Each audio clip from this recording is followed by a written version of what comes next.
Mimsy and I went to see the film Wicked 2. It's called something else. It's not called Wicked 2 or Wicked Part 2. I don't have time to learn what it's called. It's called Wicked for Good, okay? I know what it's called. You don't need to freaking tell me what it's called. There's one main reason I went to see Wicked 2, which is, I'm gonna tell you what the reason is.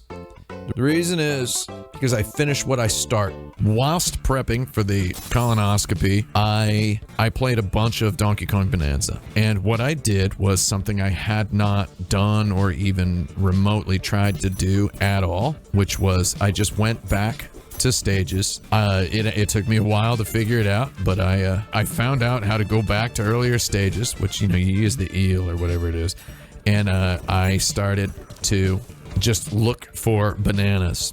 And honestly, as far as things went, that was actually pretty fun. I feel like, and you know, I really loved this game as a straightforward blast through, have a good time, go creepy crazy with it.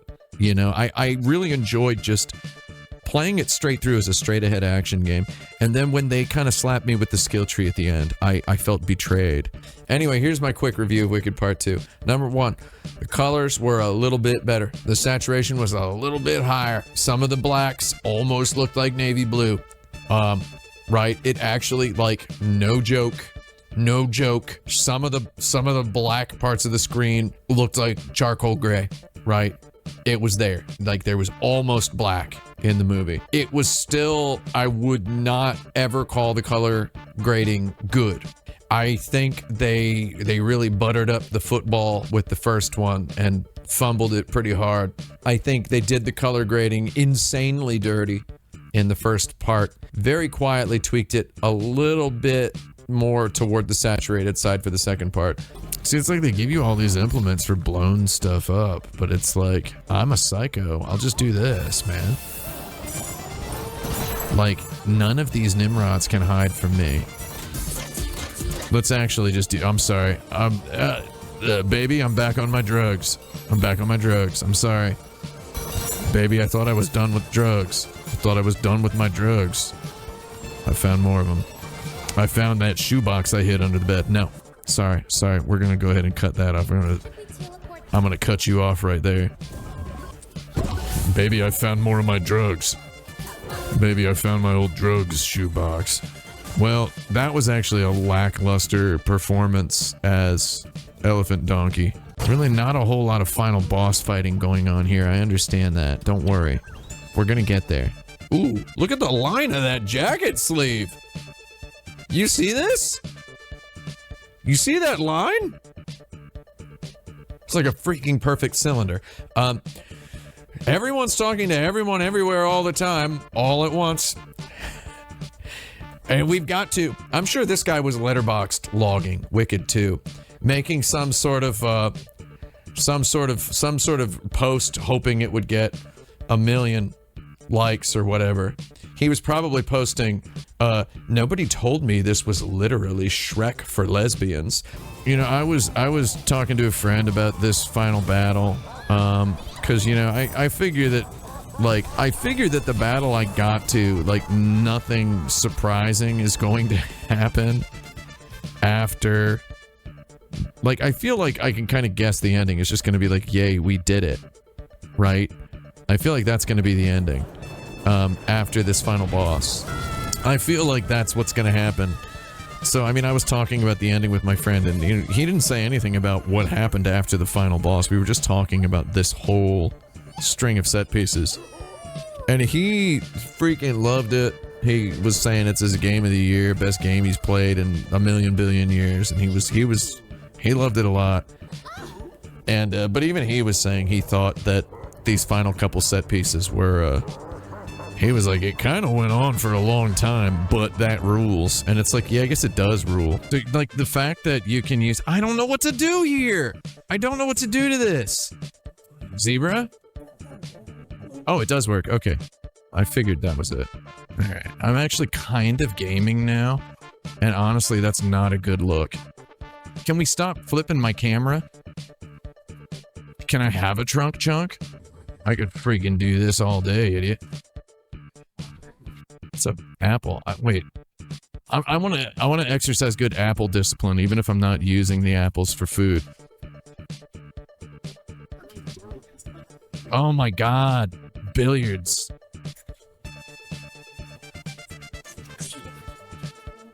Yeah, it's okay. It's okay. You got it, elephant boy. Easier than taking a freaking dump. That's it. He's done.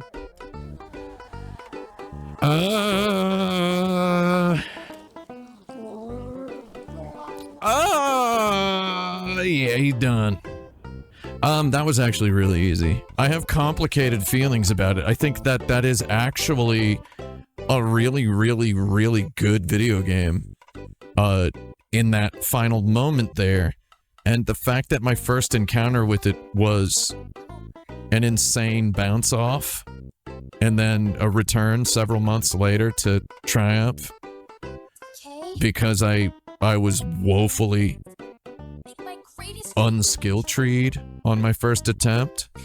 I guess I kind of hyped that fight up as being some impossible challenge, but really all you're doing is you're waiting for him to fire the big balls.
And welcome back to video games.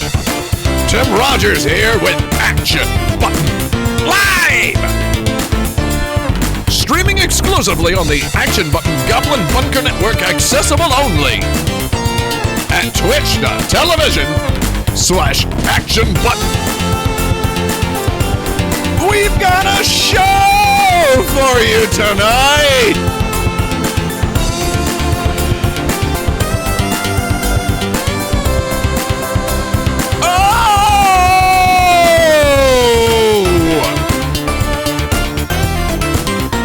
Show!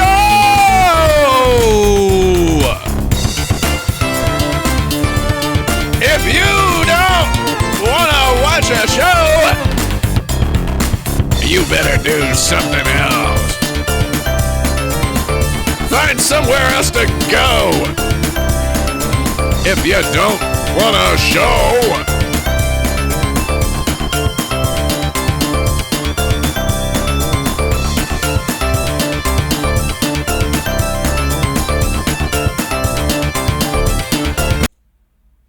Well, that's the end of my intro for today. My camera's a little more zoomed in than usual, but why not? Somebody sent me a message last week, or, you know, in the past couple of days, this week, to inform me that they didn't like when I shaved on stream the other day.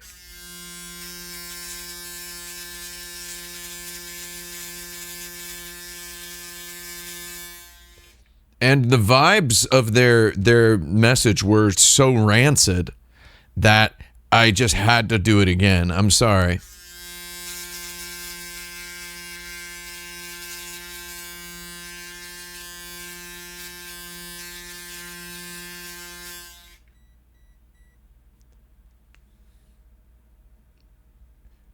It says we're out of battery. But that's good. I planned for that. It's supposed to be out of battery. It's supposed to run out of battery. That's how you know it's working. If it never ran out of battery, you'd start to feel really weird about it, right? You'd start to feel like, what's wrong with this freaking thing? Is mine freaking haunted? Is mine freaking cursed? Right? You'd start to be like, is mine like, is there a demon in it? Is there a freaking Satan in it? Not gonna brush my teeth on the stream. That'd be sick. That'd be weird. That'd be freaking weird. Someone in the chat says the Norelco One Blade is kind of cursed. That is not what this is. I don't know if you're making a joke that's unclear. That's not what this is at all. In case we're not clear, we talked about this extensively. It's not what this is at all. It's fine. It's fine. Oh, the battery life on that one. Yeah, I don't understand the battery life on that freaking thing. I feel like every time I have to charge it, I'm like, what? Why? It's very strange. It's very, very strange. Climb Roll into the chat is saying, don't I know some people can only afford to shave with animal bones and bamboo? Check your privilege. Yeah. You know, it's rough out there. Yesterday, it was like freaking 20 degrees outside. It was like 20 degrees outside. And I had to go out there. Can you imagine that? Me having to freaking go out there? It's weird. I had to go out there. I had to go out there at night. I had to go to a social event. Which, first of all, like, why do I get invited to these things? I went to a social event. I'm going to show you the social event I went to. You can't go there now because it's not there anymore. But I went to, what is happening? Man, they really do just kind of put new features on everything, don't they? I'm finding it hard to zoom into my photo without turning on the, AI, some sort of AI feature. But I went to the launch party for this video game Skate Story. It was in Brooklyn, New York.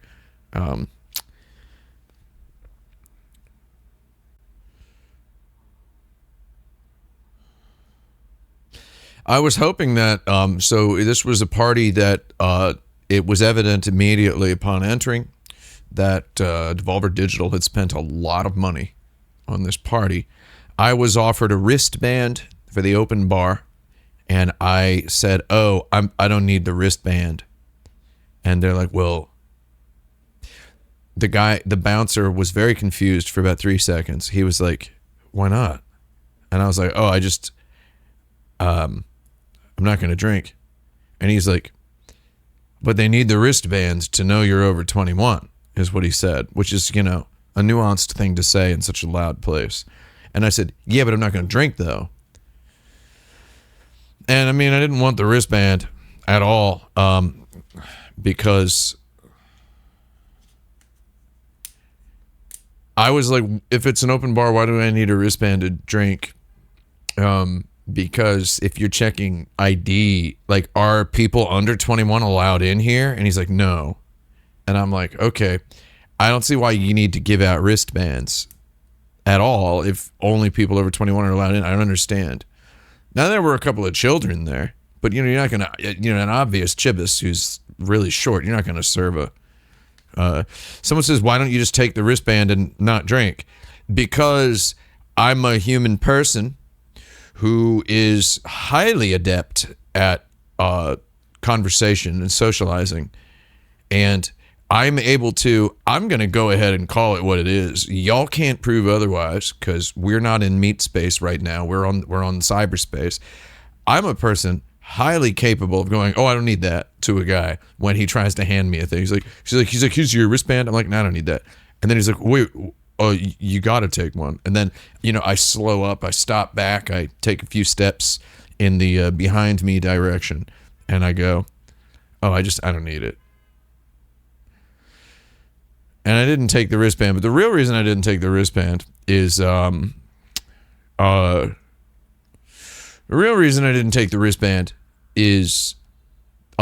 it's the Action Button ethics policy to not accept free things. We don't accept anything free. And by we, I mean me. I don't accept free stuff. Open bar where I'm allowed to drink as many like free Red Bulls as I want. No, can't do it. Someone says, "Why don't you take the wristband off after you got in?" Because they use these industrial grade wristbands. Like, I think you are failing to see the absolute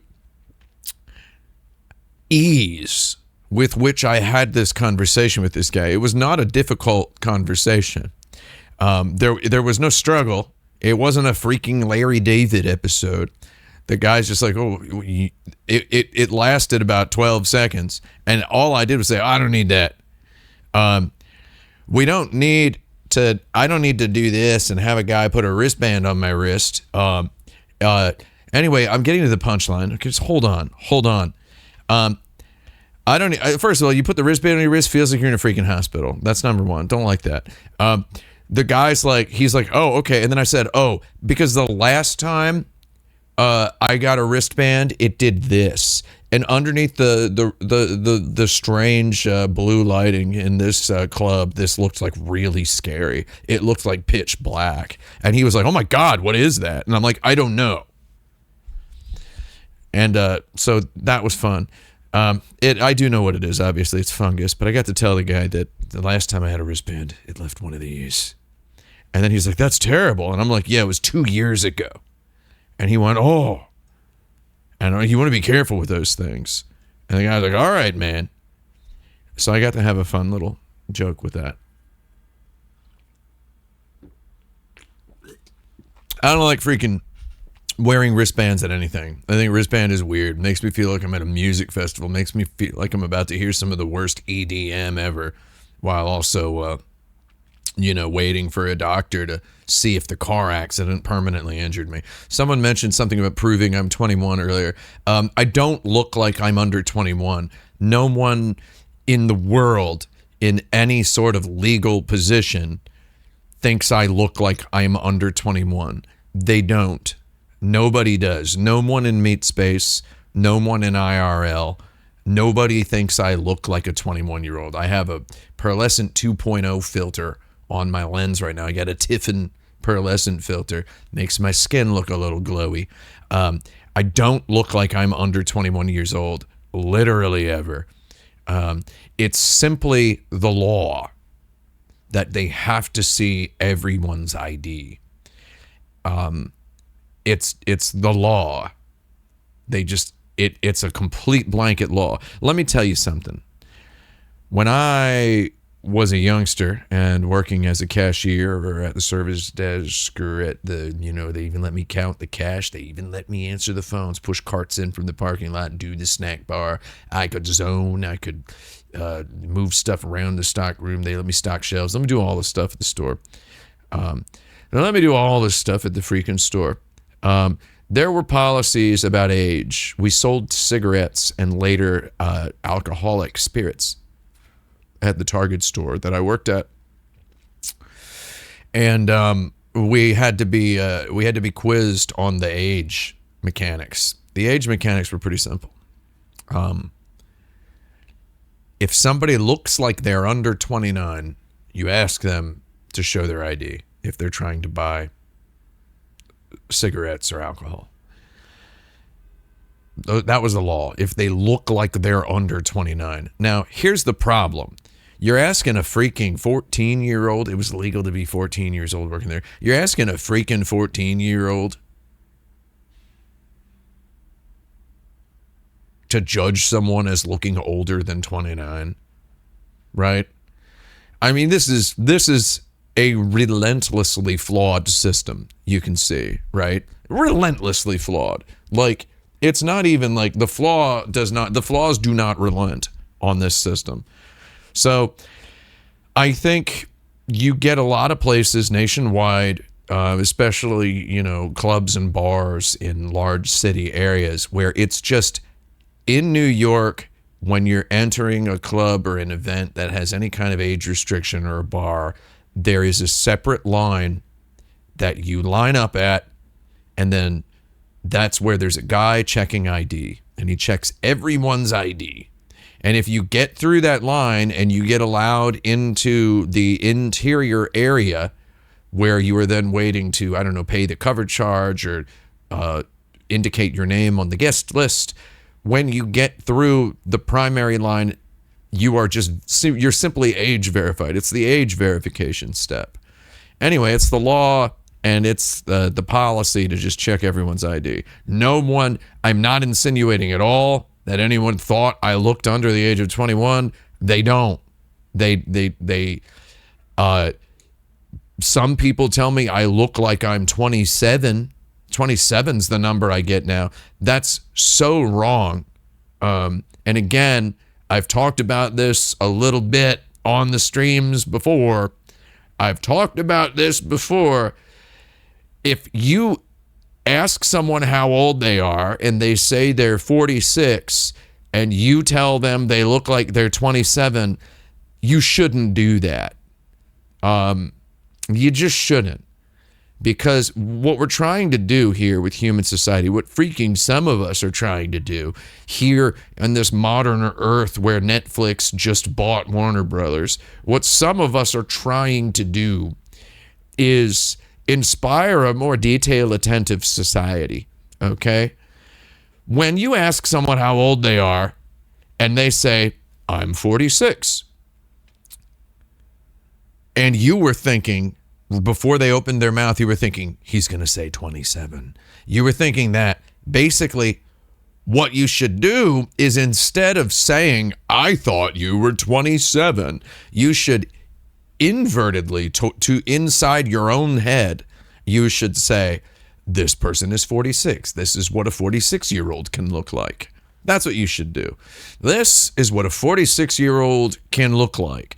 Because when you tell me I look 27, I remember what I looked like when I was 27. I remember being 27.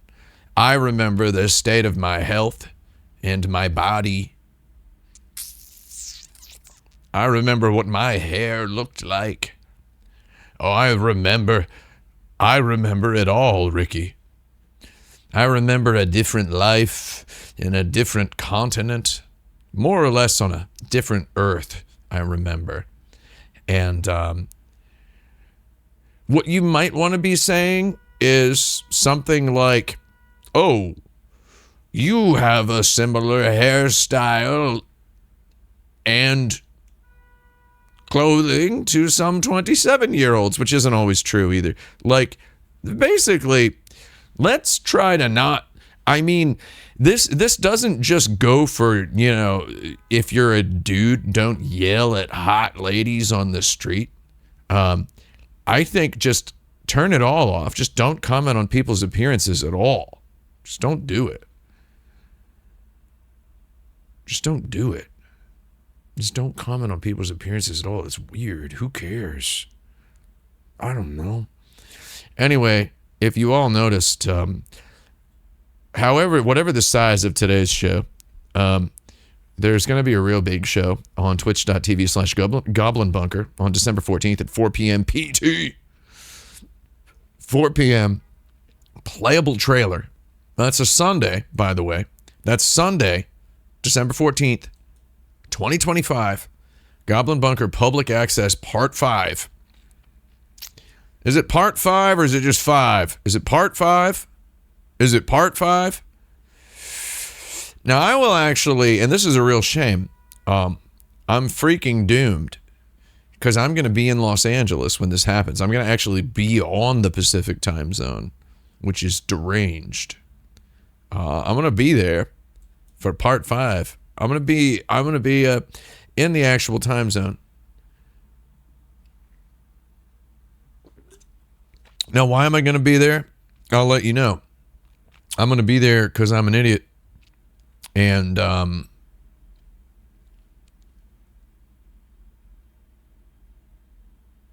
gonna go to the Game Awards. I'm going to the Game Awards on Thursday, December 11th, 2025.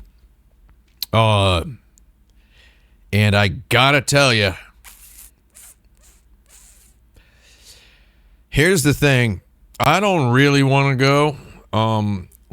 I was trying every which way but loose. I was trying to weasel my freakish way out of going. I was trying to weasel us both out, me and Mimsy. Mimsy got nominated. I was trying to weasel us out of going. I was trying to weasel us out. I was like, they're just gonna rattle off a list of winners. They're not going to invite you on stage. But as I informed everyone here on the Twitch channel, Jeff Keighley, or as we like to call him, you know, here in the house, we like to call him Little Jeffy. Little Jeffy. Oh, Little Jeffy. He got exposed as fake woke. He got exposed as fake woke. In a journalism exposed him as fake woke. They exposed the fakeness of his wokeness. And here's the thing. We have a thing in the whole, the industry, in business and industry. We have a thing called never saying no, right? I know because I used to work for a lot of startups. As a consultant, I own 3% of a lot of nothings, Rick. There was, you would pitch to investors and they would string you along. They would never say no.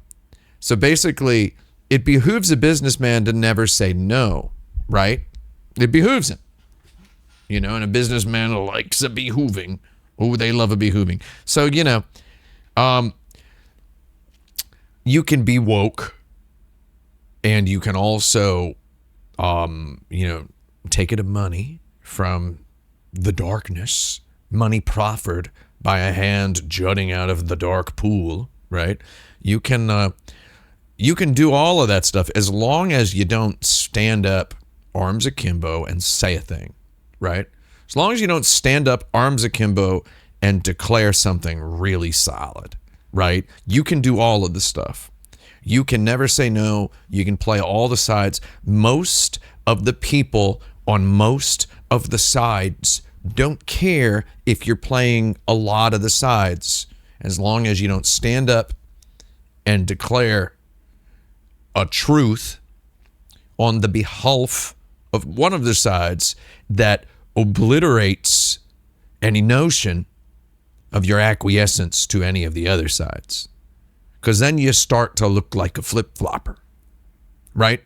And when you look like a flip-flopper, when you look like a freaking flip-flopper, go ahead and try running for mayor of a small town in like the 1920s once you've been labeled a flip-flopper, right? So you don't, you can become a flip-flopper pretty quickly, and then people start taking their money out. So I went to this Devolver party last night because I wanted to see this. So it was evident immediately upon entering this Devolver sponsored party that they'd spent a lot of money on this venue, a lot of money, and I wanted to find a Devolver executive, particularly the one that I know, because I thought maybe they would be there,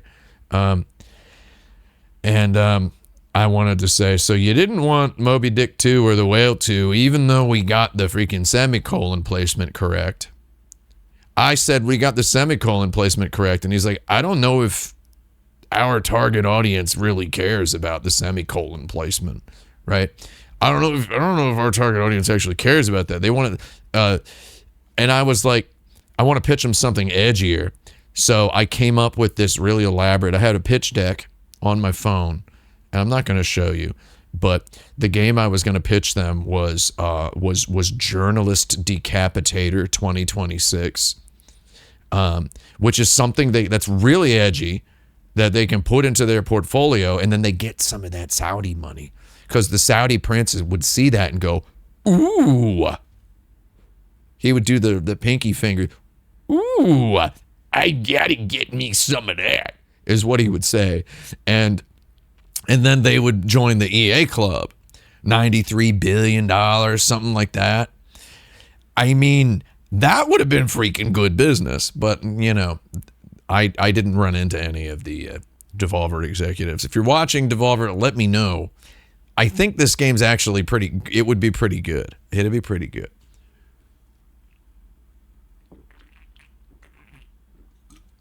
Anyway, Jeffy doesn't want to be labeled in a flip-flopper. And also, but, I think it hurt his feeling. Here's what I think about Jeffy. Here's what I think. I think Jeffy's real woke. I think he's real woke. And I think the recent journalistic expose of fake woke is exposing a flaw in his wokeistic expression that he performed so as to not tip the Jenga tower over in either direction. He was trying to appease the anti-woke. I don't really know. I'm not a pro.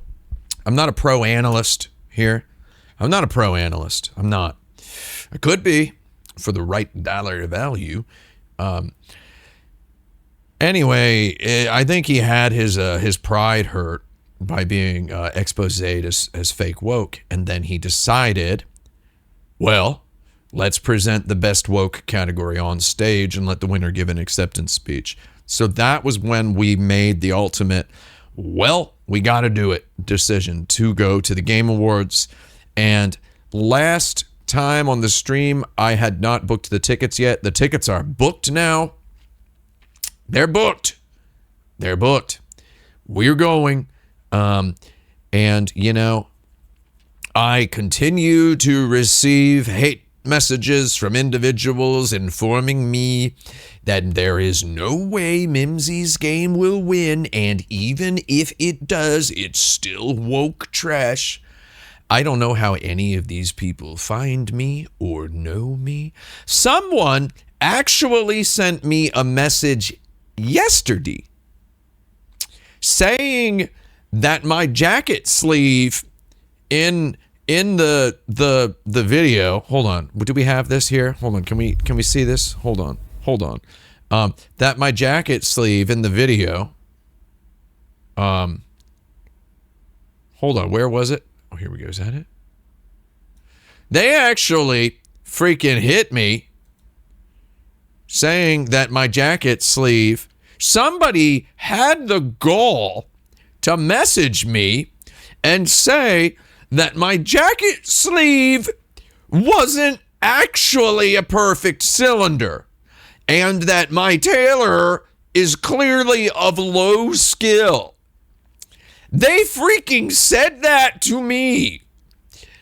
They said, you pointed out how your jacket sleeve is a perfect cylinder, but it's clearly not. You can see some wrinkling up near the shoulder. That's because I'm sitting in a chair and I'm holding my freaking arm back like this, okay?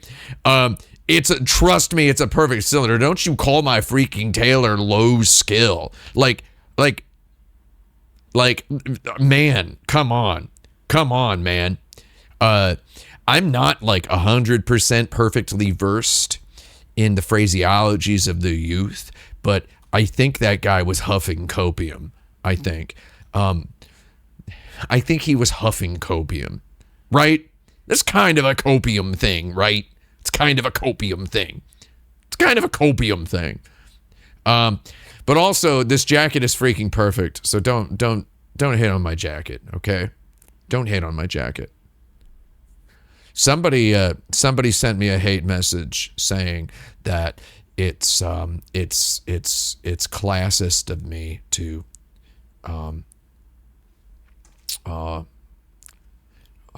quote unquote brag about my $500 jacket, and I was like,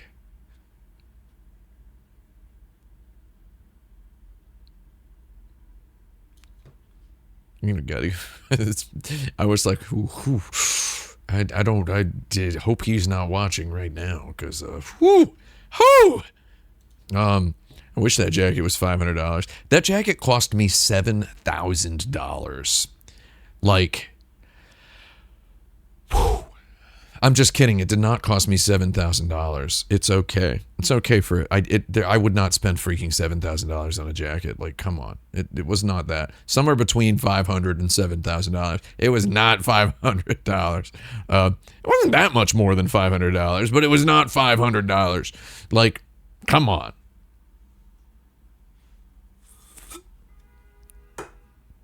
We got Golok in the chat. I think Golok would approve of this. It's a nuri. Last time I opened one of these, I'm going to shake it a little bit. Yeah, I said I'm going to shake it a little bit. I shook it like it was freaking on fire. Speaking of on fire, can you believe that today we got Metroid Prime 4 Beyond and Octopath Traveler 0 released on the same day yesterday? Can you freaking believe that? Right. So I noticed something interesting. Like, I've been keeping track of this for a year. I've been keeping track of the way Nintendo writes their marketing emails. I've noticed. Someone is asking if Kirby Air Riders is worth $70. Have you seen my jacket?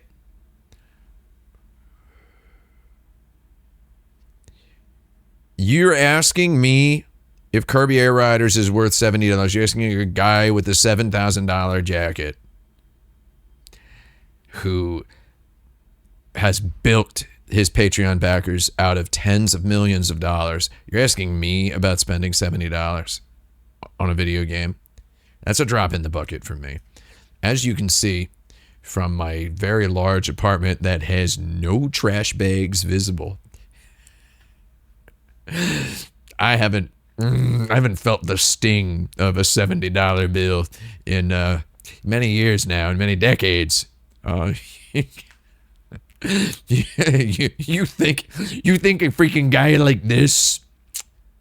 You think a guy with perfectly combed hair like this is going to be thinking critically about spending $70?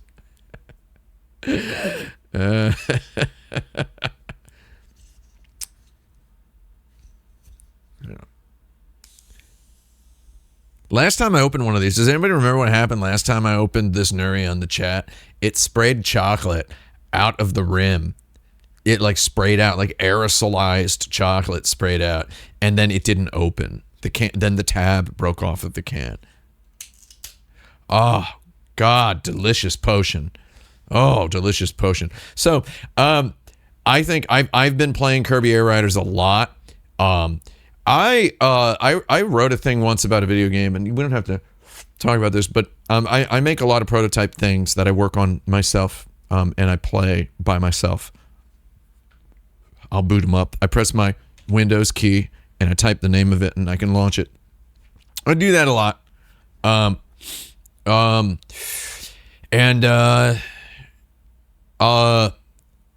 wouldn't say necessarily. Golok asks, "What's good, Golok?" This one's for you, buddy. Yeah, here we go. First sip, actually. You shut up just for the first sip.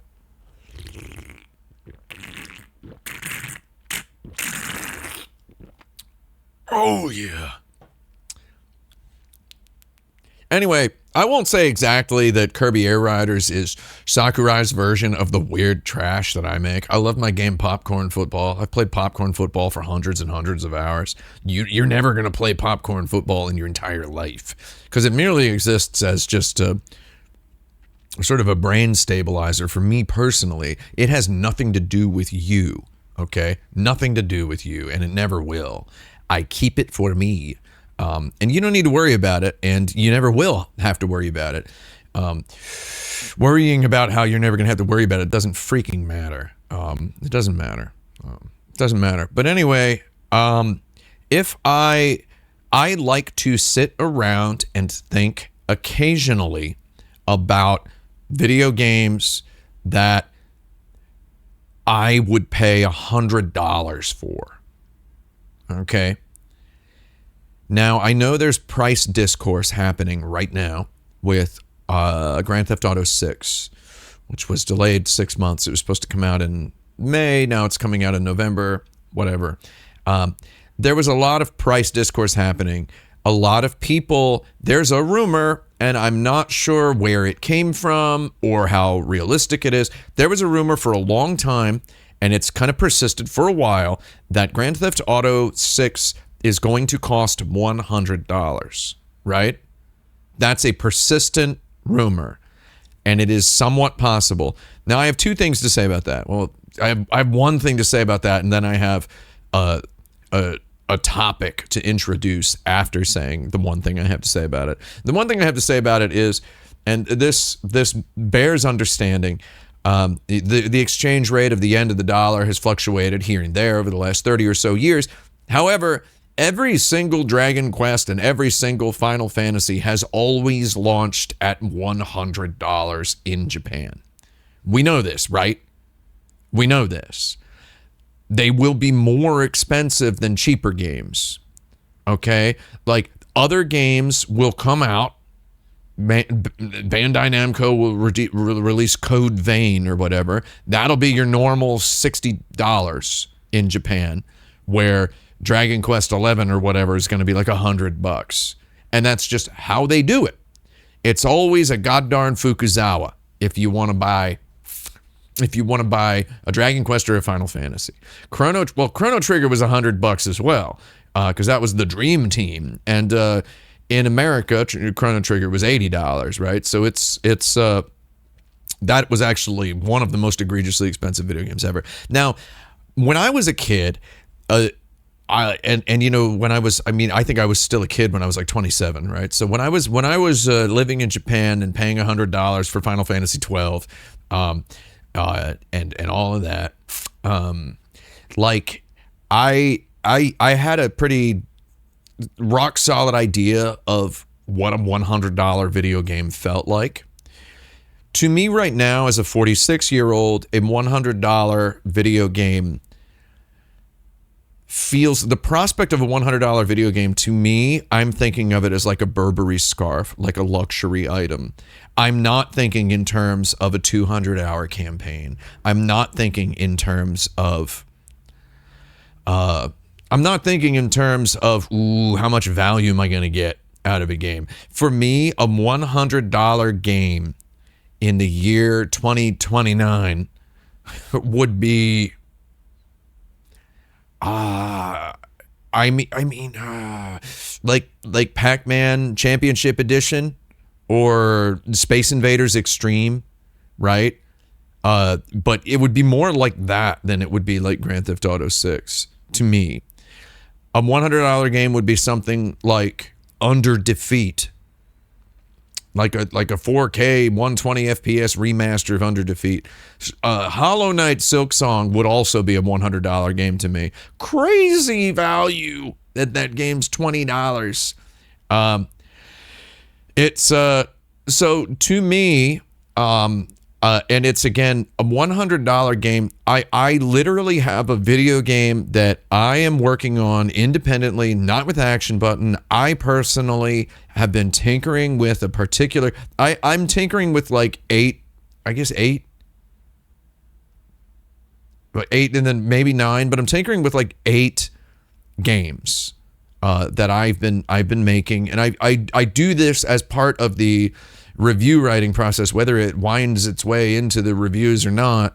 I tinker with certain things so that I can look at things and think about design in a specific way, and I don't explicitly show it in any of the videos that I'm working on that you're not going to see for a while. But I use game development, game design, programming to kind of get my head around a couple of concepts as I work my way through writing something, or even editing something. And there are 2 games that I have right now that are prototypes, and maybe Dice Game Uchiha can sympathize with this, that I'm like, if I took a couple months off, I could sell this, I could polish this up and sell it for $100. I'd put it on Steam for $100 is what I would do. And it's like, now what does it mean to sell a game for $100 on Steam as an independent developer with whatever you want to call me? What I have some configuration of clout. I have some configuration of street cred. I don't know what it looks like. I don't know the exact state of the chessboard, but I've got a particular, I have a particular street credibility form.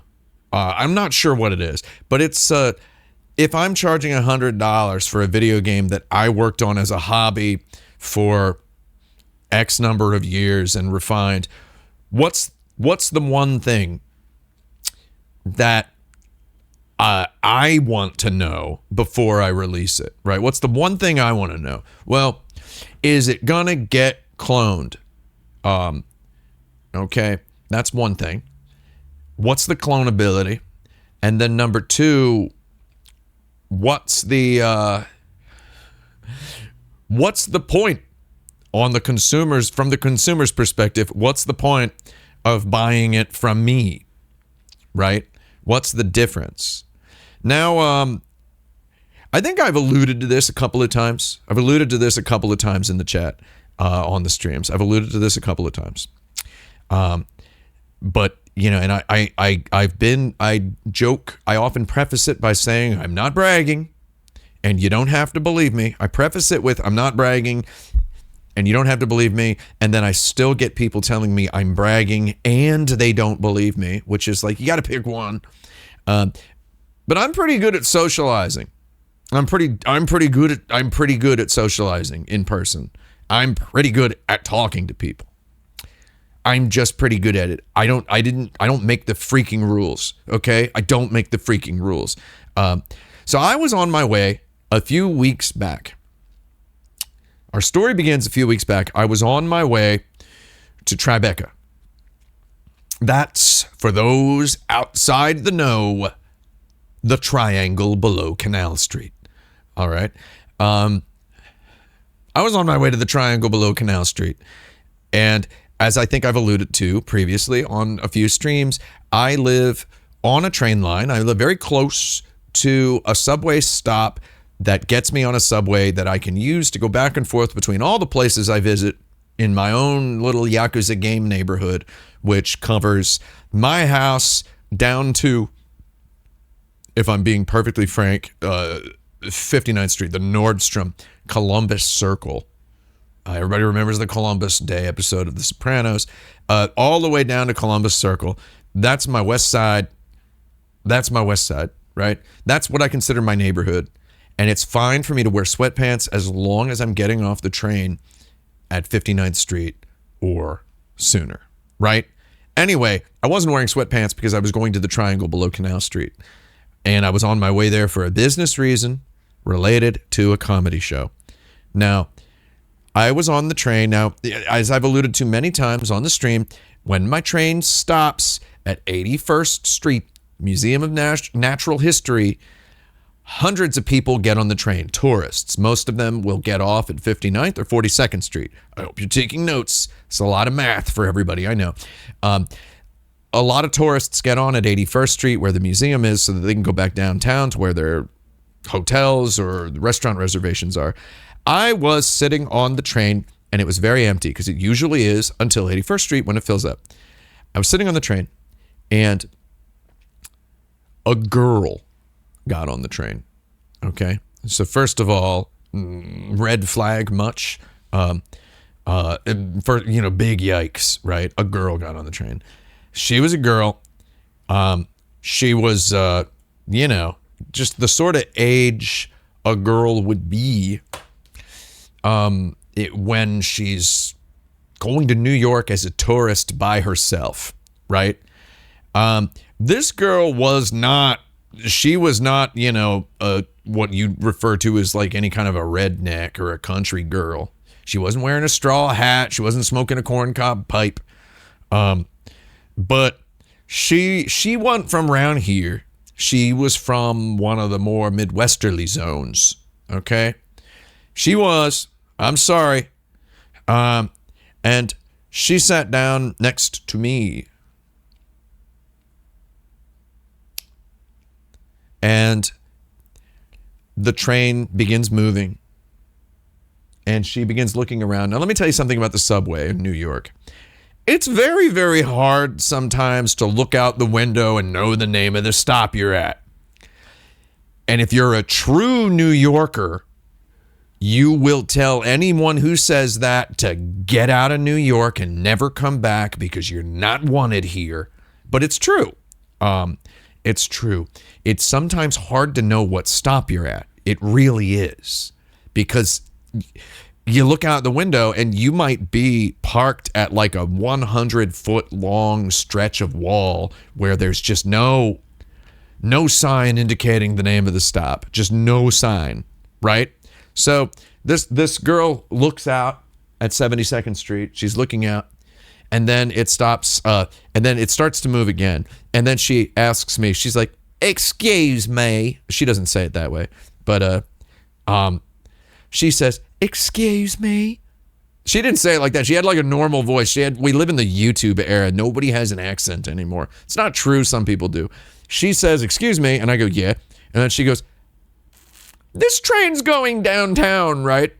And I said, "Oh yeah. Oh yeah." And then she's like, "Okay, just making sure." And then I said, "All right." And then she, a few seconds later, she says, "So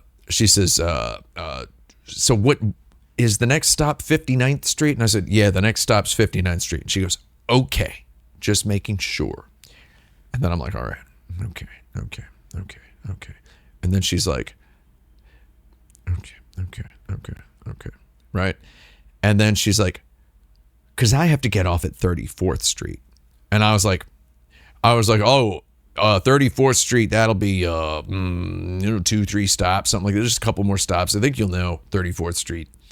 And then she goes, "Okay, just making sure." just making sure. I'm just making sure. And I'm sitting there, and I'm looking at my phone. She's looking at hers as well. And I'm like, well, I'm going to be sitting next to this girl for the next 8-9 minutes, right? 8-9 minutes. And then we're just sitting there, okay? And then she goes, she just says, I really like your jacket, by the way. And I'm like, God darn it.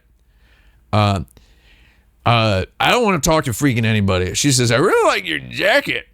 And so I hit her with the classic conversation stopper, which is, oh, it's from Japan, actually. This is a museum-grade replica of a late 1970s Alpha Industries jacket. The military model, not the civilian one, worn famously by Steve McQueen in the 1980 film The Hunter. This is an MA1E type. You see the vertical stitching on the storm flap, right? So it sounded like I monologued there, but I actually doled out each of those facts one at a time to fill the space between her saying something and me not, right? So, that's a nice jacket. Oh, yeah, I got it in Japan. Japan, you say?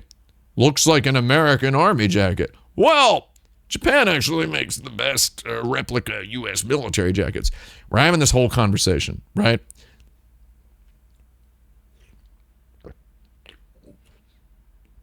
I'm like, yeah, I can fill about 8 minutes with this.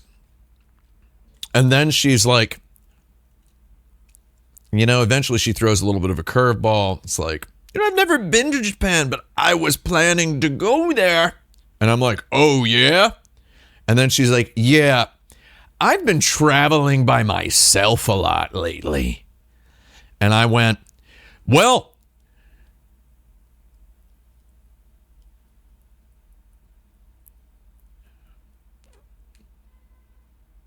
traveling by herself a lot lately. Okay, I'm going to tell you something. And I don't want to sound rude. I'm 46 years old, okay? I've been all around the world. When a woman, tells you she's been traveling a lot lately, after you just said a bunch of boring stuff, she wants to have the sex with you, right? Like most of the time. You just go, oh, really? Why is that? Right? Now I thought, well, I'm not interested, Not only am I not interested, I wouldn't be interested. Okay? Just saying, not bragging. I wouldn't be interested. She was a fine looking lady. She was fine. But I was like, well, I've been, out of the corner of my eye, she's been on her phone the whole time, right? She's had her hand on her phone the whole time. Lowercase J says she was trying to get off at 69th Street. Very good. The mods, pin that chat. Can we pin that chat? She's looking at her phone. She's looking at her phone the whole time, phone in one hand while we're having this conversation. And, she said, I've been traveling by myself a lot lately. And I said,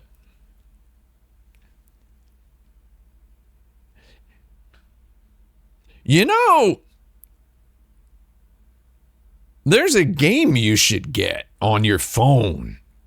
And she goes, oh, yeah? And I said, yeah. It's a lot like the game you're playing, but it's like way better.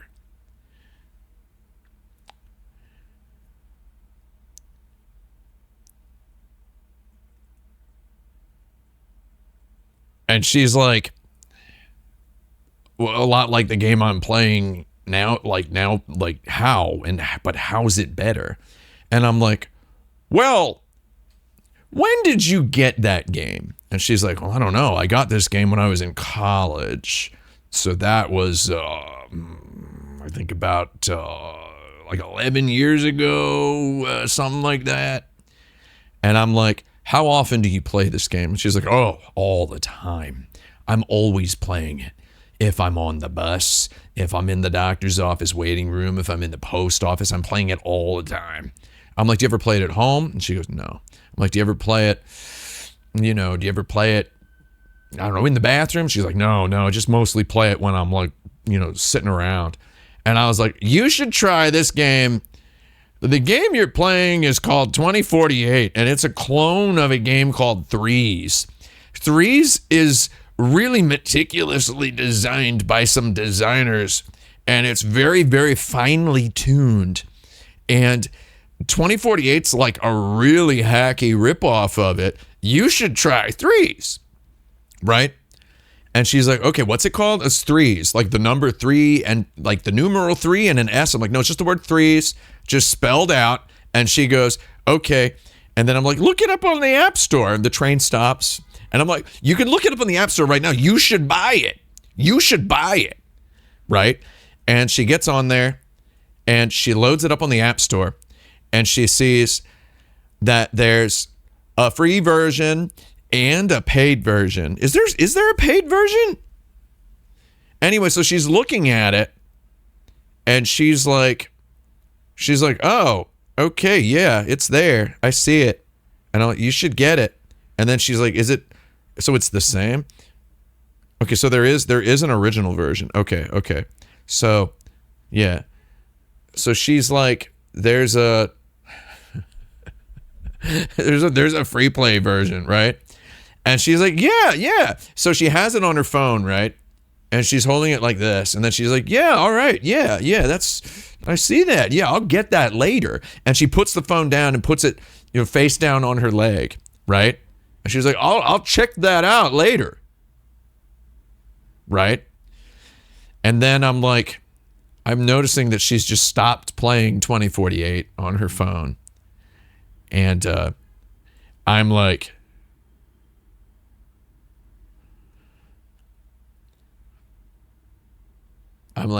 she's not going to play Threes. She's not going to get it. She spent over a decade of her life playing the Threes clone. I'm like, so had you never heard of Threes? She's like, no, I never heard of it. I never heard of it before. And I was like, okay. I mean, so you're probably not gonna, I'm like, she's probably not gonna play it. And I was like, well, that's a shame. And then she's looking at her phone, right? And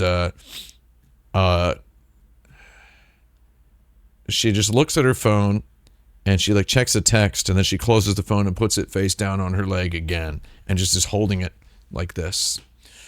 And we're just kind of not talking. And then the train stops and I go, oh, that's 34th Street. And she goes, oh, yeah, okay. And she gets up and she leaves the train and she looks back and she goes, bye. And I said, play Threes. And she said, I will. And I'm like, no, she won't. She never will. Anyway, that's my story about how I used the game Threes to stop a conversation that was getting a little exhausting. Look at how long my headphone cable has to be in order for me to sit on the sofa. Oh, she wasn't crazy. There was nothing wrong with her. She was just trying to make conversation. She was in New York City. She's been traveling alone a lot lately, right? She's traveling around the world alone. But she lied about how she was going to play Threes. She's never going to play Threes. And you know what? You've been spending over 10 years playing a clone of Threes. Why are you ever going to play Threes, right? Why are you ever going to do it, right?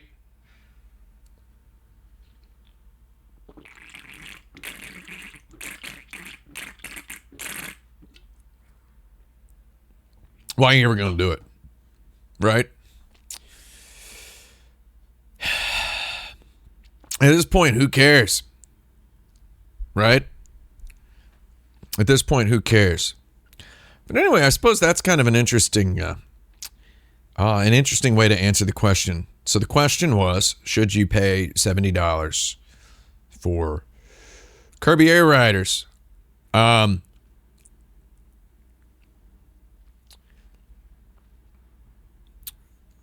Is there a free version? Is there a 2048 of Kirby Air Riders? Yeah, you can make it yourself.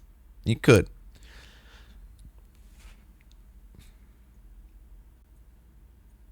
That's about it. No, don't play video ball. I get constant emails from people saying, I know you say you don't get money from video ball when it's purchased, and I figured that's a bit.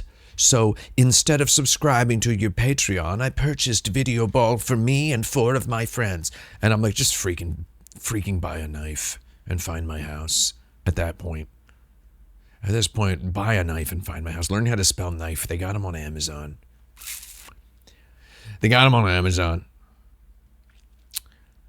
I will tell you when it's it's actually interesting. I did have a conversation with a guy about video ball where he said, this was in person in New York City. He's like, you've said before that you don't make money off of video ball. When I buy it, if I were to buy it, you wouldn't make money. And then he's like,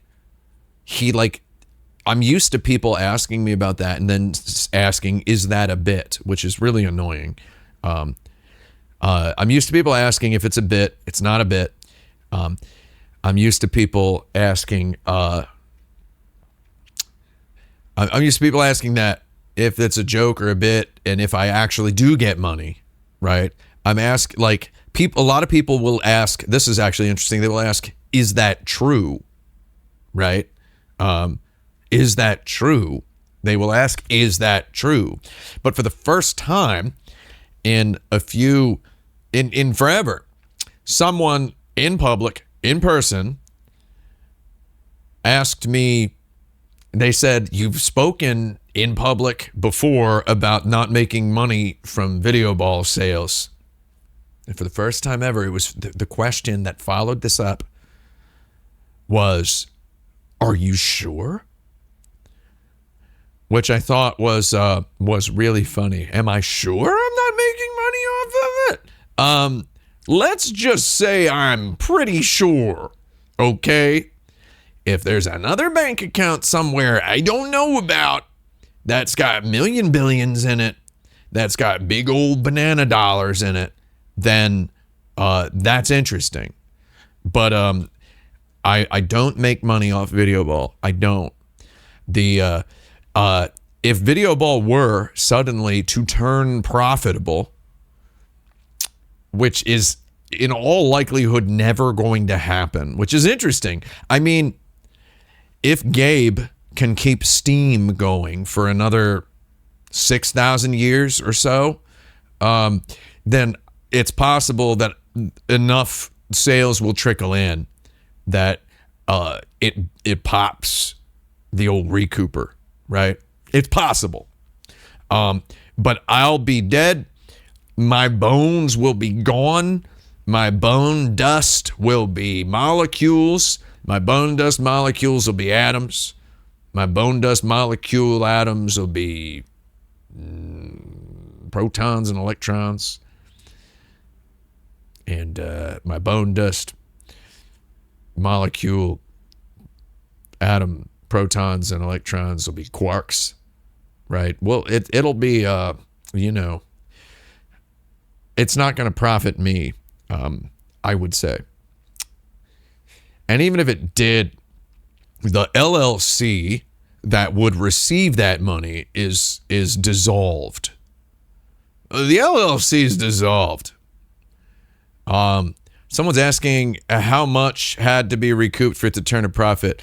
This is actually an interesting opportunity for me to use the phrase "nunya."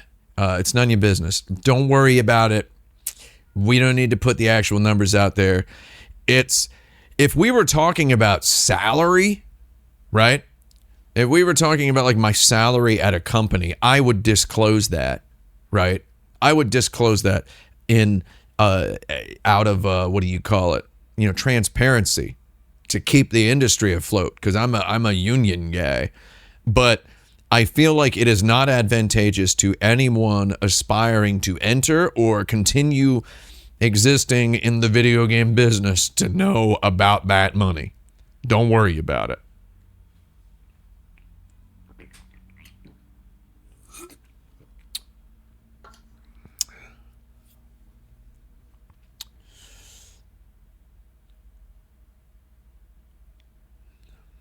Someone is saying buy it because you want to play it. I'm actively telling you to not buy it.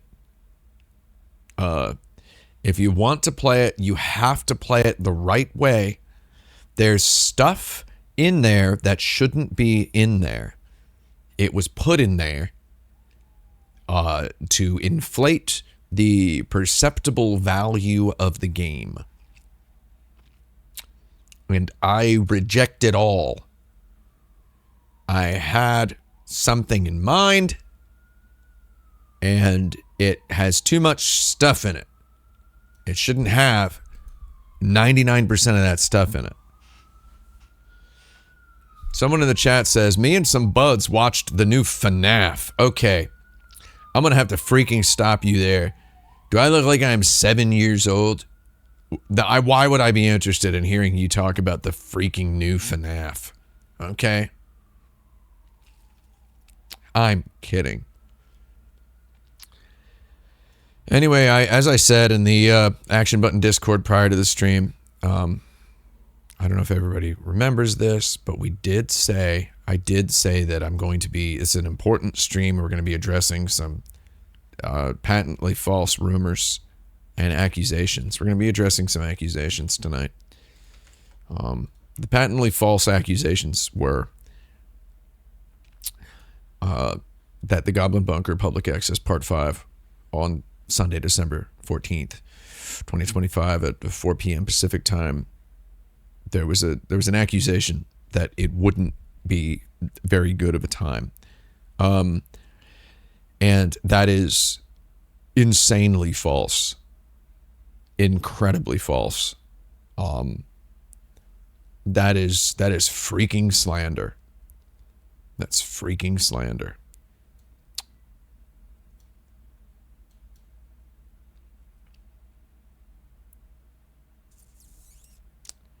Hold on. Let's take a look at something. I recently learned how to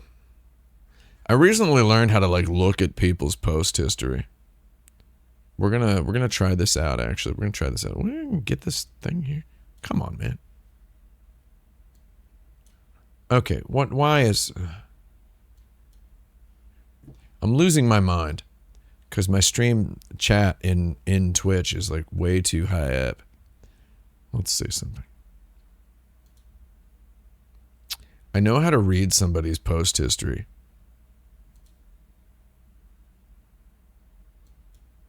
I know how to read somebody's post history now, so we're gonna. They really, man. Can I just say, I think one of the defining aspects of our modern era as computer users. I think one of the defining aspects of our modern era as computer users is that user interface has gotten so much worse in everything. Like, it feels like they are trying to make everything worse. Okay, so I mean, I really thought, what do you call it? They're really trying to make stuff worse. Why are they doing that? I'm looking at some stuff. Just looking at somebody's post history. I was asking, when's the last time I had a Diet Coke? What's freaking wrong with you? Hold on, we're going to check out this person asking when the last time was I had a Diet Coke. We're going to see what your problem is. You've been following since April 3rd, 2020. Let's see if you've ever made any good comments, any good posts. Okay, I mean,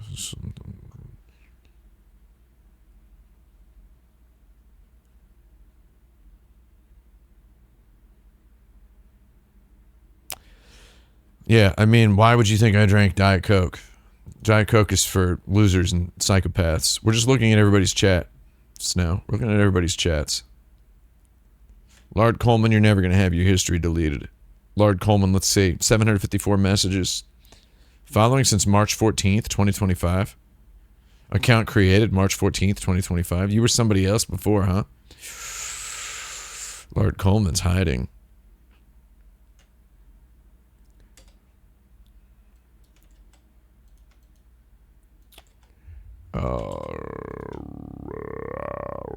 Okay, so I believe we were talking about Metroid Prime. So here's something I've noticed. Here's something I noticed in Nintendo's marketing emails, and I've been noticing this for a couple of years. And I personally find this very funny, okay? I personally find this very funny. That their official promo art has this baked-in text that's been graphic designedly baked into the promo art that says, the Metroid Prime TM4 Beyond game is available now.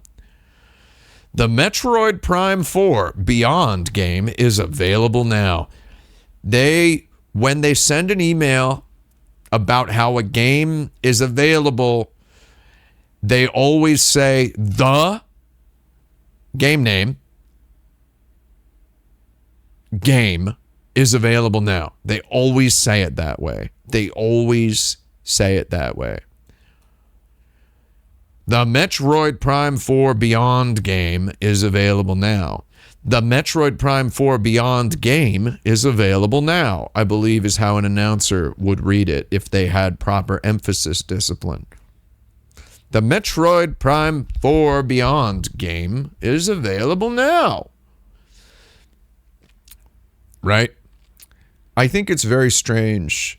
And here's where I think it's coming from. If you want to hear a little bit, I believe it's coming from, they say it on the directs as well. Oh, we're getting there. Hold on.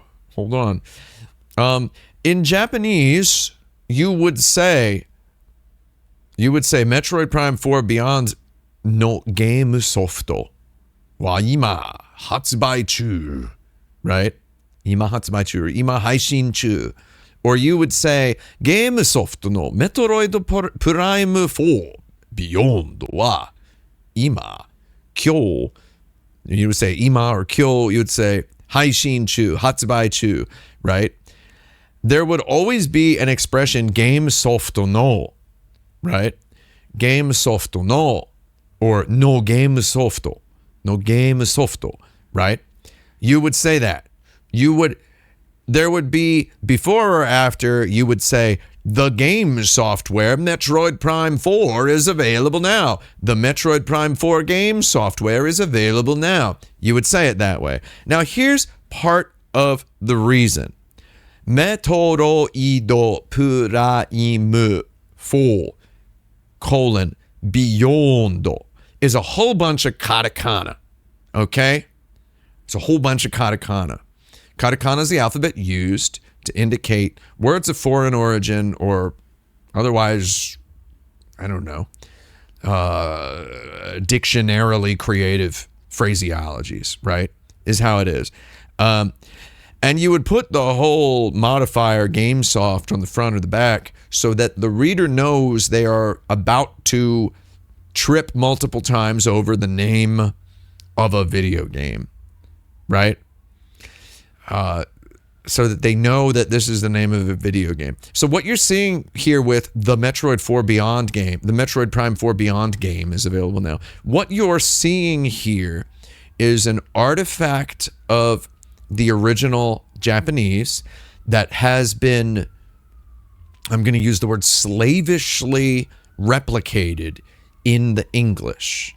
Now, why does this happen? Does this happen because of inexperienced translators? Sometimes. I don't think that's what's happening in this case. I think Nintendo employs like universally, exclusively experienced translators.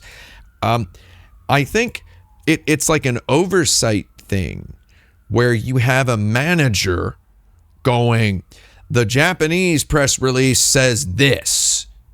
You're not indicating that it's a game. You need to make sure you indicate it's a game. Now, there are clunkier and more elegant ways to communicate the information that Metroid Prime 4 Beyond is a game that is available now.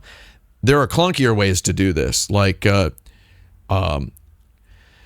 but the fact that they do it this way feels very, very literally translated from Japanese. It has the exact texture of Japanese marketing speech.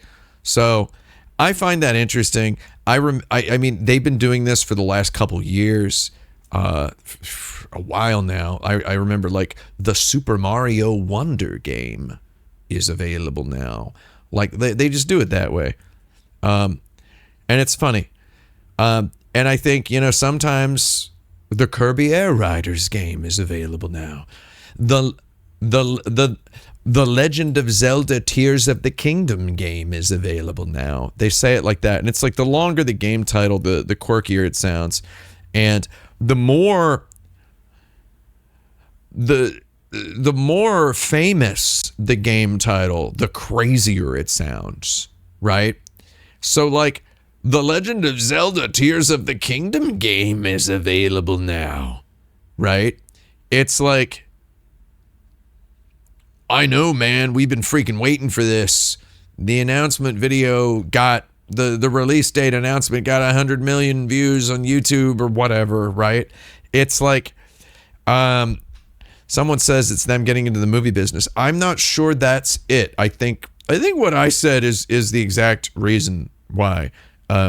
It's just the way Japanese marketing speak goes, is you indicate what the category of the product is when you're announcing that it's available now. You have to glue the product category to the product name. And also, you know, they got demos, right? They got demos of stuff. They've got software that's not necessarily games, right? They've got patches, updates, DLCs, right? So the Metroid Prime 4 Beyond game is available now. It lets you know that you're in the hands of a competent person, right? I'm trying to do the same pose as her hand. Here we go. There we go. How's that?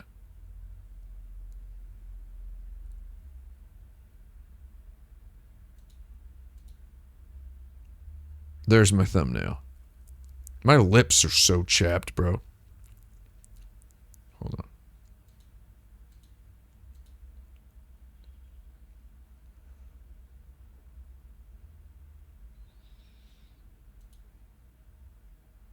That's my thumbnail.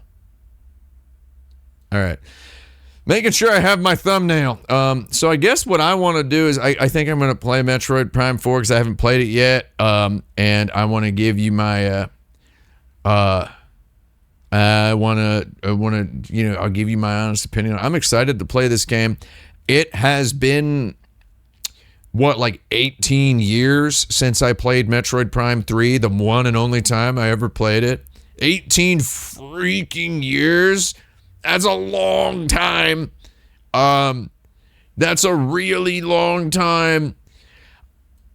I think Retro Studios has completely ship of Theseus'd itself in the time since Metroid Prime 3 came out. I think nobody at Retro Studios at the beginning of the development of Metroid Prime 4, the first time it got canceled, I think nobody who was there was involved in any previous Metroid Prime game, if I understand correctly. I have a friend who's really, really into Metroid and really into Retro Studios for some reason, and he was saying something about it. I'm not an authority on it. There could be some Metroid Prime developers involved in the making of this game. I'm sure a lot of people who got jobs working at Retro Studios were people who enjoyed Metroid Prime and wanted to work for the studio that made Metroid Prime. There's a lot of factors. The closest we've had to a Metroid Prime game since Metroid Prime 3 was the game Recore. Do we all know Recore? by Armature Studios, which was founded by some of the lead developers of Metroid Prime 1. I played ReCore a lot. Someone in the chat says a lot of X343 people worked on this. I heard that as well. And you're saying it feels very Halo 4. I really, really hated Halo 4 a lot.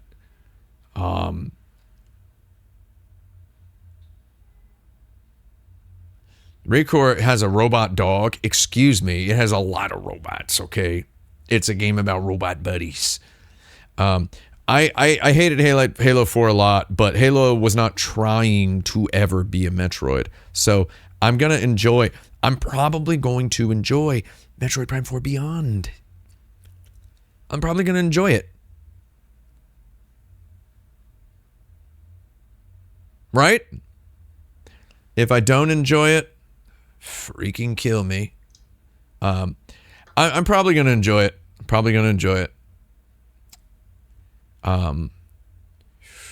I didn't quote unquote like Metroid Dread, which also Metroid Dread was a wild thing. It's like, where'd that freaking come from, right? Why did they make that? It's cool. I had a good time with it, but I don't think I liked it. Does that make sense? I had a good time with it, but I don't think it's good. And I saw someone in the Action Button Discord, discord.gg/Action Button, also known as the Action Button Goblin Bunker. If you're here, your family, your neighborhood bar and grill.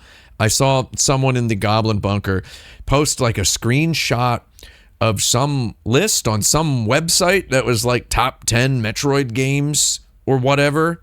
And it was a serious wanna feel old moment because it was like Metroid Prime 1 was like number 5, right? I was really confused. And like Super Metroid was number 1, which is like, obviously, if you're going to just put the gun of I'm a baby and I'm gonna grow up, I'm a man, but I play video games. If you're going to put that gun in your mouth, you have to call Super Metroid the best Metroid game of all time, right? Obviously, as someone like at IGN, they put that gun into your mouth during the job interview. They make you say the words. They make you read them off a printout. They say, you know, I'm a baby, but I grew up. I'm a man, and I play video games. Games are my life, etc., etc. I'm gonna probably have a good time. I like Metroid. Here's basically where we're at. I like Metroid Prime 1 a lot. I think it is the best Metroid game, and I could prove it to you with science. That's not what I'm in the middle of doing right now in my daily professional life, but I could if I had to. And some of you might not like that answer, but I don't care. Did I check out the remaster? Are you freaking nuts? I streamed like 2/3 of it. Someone was saying something about Metroid, about Mercury Steam having mechanics that they can't understand. I think the Mercury Steam is incredible as a developer, and I have a huge amount of respect for them because somebody over there can make a freaking PowerPoint presentation.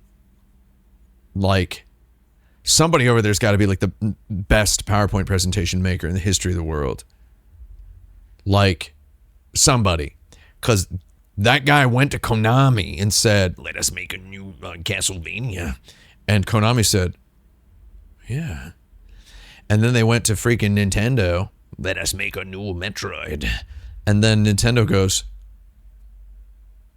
you know, that looks pretty good, actually. That looks pretty good. And then that was it. I think that's I got a lot of respect for that. I don't like any of the games they've ever made. I don't, well, I mean, you know, again, I had a good time with all of the games of theirs that I played, but I mean, really, You know, you know, you know, I'll eat cotton candy at an amusement park, but I don't need to freaking take a bath in it at home, you know? Does that make sense?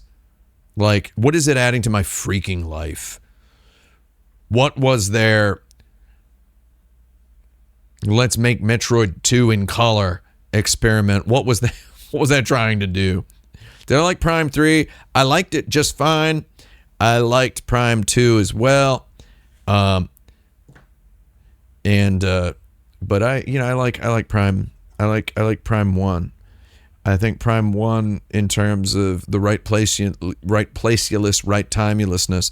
Prime 1, 2, and 3 is actually kind of an interesting situation where most mainstream critics went crazy about Metroid Prime. Do you remember this? Does anybody remember this? Does anybody remember this? Right? Does anybody remember this? They went freaking crazy.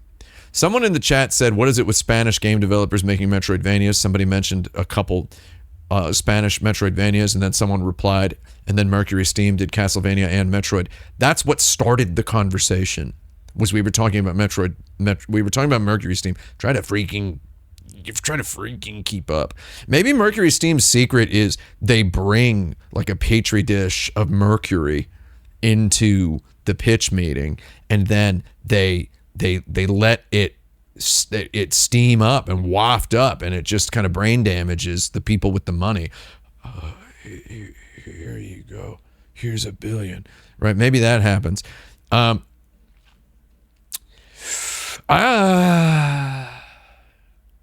just going to keep talking about this for a second. Yeah, the old Hatter's trick.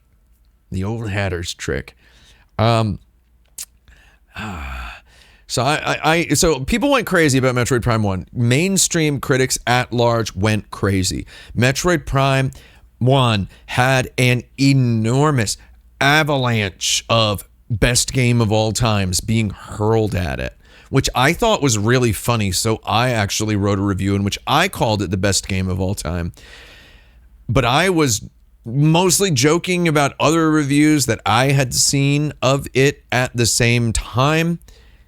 And then, my review ended up being like the one that got quoted by a lot of people who made a case for it being the best game of all time, which is funny because then it got called the Citizen Kane of video games. And me had hurty real bad. It was very odd and strange. So Metroid Prime 1 kind of made game critics go crazy. It made professional game critics go freaking nuts. They went freaking crazy. Okay, they went crazy. Metroid Prime 2 came out. Metroid Prime 1 was not exactly a Breath of the Wild moment, but you have to understand the perspective. Like, we had Metroid, which very, very few children had played.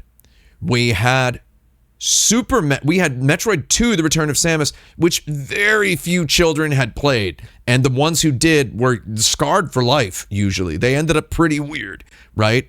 Then we had Super Metroid, which was way more mainstream and kind of made a lot of teens, when it came out, made a lot of teens pretend that they'd always been into Metroid. I know this for a fact. Several people say, I always liked Metroid better than Mario. In my house, we played Metroid. So it's like Nintendo pulled an interesting trick where they were able to release a game in 1994 that turned a pretty large number of existing gamers into a specific type of poser, right? And then you had to sit there and wait a decade. You had to sit there and freaking wait like a decade for them to release another Metroid. And when they did, it was Metroid Prime. Now, we were waiting for some kind of 3D Metroid on the Nintendo 64 at around the same time that Konami was struggling to make a 3D Castlevania. And Sega was struggling to make a 3D Sonic. No offense. Sonic Adventure 1, you can like it. I like it. That was them struggling to make a 3D game as good as Mario 64 or Zelda 64. as we called it until GameFAQs started doing their brackets, where everybody started calling it Ocarina. We called it Zelda 64 for years, okay? A lot of franchises failed to make the jump to 3D. A lot of them had failed to make the jump to 3D. This is not a controversial thing to say. Contra is a great example. I love the 2 3D Contra games for the PlayStation 1. They're not good. I wouldn't recommend anybody play them. I love them, but that's one of the clearest examples of 3D did not work for that game. It didn't work for that game design, right? It was like asking Buster Keaton to star in a talkie, right? Like some movies. I mean, okay, some movie stars didn't make the jump from silent to talkies, right? Some movie stars didn't make the jump from black and white to color. That's not true.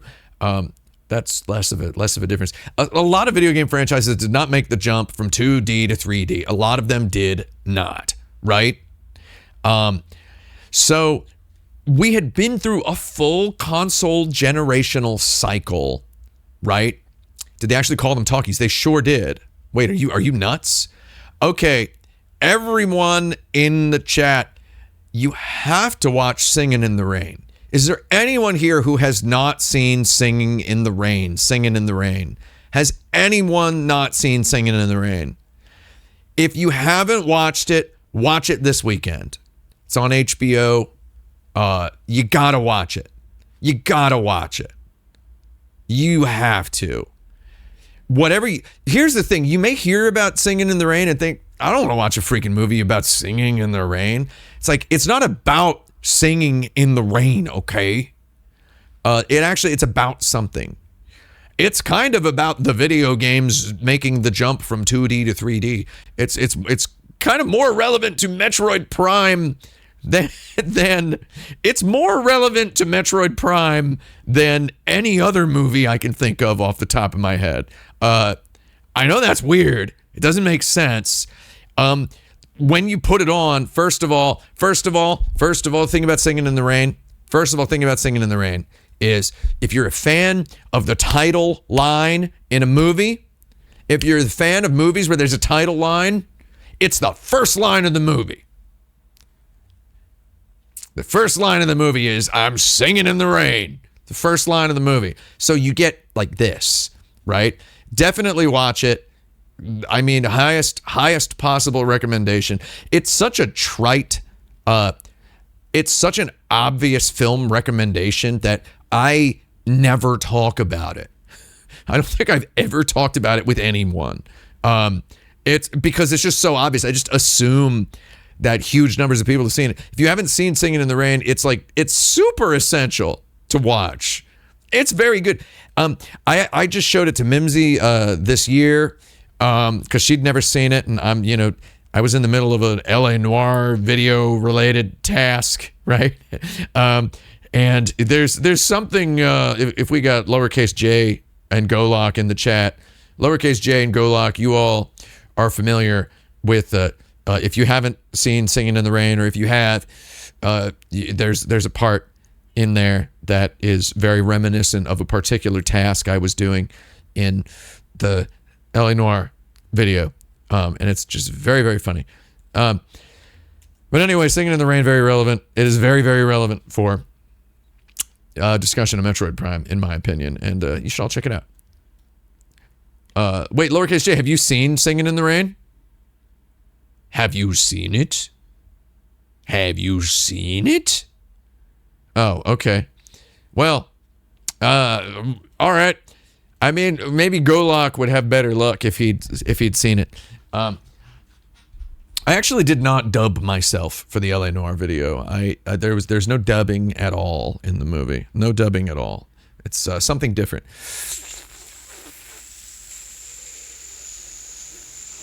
Talking in the Snow. That's the sequel to Singing in the Rain. It was not nearly as popular.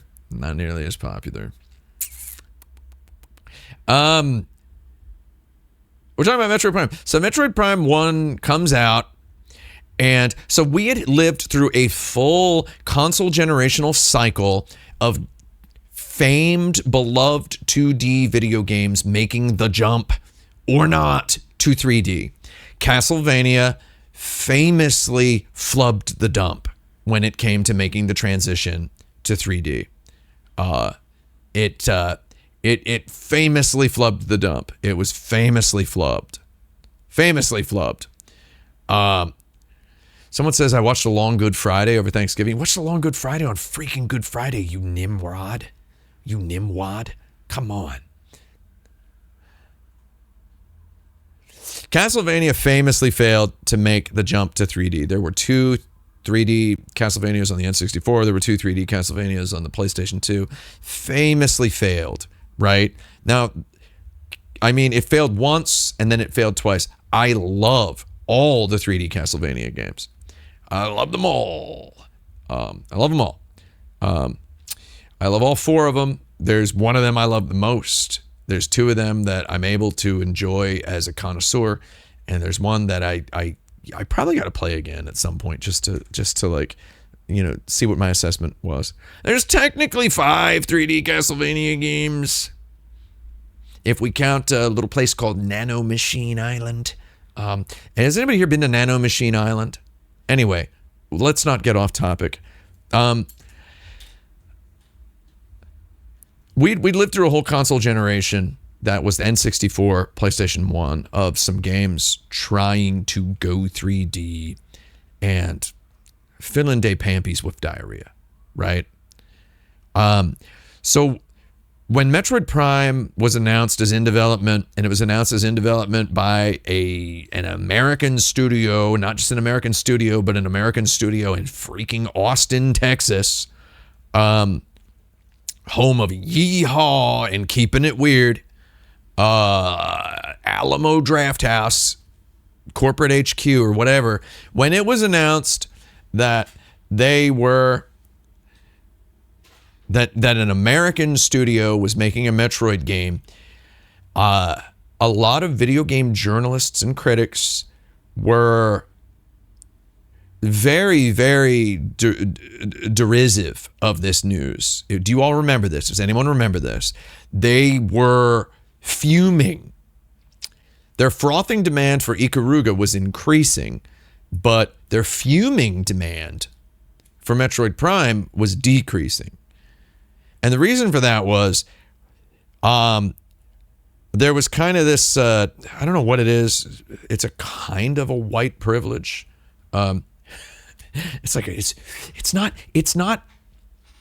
fully encapsulated in white privilege, or we could call it white luxury. I don't know what it is, but a lot of these white boys, they really liked the idea of these talented men and women in Japan, on the other side of the world, tinkering with their jeweler's loops, you know, and their soldering irons on to make it a good video game just for them, right? They really liked this idea, and they thought they developed this sort of, I don't know if it's an inverse racism.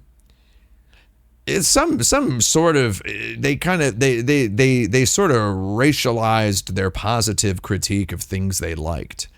And it was, if the game's not made in Japan, it's going to suck. It's going to be an American game. It's going to be about Mountain Dew and Doritos. It's going to be about, it's going to have skateboards in it. It's going to be BMX Triple X. It's going to be girls with boobies on bikes. It's going to be Tony Hawk Pro Skater, right? And it's like, it's going to be Madden. They're going to put Madden in my Metroid, right? And it's like, it's really interesting to watch. A lot of these journalists, many of them later became like hardcore Republicans too, which is pretty interesting. Someone says Orientalism. That's the word I was avoiding using specifically. I was trying to invent something new because I'm a neologist, okay? I invent new words. I like to do it, and I couldn't get around to it. So,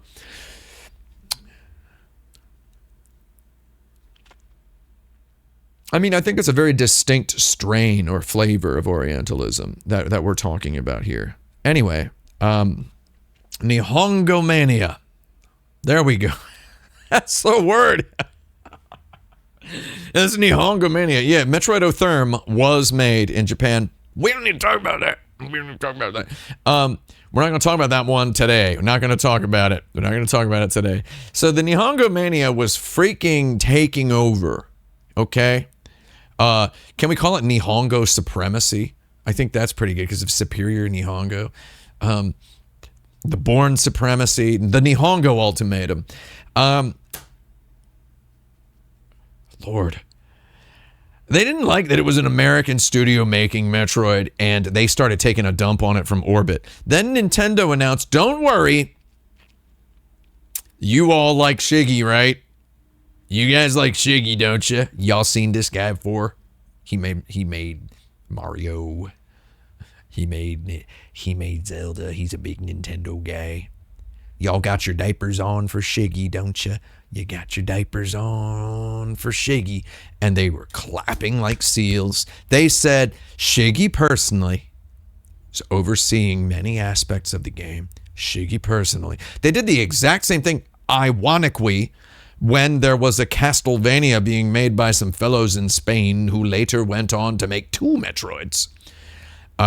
They did the exact same thing by getting journalists to put diapers on for Hideo Kojima. They put Hideo Kojima's name as the producer of Castlevania Lords of Shadow. More like Castlevania Loads of Shadow Turds. But anyway, they like, put your diapers on for Shiggy. And they're clapping for Shiggy. They're clapping, right? They're clapping. Diapers with suspenders, yeah. Diapers with suspenders. So... And then basically when Metroid Prime came out, I remember discussions on web forums where people expressed positivity, and I'm not gonna I could rattle off like some actual word for word posts because my brain is freaking junkyard. But a lot of people, they were giving Shiggy like so much credit. They were giving Shigeru Miyamoto so much credit. And the experience of scrolling through so many threads on so many forums like freaking Ozymandias at a Japanese internet cafe, the experience of scrolling through so many forum threads about Metroid Prime 1 and seeing so many good things attributed to Shigeru Miyamoto's divine influence. Oh, that was clearly Shigeru Miyamoto's idea. Those stupid Americans in Texas didn't have anything to do with that part. And it's interesting because in hindsight, we look at what people had to say about Metroid Prime that was negative, right? Metroid Prime had the interesting experience of coming out around exactly the same time as Halo. Y'all remember this? It came out around the time as Halo. And when Metroid Prime came out, a huge number of people on the internet were like, it didn't come out exactly the same time as Halo. You know what I mean. A huge number of people, it came out after Halo. A huge number of people on the internet were like, why can't it just be like Halo? Why can't it just be like Halo? Why can't I aim with the right analog stick? Why can't I just aim with the right analog stick? Why isn't it exactly like, why doesn't it control like Halo? And then there were responses that were like, that was probably Retro Studios' decision. Whereas in hindsight, it's like, that was obviously Shigeru Miyamoto's decision, right? That was the kind of thing Miyamoto came up with. Now, in hindsight, and, you know, even at the time, I thought Metroid Prime 1's controls were beautiful. I loved the controls in Metroid Prime 1. I think the Metroid Prime 1 lock-on worked so well. The little camera pitching down when you jump so that you can see the platform you're jumping on. How much airborne combat there was freed up and made very possible, dynamic, exciting, and entertaining because of the lock-on system. You're doing double jumps and shooting guys who are on the ground. It all felt very good. It all felt very good. And I thought that was great. But I do remember a lot of people attributing a lot of stuff to Shigeru Miyamoto, and that is why, to this day, when I'm playing a game published by Nintendo, I joke about Shigeru Miyamoto. It has its origins in Metroid Prime 1 release week discourse. Not even a joke. Not even a joke. I did not like Metroid Other M. I played it a little bit, and I just didn't really like it. Didn't really like it. I think that I'm not like all in on declaring the right analog stick trash, just in video games in general, but I do think the right analog stick has had more of a bad influence on game design history than than a lot of people are aware of. I do think the right analog stick is kind of having to look around, having to move the camera around is an unusual task to give. It is an unusual task to give a gamer. It's like when you're moving and you've hired some movers, right? And they load up the truck for you, and then they go, all right, here's the keys. We're going to walk to your new apartment. You can drive the truck there. And you're like, what? It's like you got to drive the truck for us. It's like, okay. I mean, I feel like I'm good at moving the camera in video games. I think it's easy. It's great. You know, I mean, I can do it. But I do think it's done more harm than good. I don't have a problem with it. But I think it's a little too much business for me. And I think someone's saying I like a mouse for the camera. I'm not talking about mouse either. I'm talking about mouse. I'm on another level here. I'm talking about if you play Metroid Prime 1 on the GameCube, or if you play the remaster with the original GameCube controls, and you just try to meet it on its own terms, there are a couple of little things you'll understand about the combat in Metroid Prime 1 where there is a purpose. There is a method and a purpose to the way they built it. And it was not Shigeru Miyamoto saying, I don't like that C stick. It's too small. I don't want to aim with that thing. I want to do this. It's not that. It's conscious decisions. They didn't make a conscious decision to design the game the way they did just because they didn't want it to be like Halo. They designed it the way they did very specifically. Designed it very specifically. Someone says the GameCube sticks were neat. There have been better analog sticks. I liked the gate on the main analog stick, and I thought it was well made enough. But that C stick was not good for aiming in an FPS. And it just wasn't. It wasn't. Anyway, I'm going to go to the old restroom. Someone says the divots are great. That's what I just said, the gate. It's called a gate. It's an octagonal gate on the stick. So that you can lock yourself into 8 directions. But the stick tops out. The stick tops out. The range tops out before the gate. Like a millimeter before the gate. You reach the limit, the range limit. The range limit is right before the gate. So the gate is there as a tactile guide. Interesting, huh? Anyway, I'm going to use the restroom. I'll be back, and then maybe we'll boot up this Prime 4, which could be good. And I'm going to sit over on the old sofa while I do that. We'll be right back after this.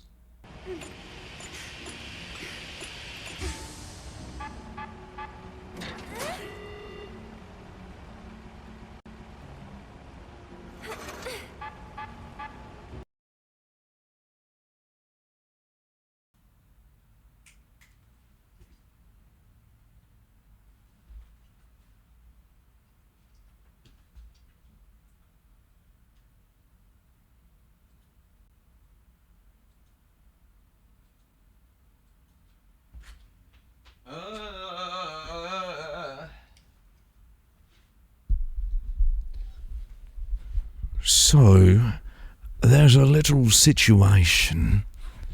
I started this Metroid Prime 4 Beyond download like before the stream, and I'm not sure what happened. Because surely, as you can see, it is not downloaded. It looks like it just started like a second ago. I'm not sure what is happening. I had it off of the TV. I had it off of the TV. I had it off of the TV. I had it off. I had it off of the TV. I had it, I confirmed that it was started, and then I was in the eShop. But then I exited. I was back out here. Let's see what's in the freaking eShop, right? I mean, we'll look around. Now, here's a question. Does anybody know this? Do my games continue downloading while the eShop is open? Ain't gonna steal it. Someone says Mario Kart World is running, which turns on online and then stops downloads. I don't know about that, because it's been running freaking all day. I was using it to do some capture card tests. I am always on the lookout for a better capture card situation. So, Red Dead Redemption Nintendo Switch 2 edition. Is this 60 FPS? Does anybody know that? I don't really want to play Red Dead Redemption. I don't really want to play Red Dead Redemption on my Amazon Fire tablet, as it were. Man, can I just say that the trailer's auto-playing it's freaking hateful. Like, don't do that. That's so disgusting. Like it's fine. Netflix bought Warner Brothers, so now I guess all bets are off. So wait, is Netflix and HBO going to become one thing now? Like, what's going to happen? Are they going to continue to charge me for two subscriptions? Is that what they're going to do? Lowercase J is asking, does it have gyro aiming? Red Dead? Probably not. Oh, the Game Awards is on here. And there's a Donkey Kong Bonanza demo. I could have just played that. Lord. Fantasy violence and mild blood. What is mild blood? Shinobi Art of Vengeance. Man, has anyone in the chat played this Shinobi Art of Vengeance game? Has anyone here actually played this?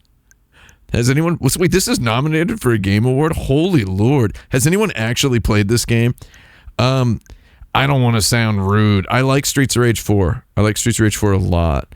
And I saw some people posting some video clips about the Shinobi Art of Vengeance game, and I thought they were just like cherry picking like some stupid stuff.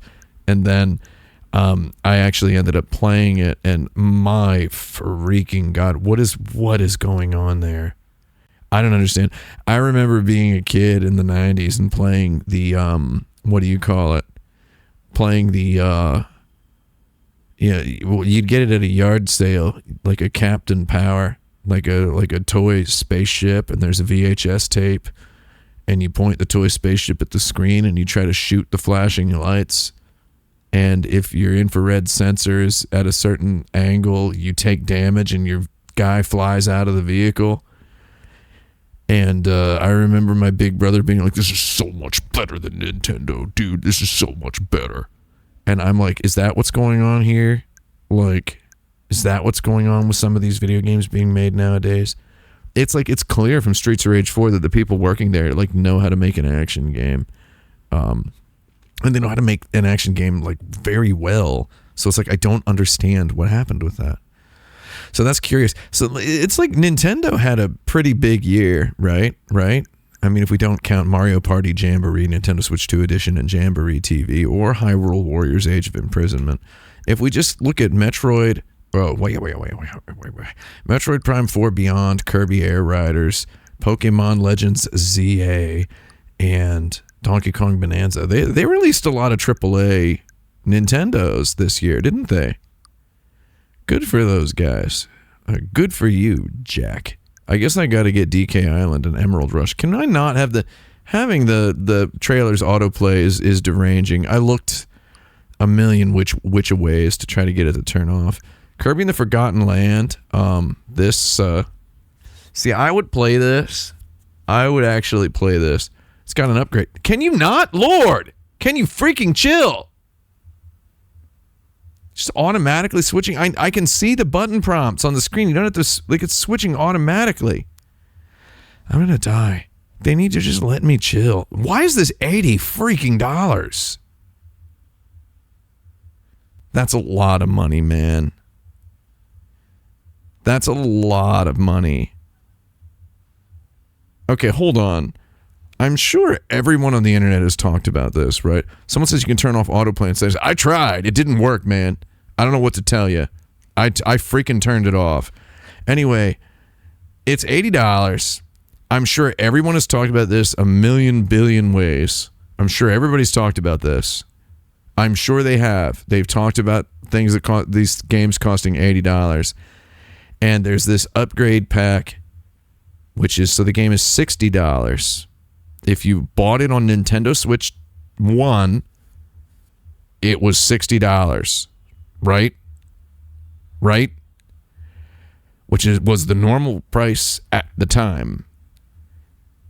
So now, if you own that version and you want the other 30 frames per second that you deserve as a gamer, you need to pay $20 to change it to an $80 game.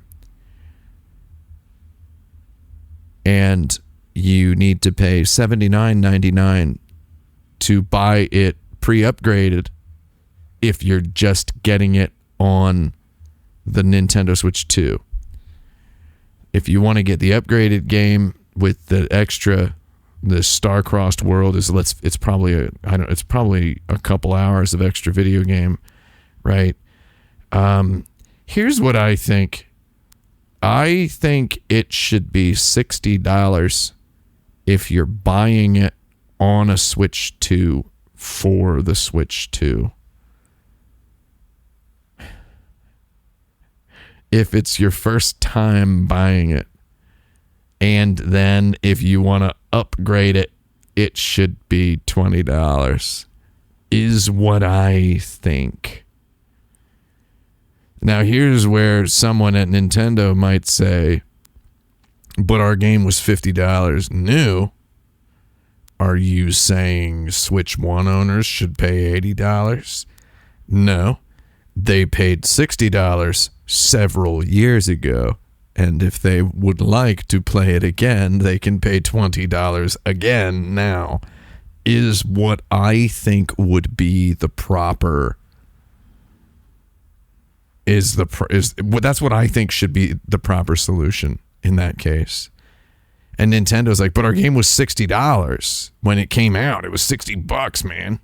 It was $60. It's like, okay, it's fine to decrease the price a little bit if you want to look like fully grown. If you want to look like freaking grown-ups, you know. You want to try to financialize games running better, like, and I mean, clearly, you know, there's a large amount of business has been paid into the idea of this game running better. It's not just that it runs better, it's that they added a mode. They added the mode so as to sweeten the load, if you know what I mean. They added a mode so as to sweeten the load. So that it looks more like something that's worth money. But I mean, let's face it. Some of this is this Assassin's Creed Shadows? Does it actually run on the Switch 2, or is it some cloud thing? I don't know about I mean, you know, again, I'm so out of touch because video games are my job, right?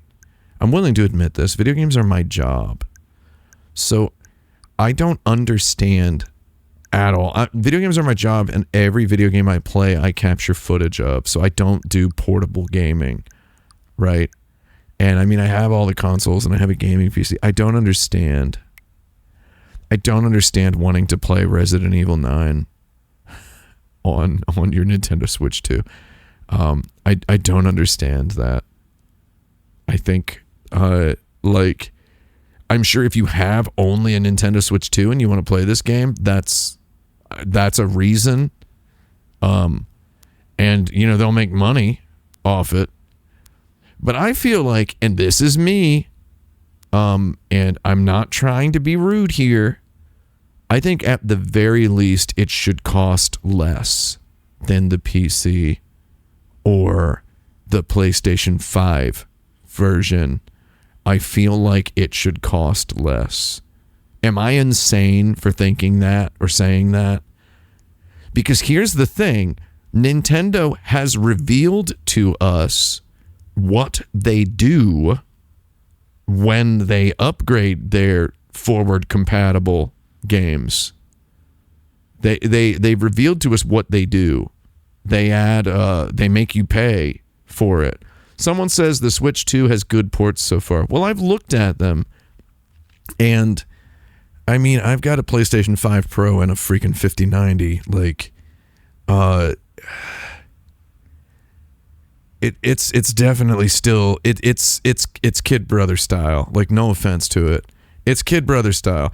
I will say Donkey Kong Bonanza is one of the most impressive looking video games I've ever seen in my life, and that just has to do with that freaking Nintendo salad. You know, it's Nintendo salad is what this game is. It's just a triumph of technical art direction and all of what that entails. So it's just, that's a beautiful thing. But yeah, I mean, I understand that my 5090, which I do not at all use purely for gaming. I use my 5090 for a lot of work, right?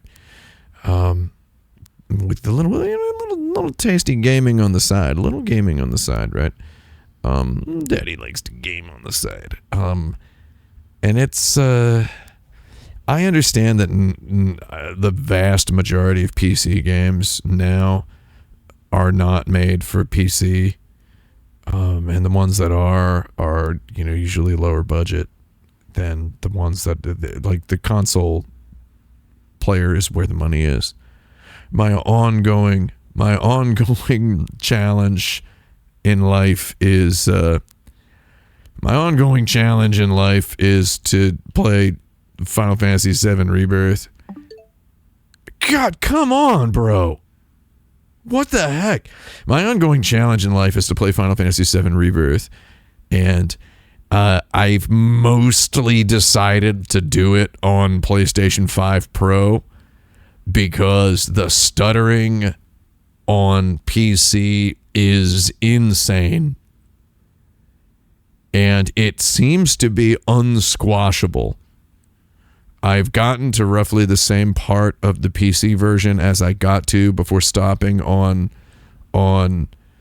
PS5, and there are aspects of the PC experience that are really nice. Like, some of the resolution can be beautiful, can and will and does be beautiful at times, but man, it's I don't think turning Mario Kart off is going to change anything, because like it went pretty fast. It sped up pretty fast. I don't think the download is not paused. It's moving. We've all talked about my insanely LASIK enhanced vision. I'm seeing the bar move. We're not closing Mario Kart World. We're not doing it. I'm sorry. This is good for science here. This is good for science. I think it's not. It's good to know how long it takes. I'm seeing the bar increment every time I look at it, which I'm looking. I'm looking at my phone. Every time I look back up at the screen, I see the bar go up a couple more pixels. It's downloading. Someone says Beyond is a bummer subtitle. Yeah, can we actually talk about that for a second? It is pretty bad. Why is there a subtitle at all? Well, because there was a subtitle on the other Metroid Prime games. Well, maybe just say, "Oh man, it's all right. You don't have to worry about those. Just take those out." I feel like such a chump for owning Breath of the Wild on cartridge. I wish it was just inside my Switch at all times. Because I've never loaned it to anybody. I've never freaking loaned this game to anybody. I've never loaned this game to anybody. I've never done that. See, you see it going up, right? It's going up. I can sell my Breath of the Wild when destitute. Well, I'll say the one thing Nintendo's refusal to ever lower the price of any of their freaking games, and one thing that does is it does make the resaleability pretty tasty, doesn't it? The resaleability is pretty tasty. When you really want to sell a Switch game, the fact that they don't get cheaper at retail, it's almost like Nintendo wants you to do that. It's almost like they want that to be a selling point of their games. It's almost like it. It's almost like it. Yeah, the word Prime 4. So wait, okay. I'm like so high that I don't like. This is such ugly interface. This looks so bad. An X on a gray bar. Come on. Is there no freaking graphic designer in the house over there at Nintendo? And well, like, why? Why is it telling me it can't download? Like, what's wrong with it? Like, I've got a freaking terabyte SD card in here. Or I got a 512 gigabyte SD card in here. It should be fine.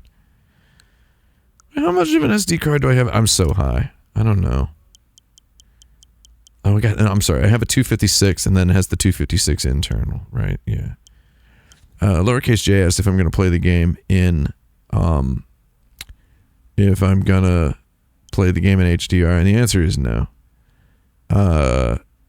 Anything I'm capturing, I don't play it in HDR.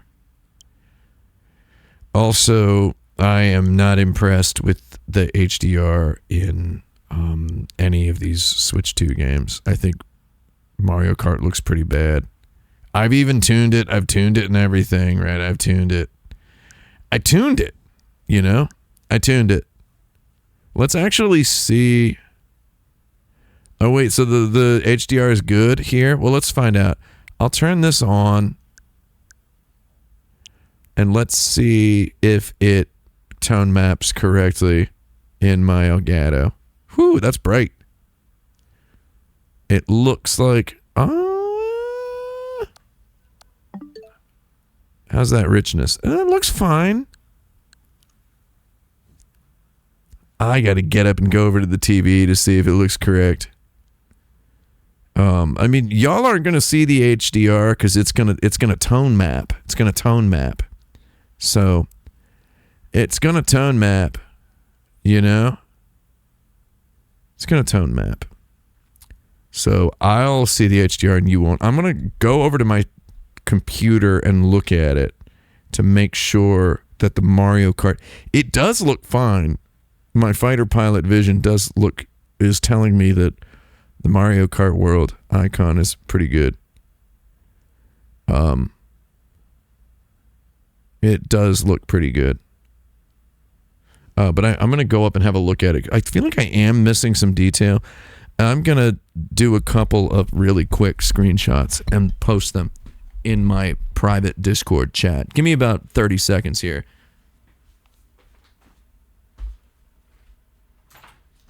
I'm over at the computer now. I think it's good, Ricky. I need to turn the HDR off.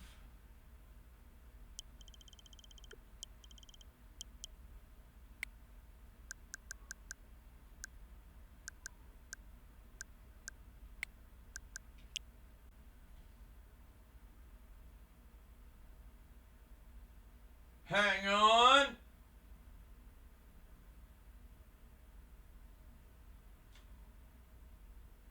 Come on, buddy. Come on. Uh-oh. I think I need to turn my... I think I need to turn my HDMI splitter off and then back on again.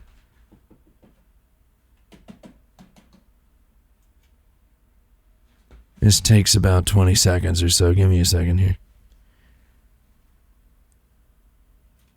Whenever I toggle an HDR mode in a game, I very often have to mess with my switcher. Hey! Hang on just a second.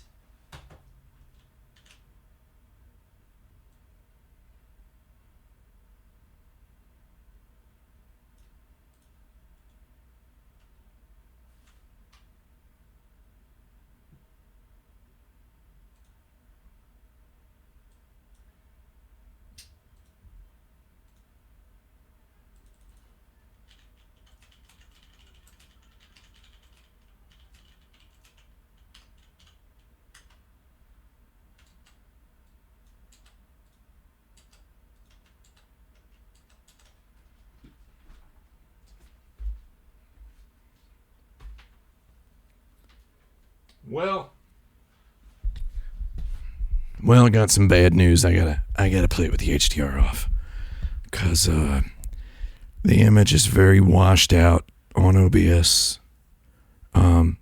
Nobody said anything. Nobody in the chat. Lowercase J, are you seeing it? I sent it to lowercase J on Discord. Did you see my two screenshots? The one with the HDR turned on. Yeah, check it out. I mean, it should be pretty clear. I know how to get OBS to handle it correctly. I actually have a scene, or not a scene collection. I have a profile in OBS that's for capturing a game that I'm playing in HDR. It's just that's not this one. The stream profile is different. There's like tone mapping settings I have to do in the Elgato 4KX. I'll be fine playing it in SDR. Yeah, the blacks look really gray in the I could get it to look correct, but oh well. Here it comes. Metroid Prime 4 Beyond. I'm about to launch this game as a middle-aged person who's been playing video games since childhood. Since childhood, I've got to say,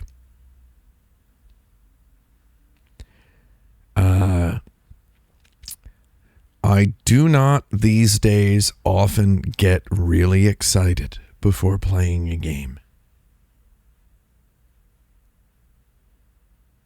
And I'm not very excited to play this one. I'm going to enjoy it, but the childlike wonder is it's completely lacking in this. No offense. I'm going to enjoy it. But there's no childlike wonder. And also, when I said I started the download at the beginning of the stream, that was a bit. So everyone who said that I have to close Mario Kart World in order to speed up the download was really wrong. That download was actually pretty fast. So a little data point for you, if you're wondering, if it actually does speed up the download, I think the download was going fine because I'm here idling on the. Every time you relaunch into Mario Kart World, you get the little pop-up about connecting to the internet. Anyway, I'm really excited to get these psychic abilities. I'm really excited. You know, people always accuse me of doing bits. It's like sometimes I just kind of have to do one, right? If I understand correctly, there's... I'm gonna play 4K 60 because I'm not capping at 120, but I will check it out in 120 later. I mean, if I'm gonna enjoy the 4K 60. We're gonna enjoy the 4K 60.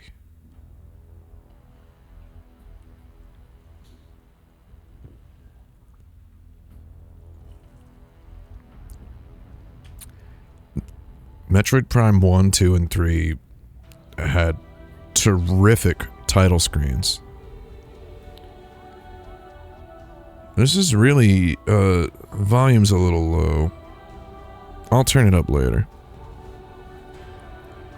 Oh, the Metroid Prime 1 title. Yeah, that's extremely good. Oh no, you ruined it. You ruined it with your little Walmart for sale sign you put down there. What is that? You had a freaking perfect title screen, but you gotta put Nintendo Switch 2 edition on there? How about you put Nintendo Switch 1 edition on the Nintendo Switch 1 version, and you leave this off for the Switch 2? You're not selling it. You're not selling me something after I bought it, you psycho. God, as soon as Reggie left, they stopped understanding. Nintendo just completely lost touch with the value of a pizza, you know? They just don't understand how to sell a pizza anymore. You know, they gotta write how delicious it is on there. This pizza is delicious while you're eating the pizza. Whereas Reggie told them, you know, the pizza is delicious. Sell them the pizza. They'll eat it. I'm gonna turn the music up a bit. Hang on. I had it down for a very specific reason.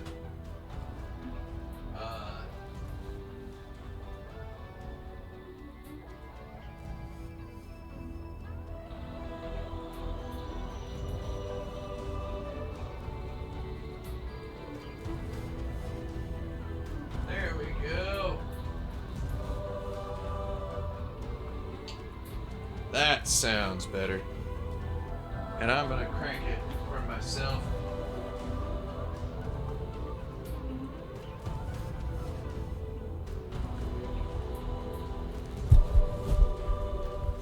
How's that? I mean, I don't think it's too loud. We're gonna go ahead and strut. If you think it's too loud, I have to leave. So one thing, if you're a professional gamer who captures all video games they play, you have to leave all these things at default. Don't ever touch any of them. Dual stick fusion. Red flag right off the bat. Why don't you realize I'm using a Pro controller? It's represented on the on-screen graphics of the controller's user interface itself. Use L and R for movement and camera controls. Use motion controls for fine-tuned aiming. Switch to mouse aiming by placing down. I don't have a Joy-Con. Use L for movement. Use motion or mouse for aiming. And camera controls. Switch to mouse controls. What? All right. What? I hate to be this kind of guy, but I'm gonna need to see its license and registration here. Ooh, music volume slider, not bad. Maybe there's more granular. I want to move the camera. Wait, there's difficulty modes. What? Beat the game on normal to unlock hard.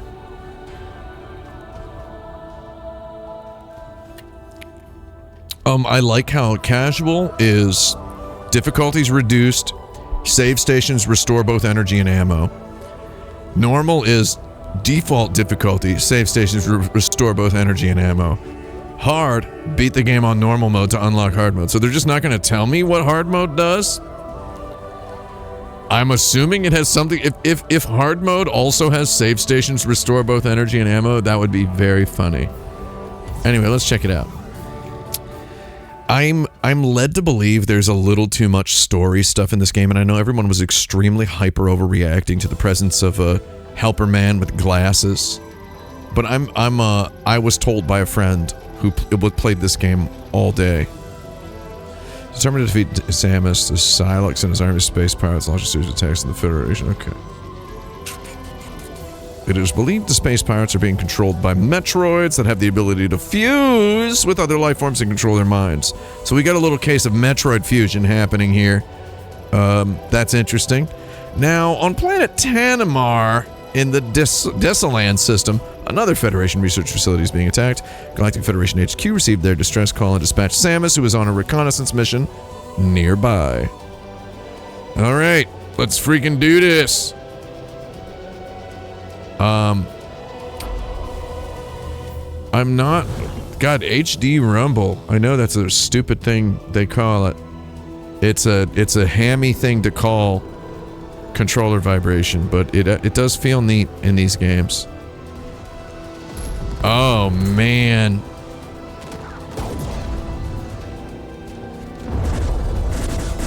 God, that is 4K 60. This is the AAA-est looking game I think Nintendo's ever published. I mean, DK Bonanza's pretty AAA looking as well. If Zelda Tears of the Kingdom had released at 4K 60 FPS, I would have called that very AAA looking. I like how this music track just rolled through the title. Oh, they got some power loaders. Is that a... They got some big old, Ah, man, maybe this HDR would look freaking good. Maybe this HDR would look freaking crazy. Oh my god. Just never would have thought Nintendo would be making freaking HDR 4K 60 video games. Never would have thought that would even be a thing. All right. That's Metroid. Metroid's here. Metroid's wearing the Various suit as well. Oh, I was actually gonna flip the table if they didn't play that music. All right. Let's see what we got. Oh, you're alive?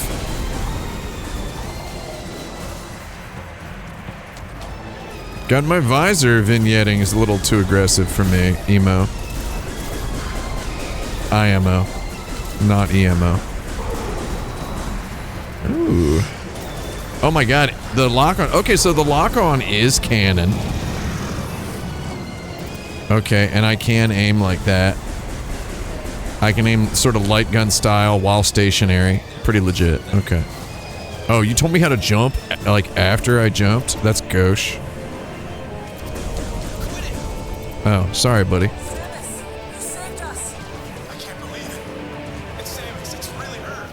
Did you guys hear about what I did in Metroid Prime 1, 2, and 3? Is that what y'all heard? Okay. I like how they're finally just kind of doing Halo. Years after... Oh. The artifact? I'm gonna get the artifact. I'll go get it. Yeah, what's up? Alright. She not gonna talk? When you're ready, scan the door and head. I just gotta say, she should talk. I don't know if there's any discourse going on about this. First of all, I do love that 20-some years after... Okay, can I... You know, I know how to scroll around a map. I know how to do it. You can let me do it. Thanks. Lord. Freaking... They're like, not only they're putting my diaper on, they're tying my shoe. Right? You know, teach me how to do one of those and then help me with the other. But, you know, don't, like, come on. Are you putting my diaper on and tying my shoe? Teach a man, you know, buy somebody a pack of gum and show him how to chew it. And he chews gum for the rest of his life. But put a man's diaper on and then tie his shoe. You know, and now he's got one untied shoe. Is that true? So, like, 20-some years after game journalists lost their minds about how you couldn't aim with the right analog stick, they finally made it Halo. Because we've got guys. No, I didn't mean to do anything amiibo related. That was gauche. A switch to the scan visor. Hold ZL to scan. I got full access to Federation bases. Go get him, Samus. A common box. Standard sized storage and transport locker of the Federation. So anyway, if Samus doesn't talk in this game, I think that's stupid. I think she should talk. I think if they're gonna add a freaking Poindexter, Rick Moranis character, an audience surrogate, if the assuming the audience is a bunch of Rick Moranis likes, if they're gonna add that, If they're gonna add that, they should let her talk. Because otherwise, that's not really very feminist at all, is it? Right? They should just give her dialogue. Because I get people talking at me constantly now.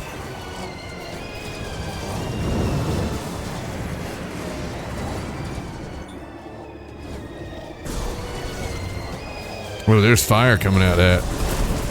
Oh, I could be busting all these boxes? Are you telling me my Mega Buster is also a box buster? I'm so high, I'm not even like reading the text. What did I just get bumped around like that for? Oh, I can still jump with the left. Okay, and I can shoot my missiles. Look out, Samus, fire! I really need characters to be telling me what to look at. Wow, did they just cut me off while I was opening a... Oh my god, it's the Covenant, dude. Is that the freaking Arbiter down there?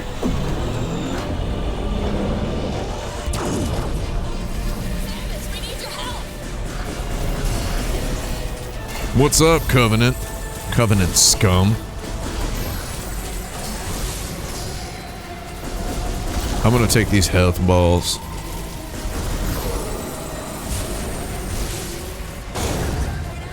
I'm loving my shots.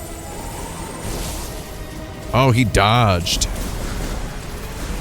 You telling me some 343 people worked on this? Is 343 the inventors of the Halo enemy that teleports away like on raycast hit? Is that did they bring that expertise to the table here? Like on raycast hit, flip a coin, you know, if heads, enemy teleports away. What's up, dude? I'll attract the pickups. Was that not the A button that I just held?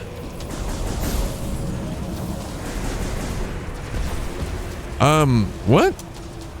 Oh, I just attract pickups while I'm, charging. Okay. Satisfying pull on the gun. Oh, so I can just do this. Alright, it has been 18 full years since I played Metroid Prime 3. Well, still, wait, what were you saying? What? It's, it will be brought to me. Can you play that tooltip for me again, buddy? There was a tutorial tip. I got good eyes and I read fast, but it's gonna have to jump in first. Oh, I knew that. I've been doing that, man. I don't like that they're starting me out with a bunch of abilities and then they're clearly just gonna friggin' steal them all.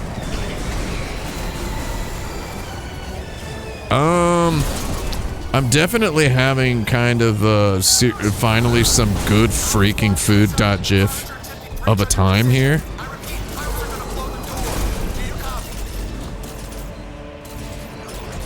Even though, you know, I know that when I take a bite of the juicy steak, the Matrix is telling me it's a juicy steak, that it's delicious and such.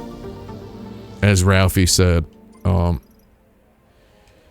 I know that because I'm just kind of in a rolly ball watching some stuff happen down there. I mean, I've played more than a video game before. I've played many video games.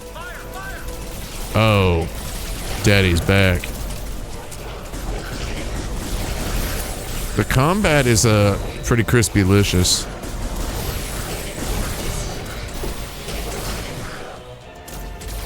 Sup, Nim Twist? You got blowed up. Oh, that didn't even do it. All clear. Destroy the computers and let's get out. Alright, let's do it. Oh, switch to the scan visor and then scan the target. Oh, I gotcha. I love the scan visor. Use the lock-on ability in the central sensor to reveal 4 free aim. Okay, I gotcha.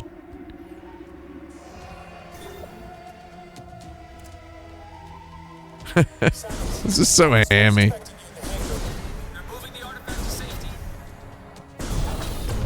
That was fun. I'm using motion controls. It will be brought to me and placed at my feet. I'm very precise with my shots.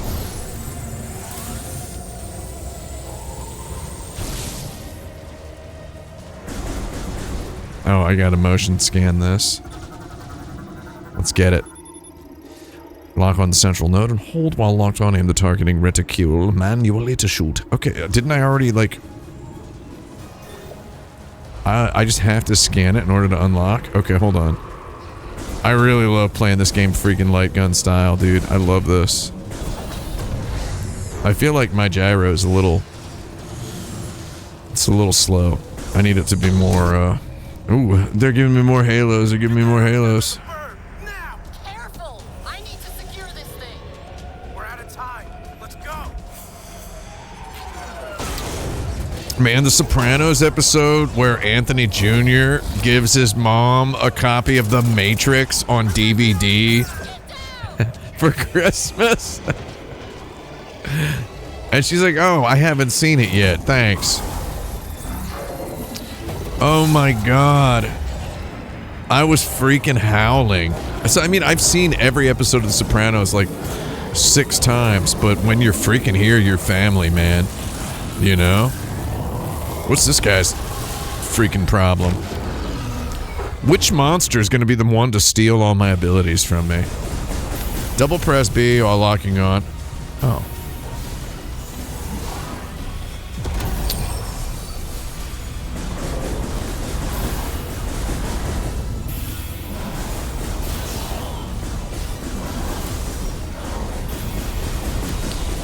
Metroid Prime lock on, yo.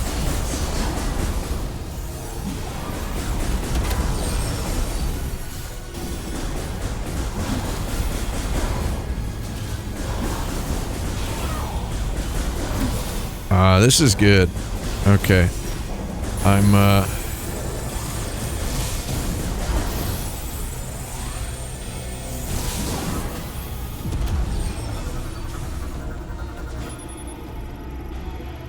Metroid fusion has resulted in a loss of free will and the formation of beam projection lenses on its chest.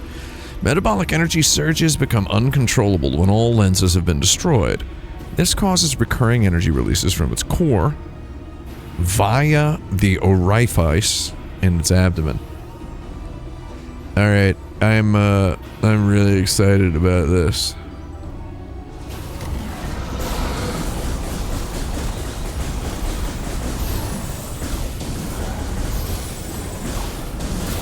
I love shooting the balls.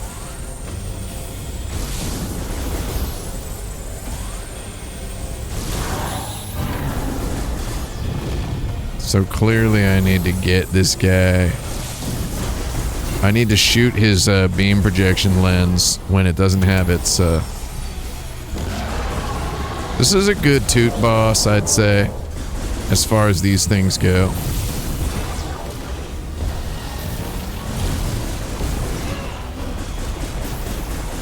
What's up, Aberex? Oh, I thought I could get his Stumbo area. Oh, okay, you know, we don't need to do this.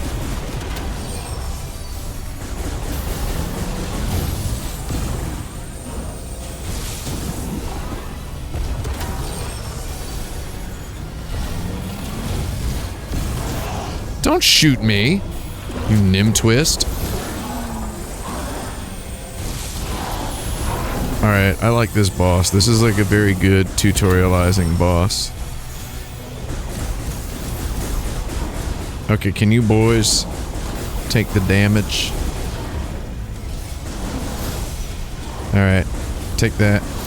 See, like, how are you gonna, like, I feel like this boss battle is trying to sell game journos circa 2004.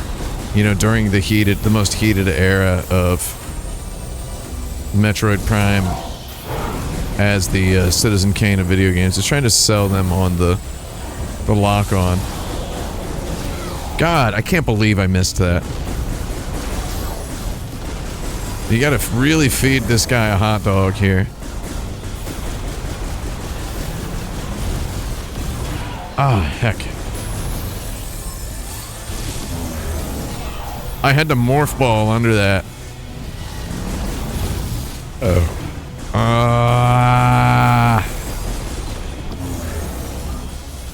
Oh man, morph balling in and morph balling out is pretty tight. Is this arena like Fortniting? Is it closing up on me?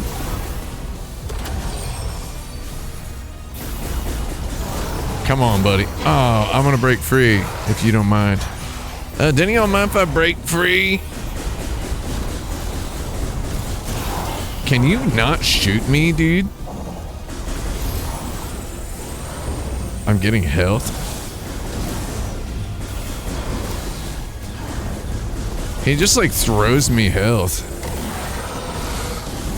This is a good, really, okay. You know, you don't have to do this, dude. This is a really good tutorial boss battle. This is like, I can't believe I jumped so early because I was so excited. I was so excited to jump. Can you stop doing that to me, man? It's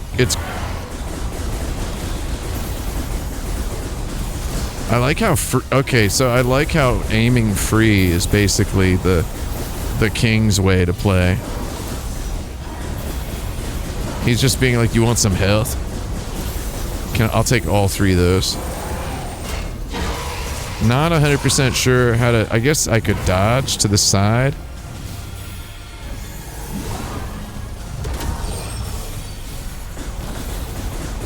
This is good. Then you don't mind if I get that health. So it's like snapping to lock onto these while they're in the air. You know, I'm gonna figure out like how to dodge. I mean, I know how to dodge that. It's just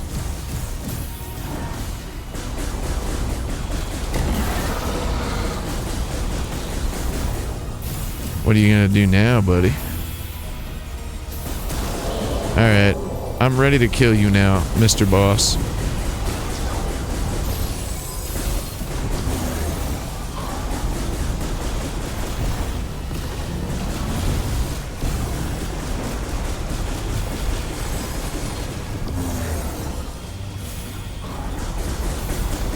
You're done, buddy. Oh, he freaking spilled his guts on me.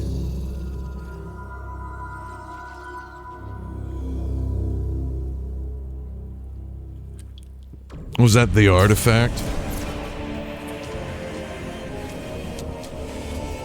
Oh my god, these guys are Metroid fused. Oh, it's my rival. It's my rival! Let's fight, rival.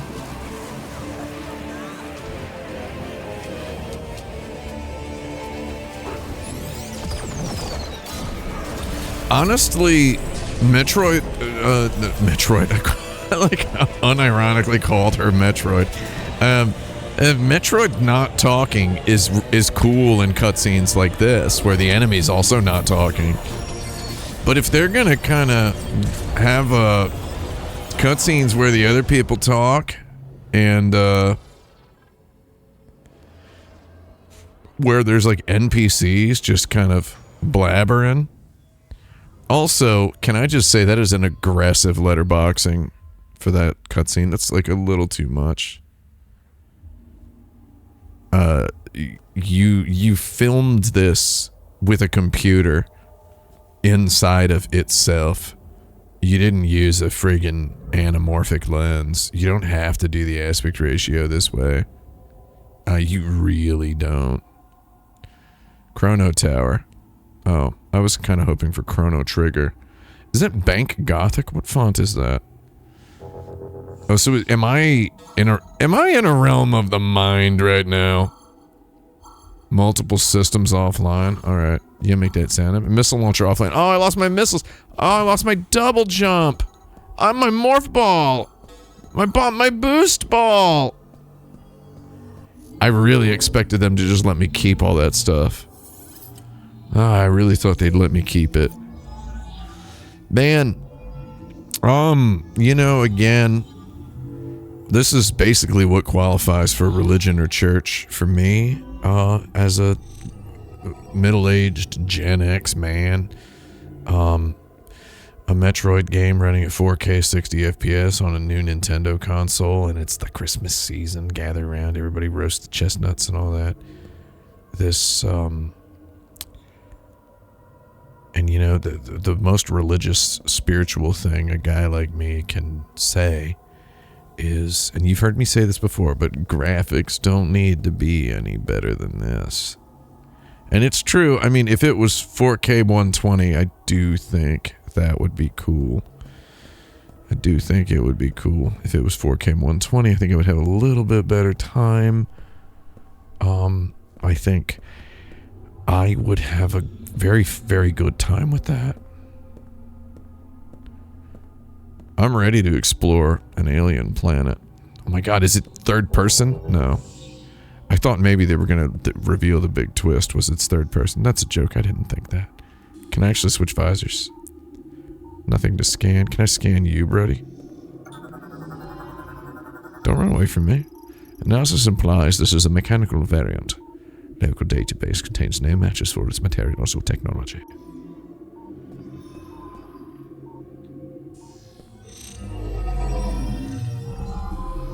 Oh, I was going to scan that, man. We're going to scan everything. Oh my god. It's the freaking elders.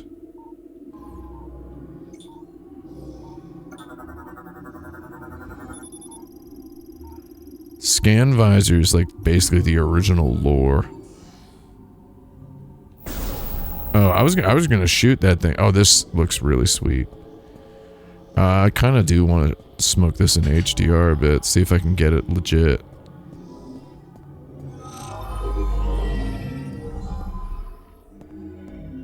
I think this HDR would be pretty dope.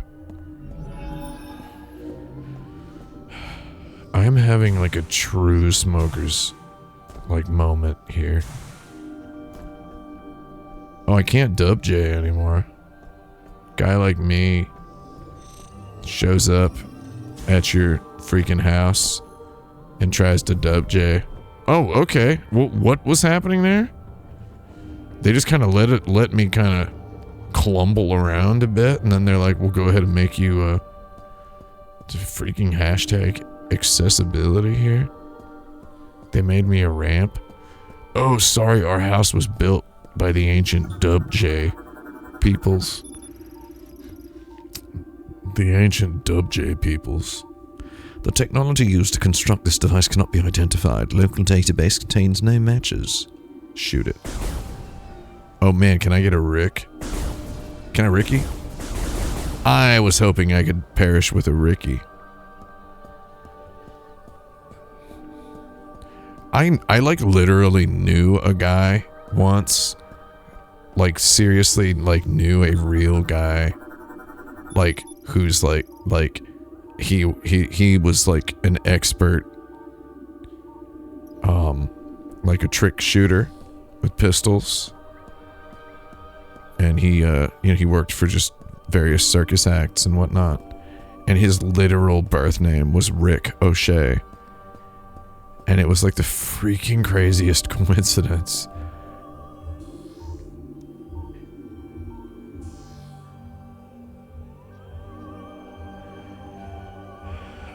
Petroleum Blonaport says if J.J. Abrams called himself Dub J. Abrams, he'd be 1% cool. Yeah, Dub J, dude. If his name was Dub J. I've actually called double jumps JJs before as well. So, I've literally said Dub J. I need to see this in HDR. Ooh. I like those guys. So, I wasn't so keen on all the talking in the opening with all of the Federation.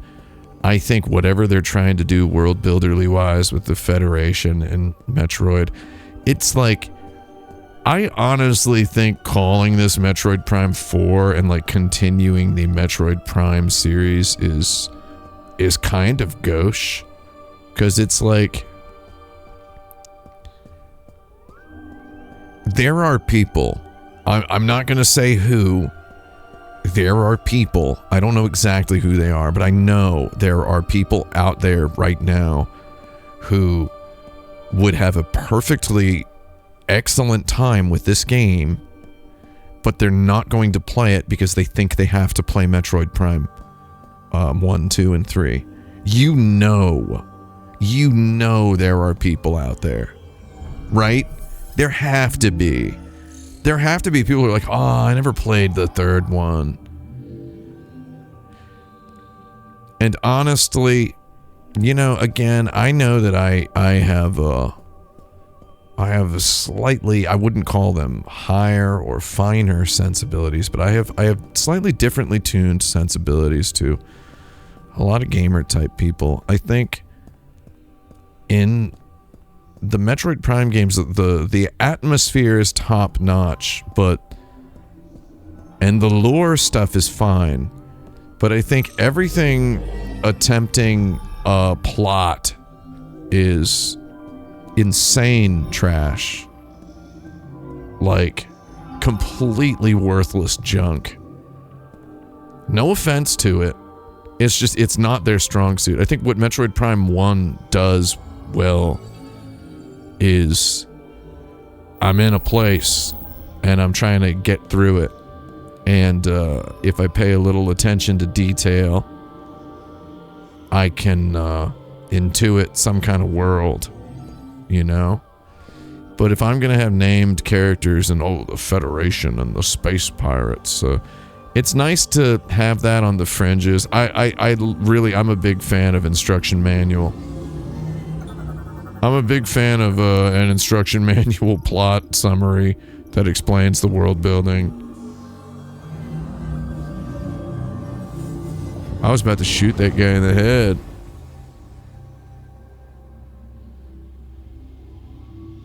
Someone says they didn't realize there were sequels to Metroid Prime before this one. Really?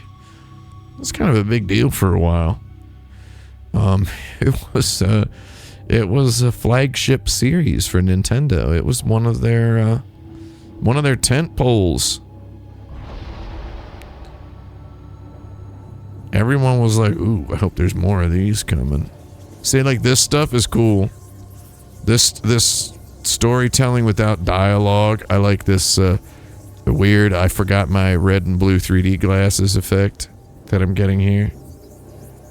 You know, the get your 3D glasses out of the envelope stapled to the back page of the comic book sort of effect that's happening. There's a lot of just kind of, this is trick or treat for freaking Gen X boys growed up, the kind of video gaming that's happening here. And, daddy likey, I'd say. This one's for daddy. This one's for daddy. Mario Kart World, that one's for baby, right? And again, as an unmarried man who has never produced a single child, I'm my own baby and I'm my own daddy, you know? And it's multitudes and such, right? I'm a bit of a multitudes container. Chosen one, what?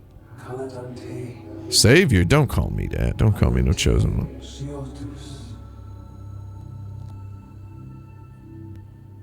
So I'm still on, okay, like this is like before Metroid 1? Are we still covering the adventures of Samus before Metroid 1 happened? I am not at all. It releases latent psychic powers residing within you and enables interacting with psychic technology using psychic technology with a capital P.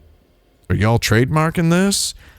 I'm not a guy who skips story in video games. I'm not, but I can admit that most of what was happening plot-wise in Metroid Prime 2 and 3 just kind of struck me as my eyes were freaking glazed over. Okay, now I can use X to switch to the Psychic Visor. Oh, man. Is the Psychic Visor and the Scan Visor the same? Psychic Assembler forms objects by bonding all molecule nanomachines floating throughout the environment. Operated using psychic energy. Okay. Yeah, the whole Prime series takes place between 1 and 2. Yeah. So, okay.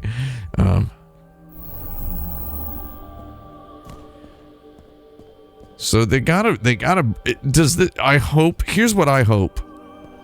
And yes, this is very Georgia O'Keefean, as someone pointed out in the chat. Here's what I hope, and I hope this for the sake of everyone working on... Oh, shoot. Wait, what?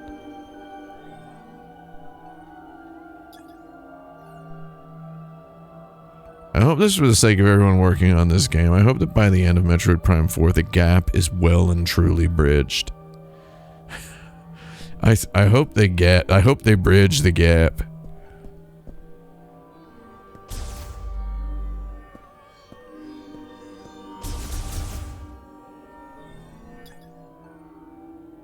Disassembles and reassembles in response to psychic energy.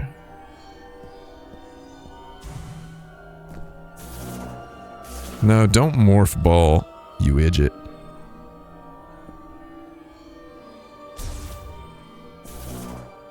I wish I was dead. Like, what?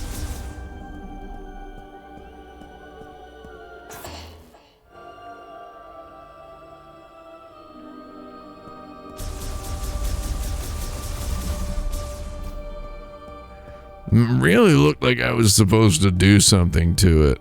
Do I gotta scan this one as well, Ricky? Its front and back sides both react, however, there are one-way versions as well. Sounds kind of dopey. So I now have psychic powers. But why? I do like the designs of these guys. I like their robot soldiers, and I like their weird faces.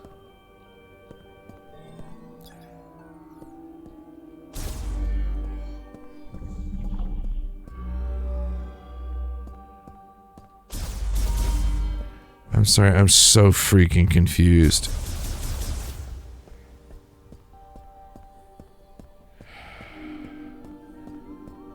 I feel like I missed one text box. I just want to be turned loose on the planet. Chrono Tower Pinnacle, touch the hologram to activate. You freaking easier said than done, dude. Freaking easier said than done.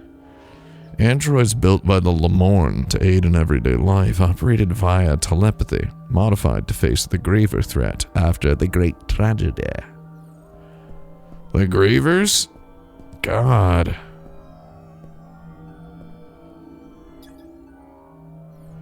I feel like it's kind of indicating that I should be able to, like, do something with my psychic finger.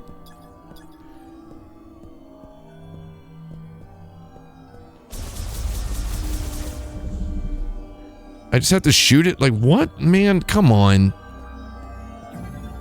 I'm telling you, Metroid and shooting the doors, dude.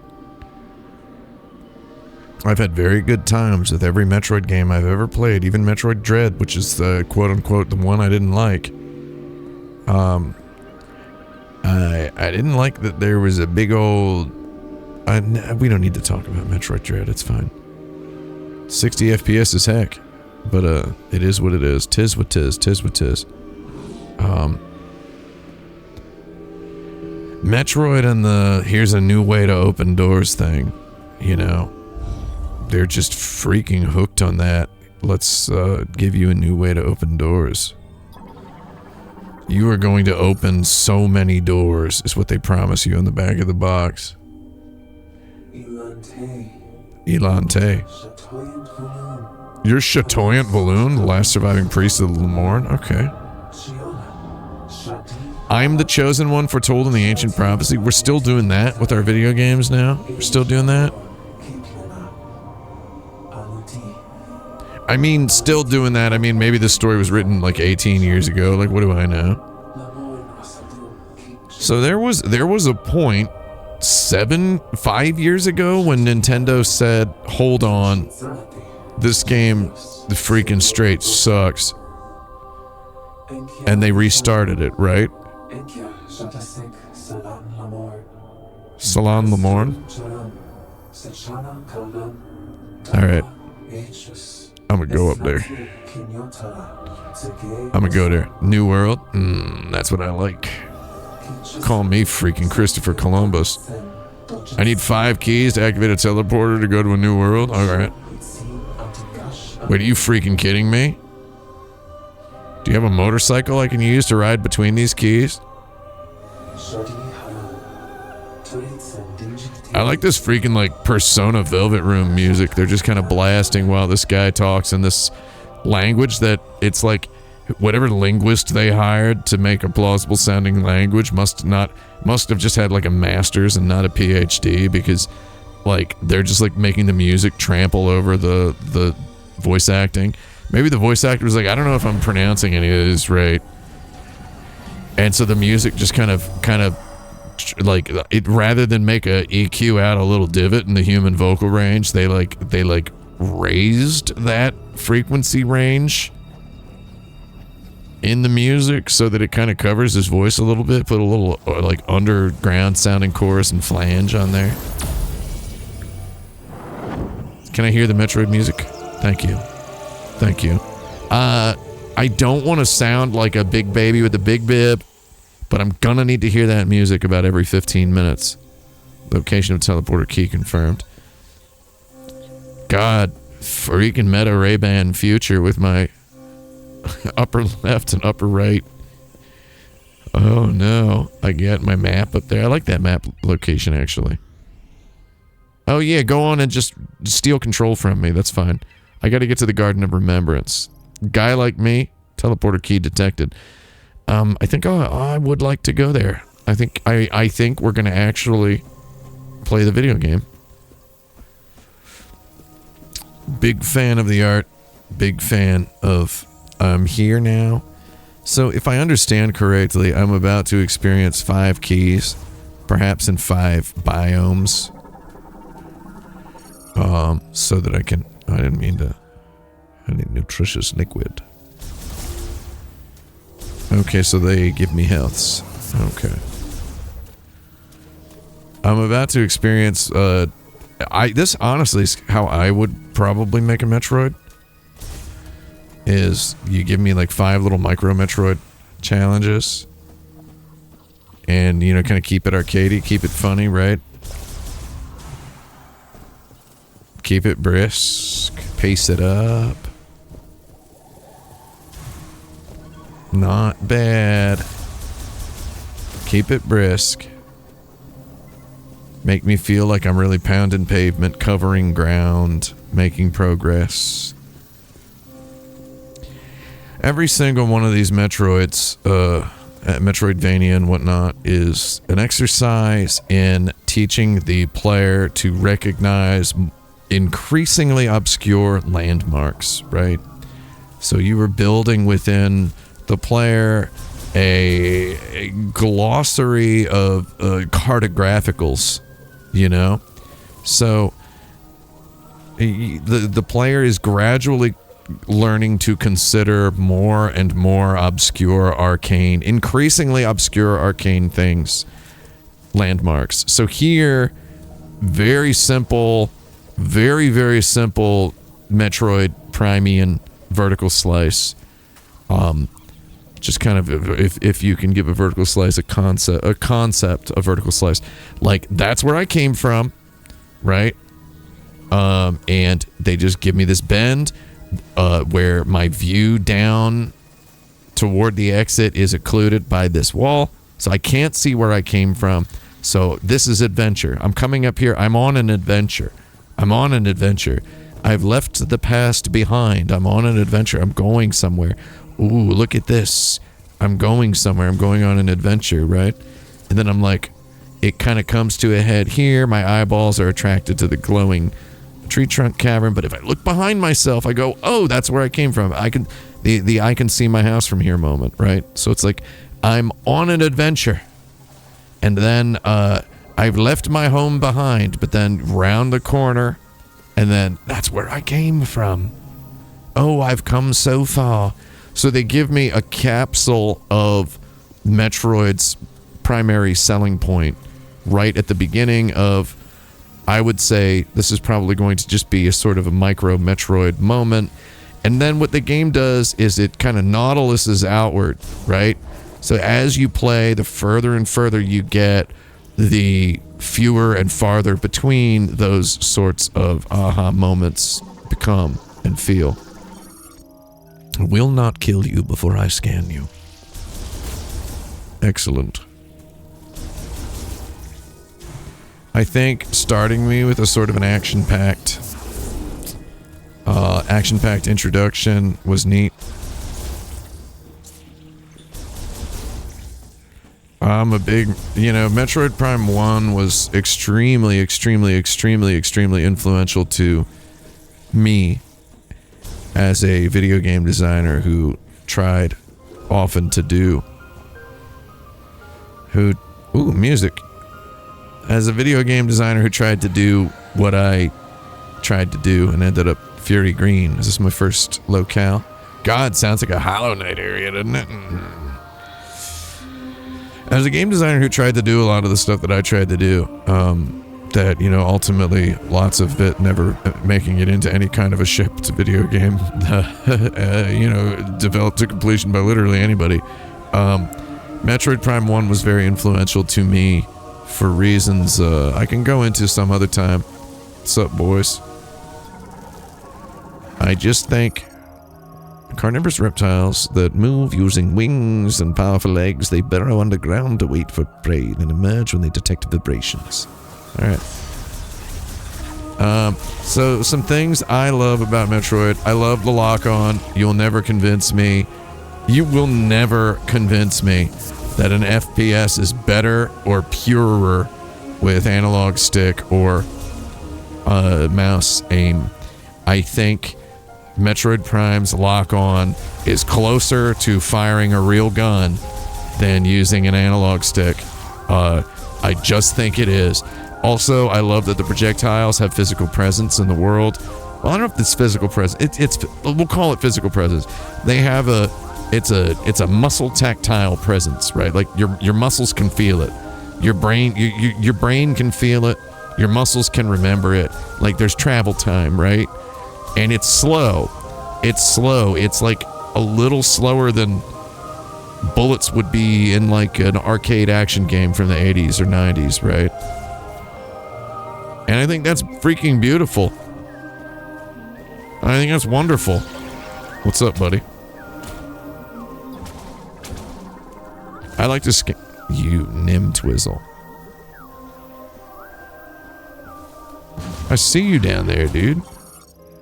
A mobile tuberous root plant variant with an autonomic nervous system. Okay. They usually live in mud underwater and will resurface if the creature draws near. Okay. So a sentient potato. You get turned into dirt. I think the vocals are a bit much in this music track, but I'm loving it like McDonald's. So they're right off the bat, they're showing you enemies that, I mean, Metroid Prime 1 was unashamed of its lock-on system. It was completely unashamed of it. But Metroid Prime 2 kind of was, and Metroid Prime 3 was ashamed of some different stuff. But, there's nothing wrong with being a little ashamed. Like by ashamed, I mean, like, they didn't, like, try to sell you the lock-on system in Metroid Prime 1. They were just like, this rules, we built a video game out of it.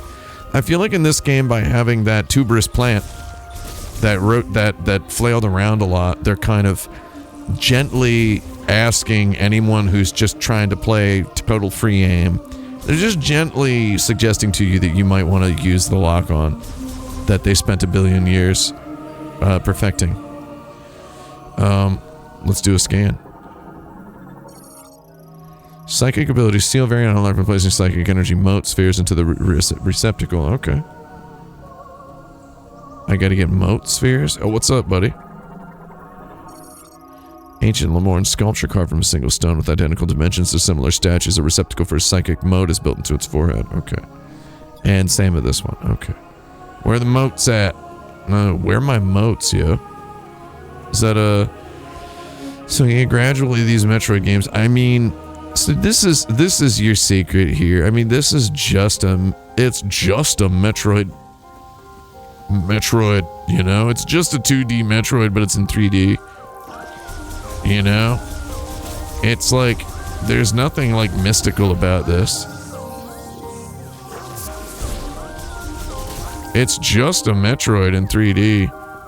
And except instead of looking at the top of the screen and placing little bombs, you just look up and you go, oh, there's a missile upgrade over there, right? And you know, I got a little upset, not upset, but earlier when they took all my cool abilities. Is that a moat?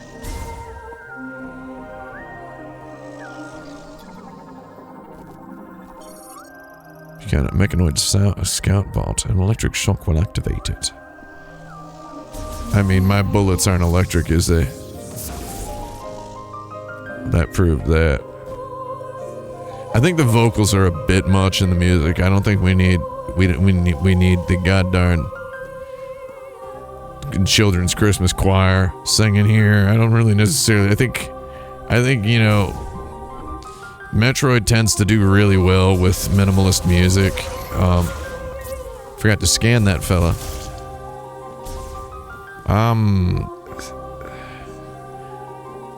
The degree to which gaming is back on the menu is insane with this game. Like, it's kind of off the chain. It does just, quote-unquote, just feel like playing a new Metroid. It does just feel like playing a new Metroid. So that's...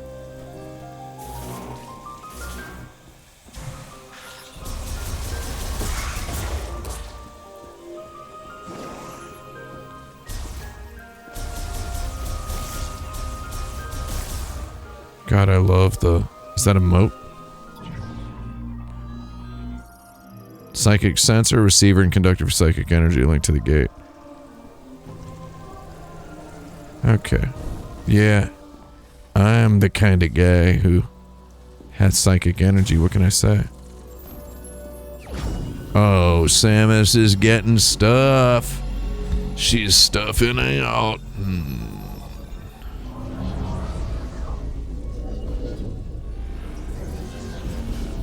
The degree to which gaming is back on the menu is freaking unparalleled. Psychic glove acquired. I needed to hear that music. That was good. That was the adult Christmas choir. God, I'm so freaking hungry. I can't bungee jump. I'm hungry. Manipulated with a switch psychic visor and hold ZL to grasp a target. Daddy loves to grasp a target. Open the menu. Yeah. What's up? I got it. Oh, and I fired it immediately at the eye hole. I wanted to kind of grip it a little before I ripped it a lot.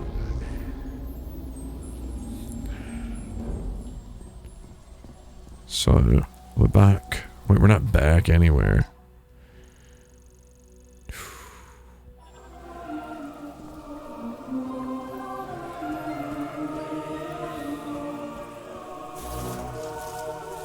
I already did this, Metroid. Metroido. We all know what Metroido means. Metro means subway, and ido means well, such as a underground passageway to water. That's what Metroid means. That's literally the name of it. How do I charge this guy with, do I need Elecman's power to charge this? These graphics are so good. I've got to say, I think if you don't like these graphics, like, first of all, what would you want? Ray tracing, I guess? I don't know what degree of elitism one would consider worth doing.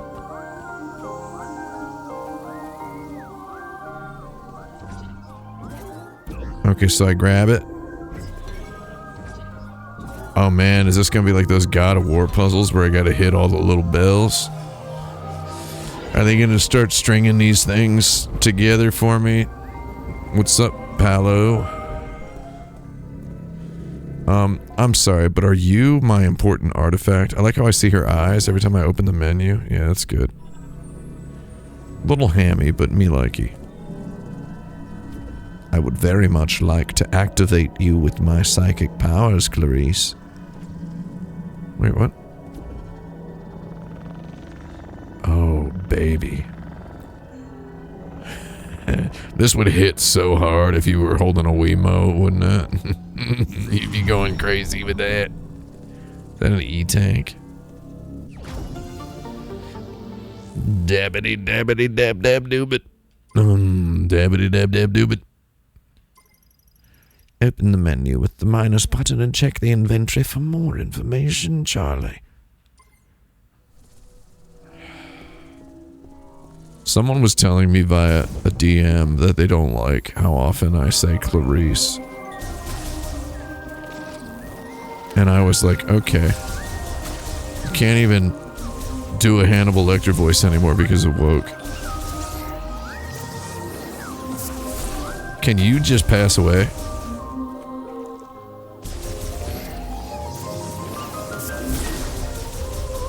You know, I don't actually need to kill these guys. I can just roll on out.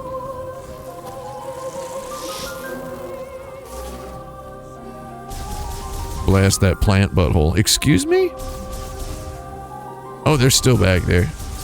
Persistence. I don't like you guys. I got shot in the back. In the balls, butt, and back. Galactic Federation distress beacon detected. I'm gonna need a refill, bro. Wait, can I scan the energy pod? Hold on. 10 points. I know what it gives me. I just. Okay, so where's the distress beacon, buddy? I'll save it there. That's very good. I'd like to get it, I think. I'm gonna let this game kind of railroad me a bit. Unless that... Bristol Vault. Okay, you know. I'm gonna follow its prescribed path. I'm gonna follow the beaten path. Because I feel like I'm in the fine, smooth hands of a talented master chef with this game. That's a ball hole. Hold on. That's a ball hole. Maybe I don't want to go in there just yet.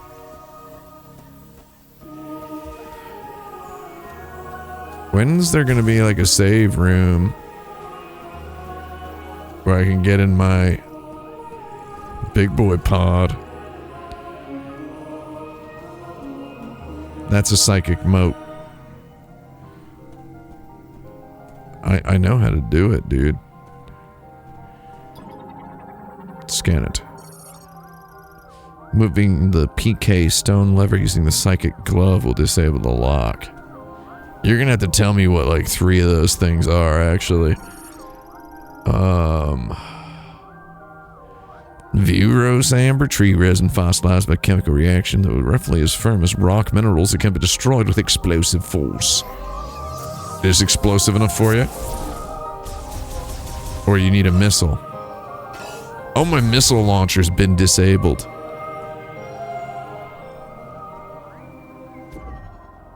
And then I can just move the lever. This would hit so hard if you're stupid. Right?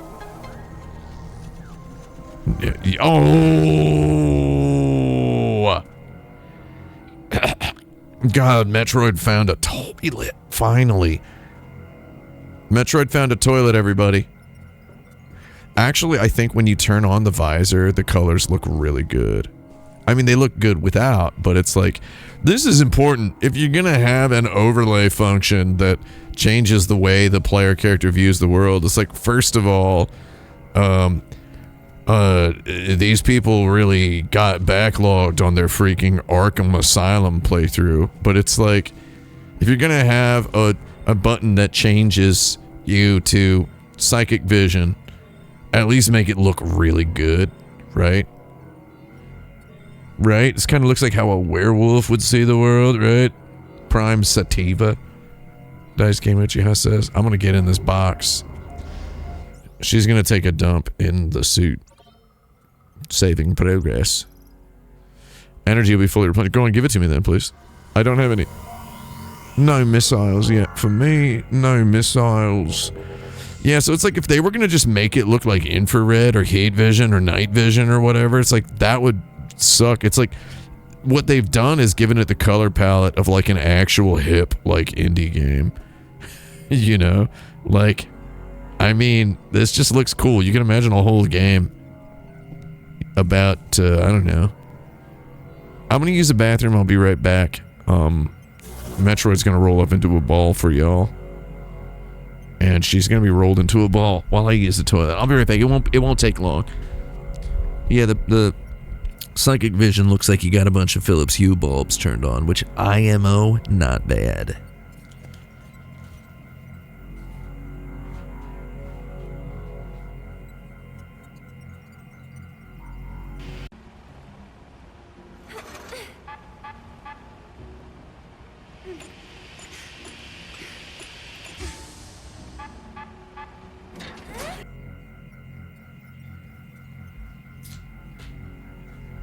I'm back. Oh, hang on, I gotta take my trash out. Give me a second.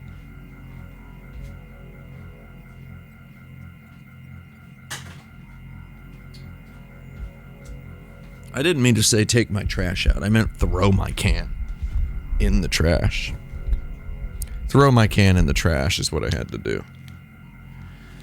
Alright, my Bear Dynamic DT1770 headphones are back on.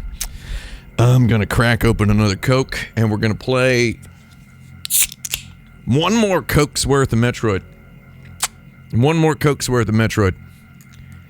And that's it.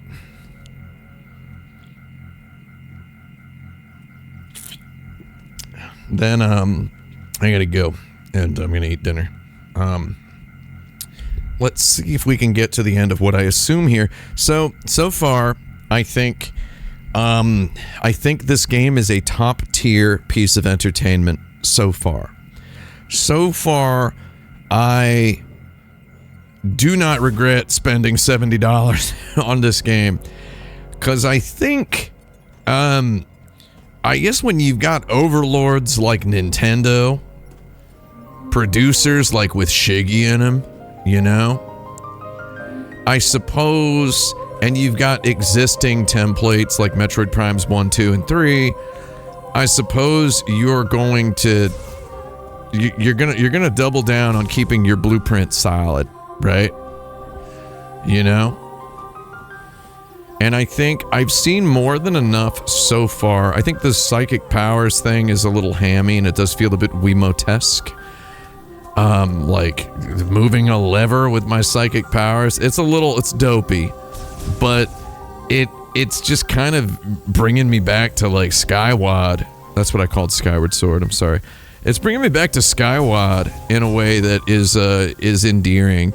But the fact that in the opening battle they let you have all the toys, all the abilities, they gave you a dynamic combat that set the stage for world building wise, showed you the Federation fighting the space pirates, but then they briskly, mercifully warp you away to where Samus knows best, which is an isolated planet populated by psychic alien weirdos, right?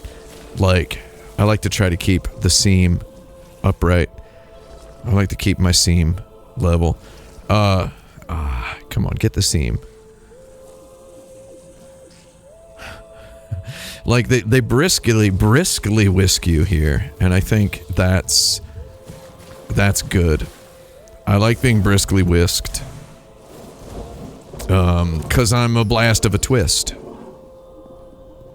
What's up, buddy? I'm a blast of a twist. I like to be briskly whisked. When I die in a plane crash, I won't be missed.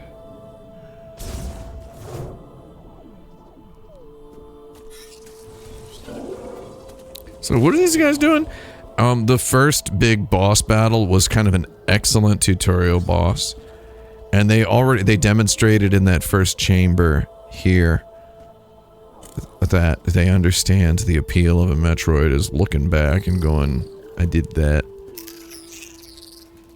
Like keeping just like the micro pacing, like the pacing of individual rooms feels correct.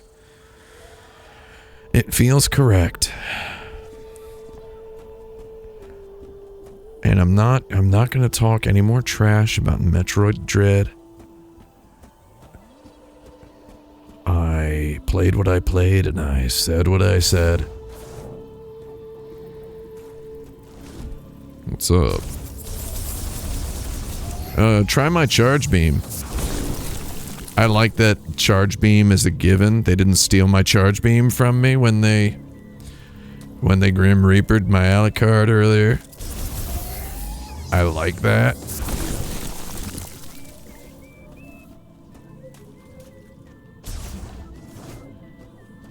I do like this arcade action feeling.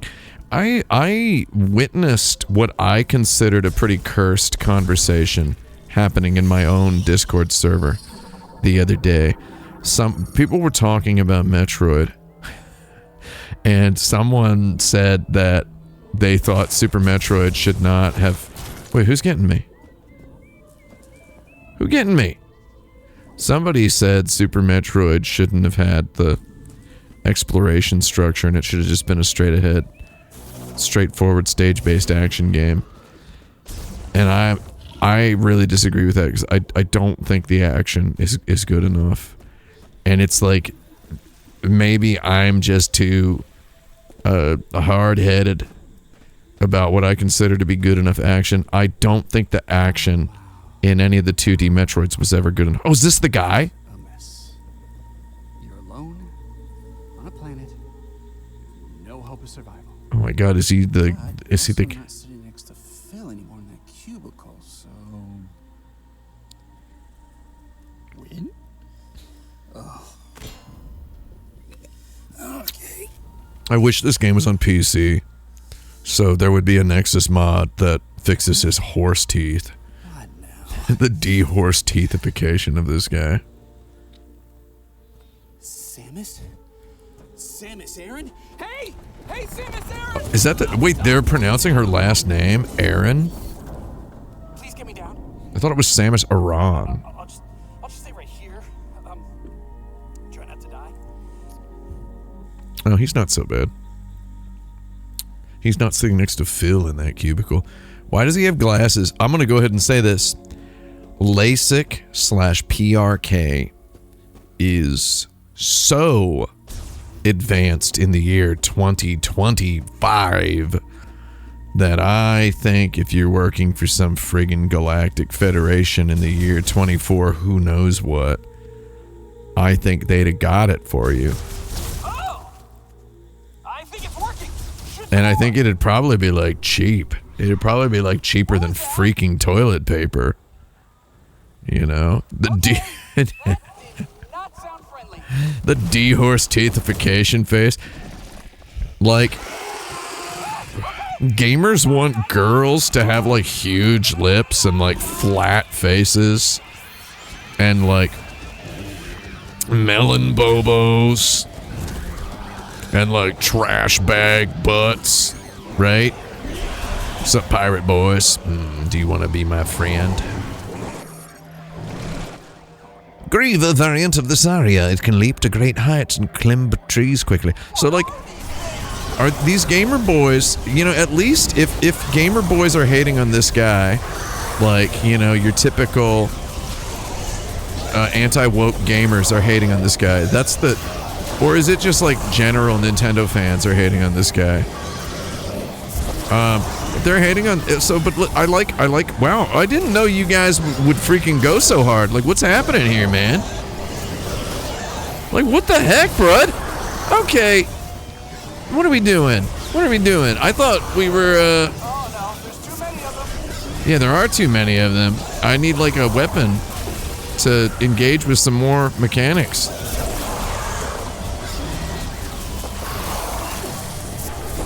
Okay.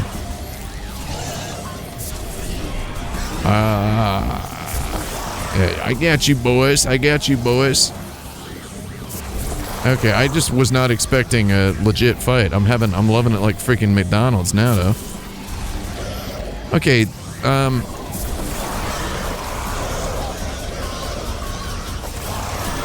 there's more?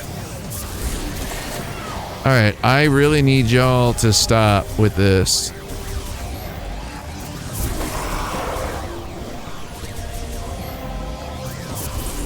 I wish my psychic abilities that could pull psychic levers would be useful here. I love the charge shots, but, you know, I don't really need to use them. We know that? Now help me down? No.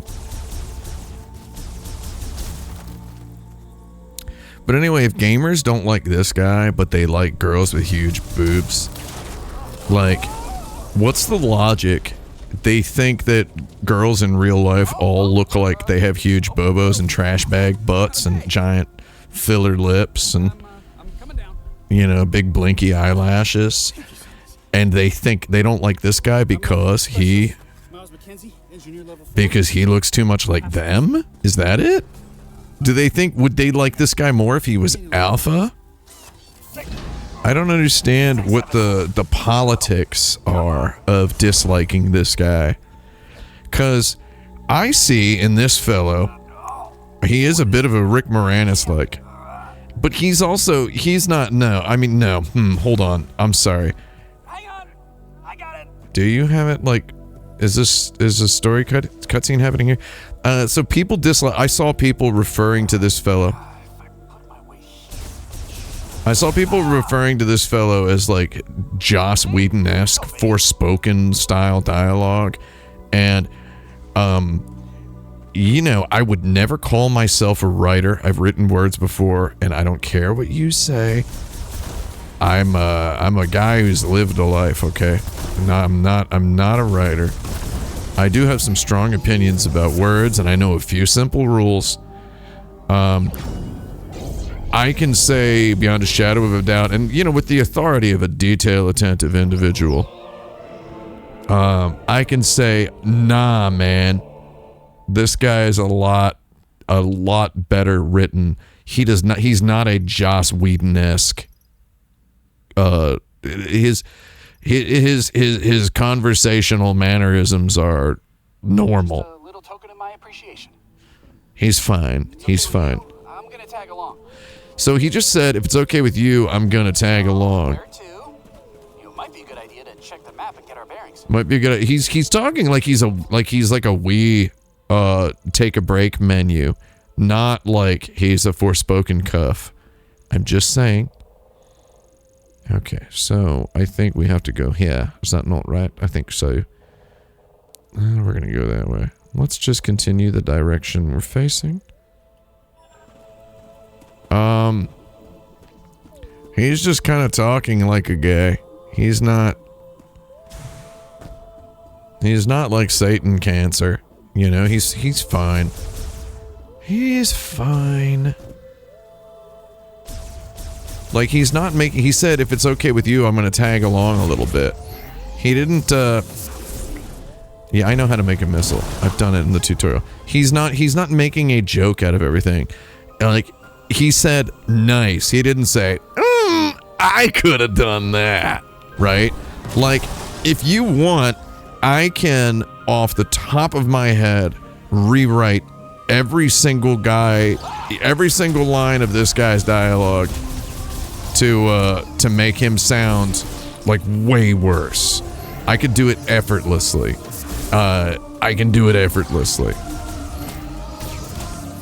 It's very easy. I think he's fine. So far, I mean, maybe he becomes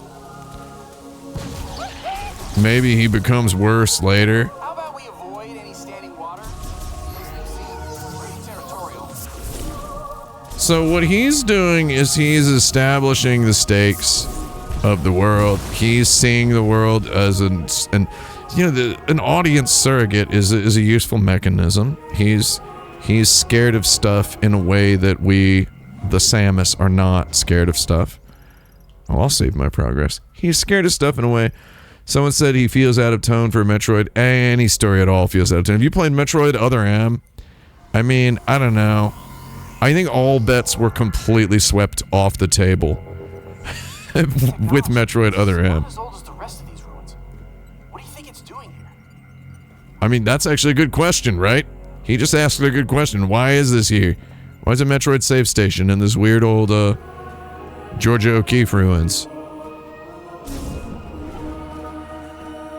Alright, boys. I'm here to blow up the fossilized amber.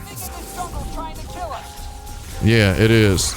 Is everything in this jungle trying to kill us? I mean, you know, need I kind of roll out Sully from Uncharted 1? Like, I haven't experienced this much hostility since I took that Filipino woman to church, or... Oh, no! Right? Like, I don't know, man. Wow, look up there. Oh, no! It's been thousands of years old. Is that a real line? No, it's not, but it's like, it's actually, the real line is like way worse.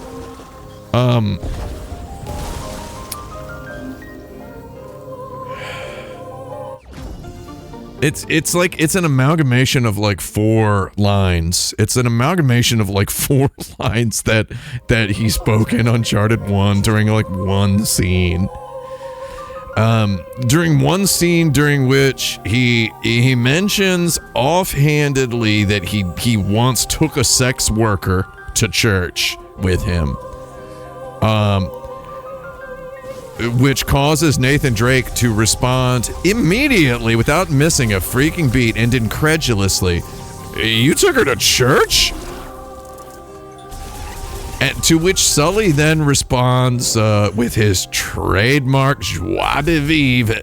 I mean, and if it's not joie de vivre, then je ne sais quoi is, you know? He replies, yeah, what else is a boy to do, kid? Or, you'll understand when you're older, kid. You know, like... Wait, something's happening. Wait, what's happening? What are we talking about? Where are you? What you looking at, dude? Oh, he's yellow, man! God, this is like so Phillips Hueified. This is so freaking David Ayers Suicide Squadified. This is freaking Wicked Vision, dude. Wicked 2, the power of goodness, or whatever it's called. Are you my ride? Are you my Uber, bro? What is this? Who do we got in the chat now? Who's in there? I'm looking in the chat. Remember, Nate. Anybody in the chat who's hanging out, let me know how you're doing. Let me know how you're doing. This bridge paves the way to the Temple of Memory. These those Lemon who follow the path will come to the altar, connecting the past and the present. Okay.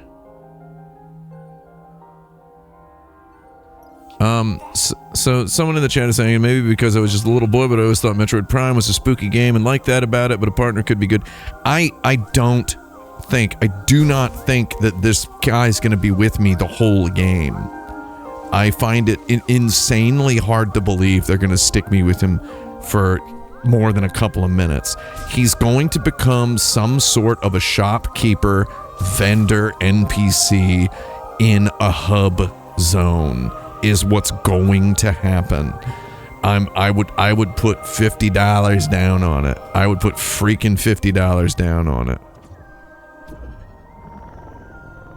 I'd put $50 down on it. He's going to become some kind of shopkeeper.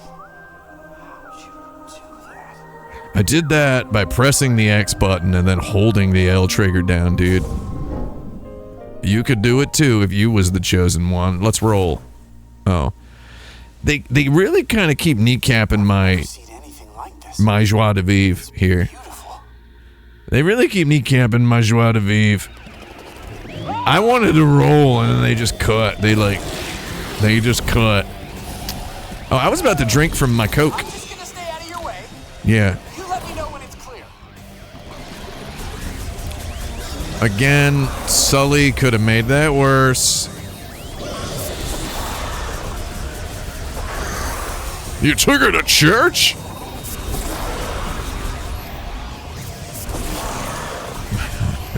God, I love Sully. I honestly love Sully. Did anybody ever watch the Uncharted film starring Marky Mark Wahlberg as Sully? You can just imagine Marky Mark as being like, I'm a Christian. We don't grow mustaches. I don't care what the character looks like. There's gotta be some sort of church where they don't let people grow mustaches. Marky Mark is like crazy because it's like he's like got like seriously like on the criminal record history of racist violence. And he's just his whole deal now is he makes movies where he plays working men who are extremely straight. And then and oftentimes based on real life people who committed like heroic acts in true emergencies. I'm going for it. Cover me? Cover you, alright. I mean, okay, so this guy's got a gun and he's like shooting.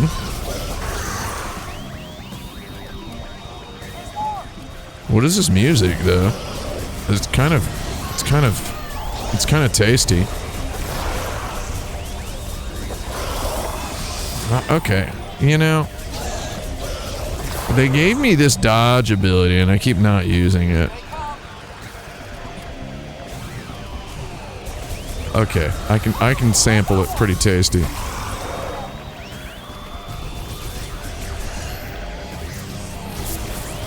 Oh man, launched that guy into dust.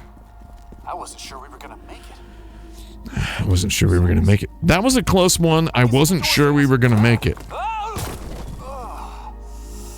I'm good. I'm okay.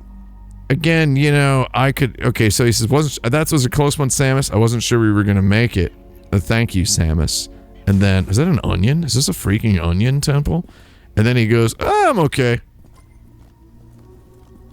Samus, can I ask you something? Don't you ever get scared? Can you imagine Sully asking Nathan Drake if he ever gets tired from climbing all those mountains? Is Sully like the kind of guy that the typical gamer is like 100% fine with hanging out? Is that it, really? Is that like the reality, is that like the truth that we have stumbled upon here? What is this place?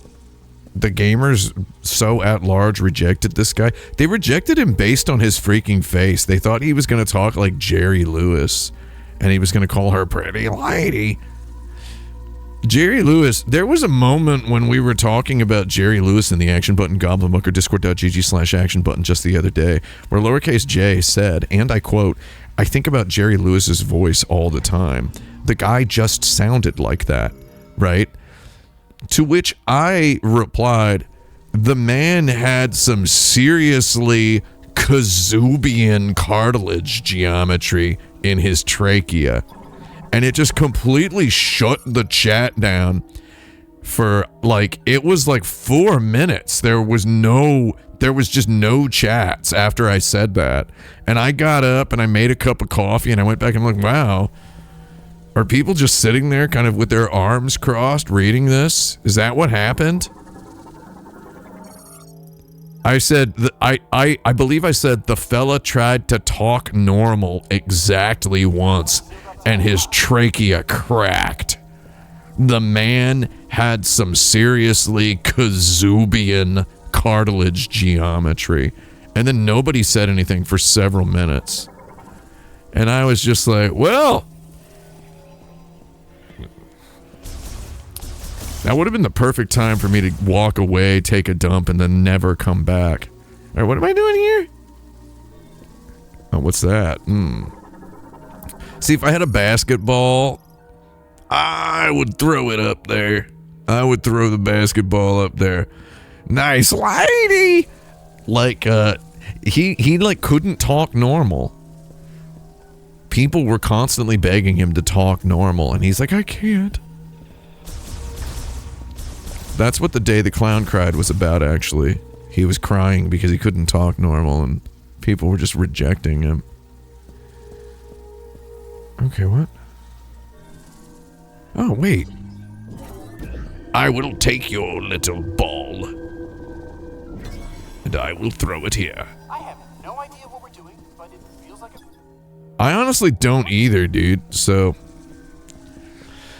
yeah, so again, I could, if I absolutely had to, I could write this guy's dialogue a lot worse. I could write it a lot worse. It's like, you know, I'm like, oh, these guys are tough.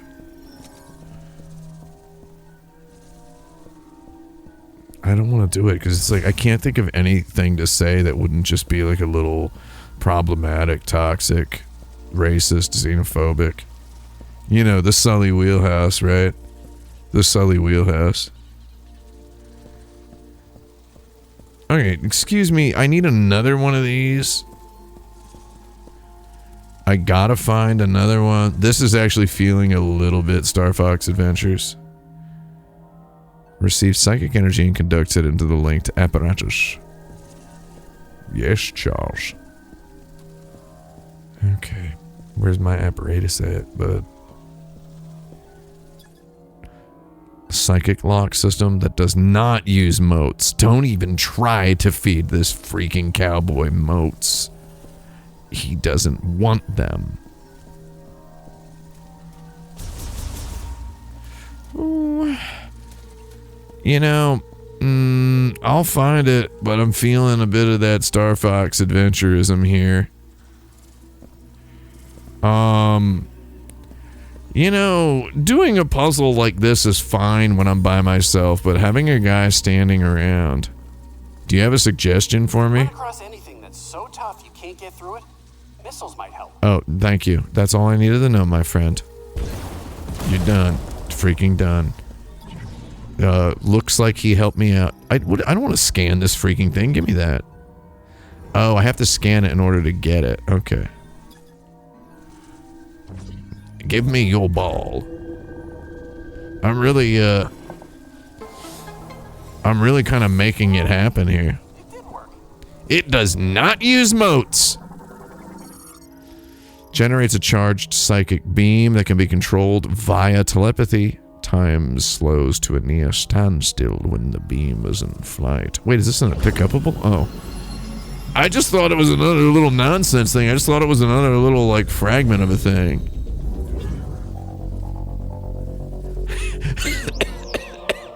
Oh, we got Doragon in the chat saying, to this day, I still go, my glasses!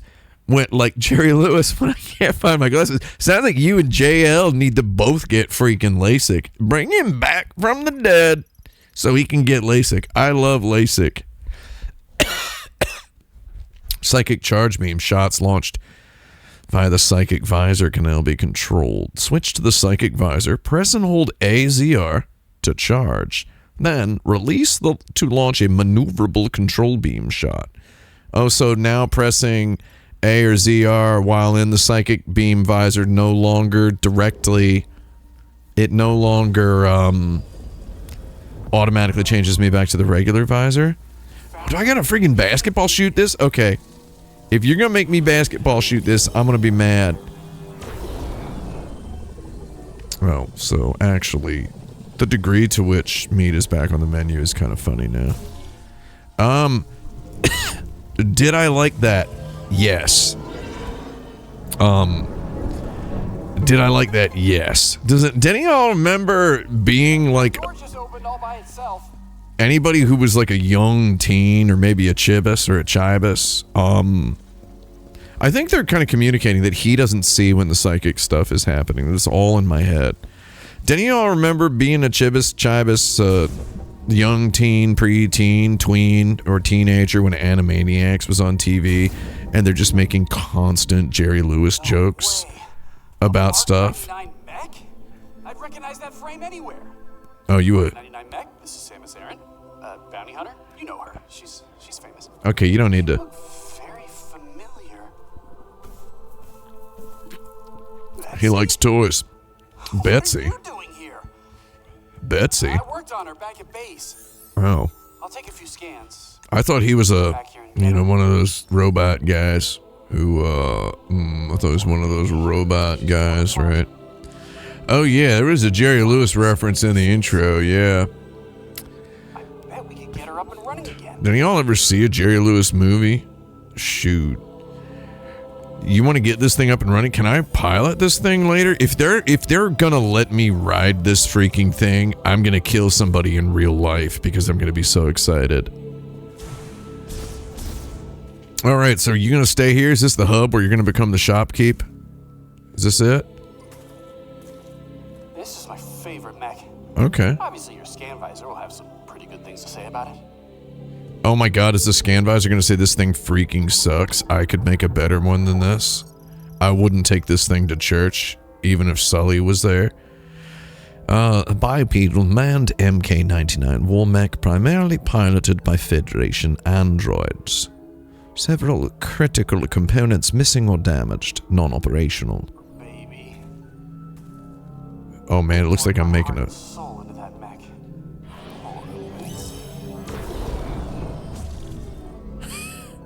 I shot him with my brain gun. What's this? I love scanning stuff. Exceptionally durable and ideal for tactical assaults. Just shoot this thing. Oh, it's too durable. Can I missile blast it? Okay, I don't care. It's wasted ammo. Alright, buddy boy. You coming with me? Oh, he is. I thought he was gonna freaking stay here. God, let's freaking squat up. Am I gonna use more of my psychic powers here? Look at this place. I am looking at it, pal.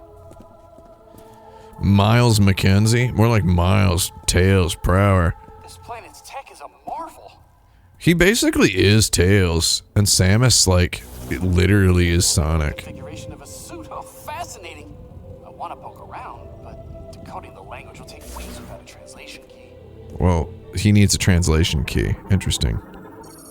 Control system built by Lemon used in the machine era. Currently inactive. I'm just gonna push buttons and see what happens. That's what I'm doing. Circular aperture presumably used for ventilation. No blockages detected on the other side. Miles McKenzie. Someone in the chat just flat out asked why the doors are shaped somewhat like female genitalia. Freaking get with the program, dude.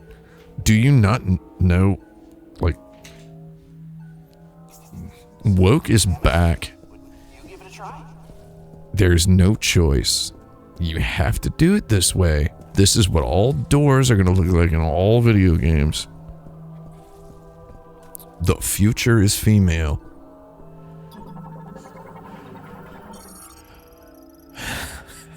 Bomb shot. Activates any linked devices when a concussive blast. Oh, so I just roll in here. I slurp on up. Do I gotta jump into that door? Oh, I gotta bombo it. I don't have bombs yet. Okay, so we're gonna continue our little journey. No? Think it still works? I think what still works? You still talking about this thing? Oh, I guess I gotta look at it, right? Is that it? You got it running? Oh, I'm gonna use my hand. Freaking total recall, dude. Wait. Quaid? You can interface with their tech, which means you can understand it, which Yeah. means you've received translation data, which opens up a world of possibilities. They gave his robot suit glasses. Can use this tech to our advantage. Oh my god, please tell me that's a skill tree. Access to your logs.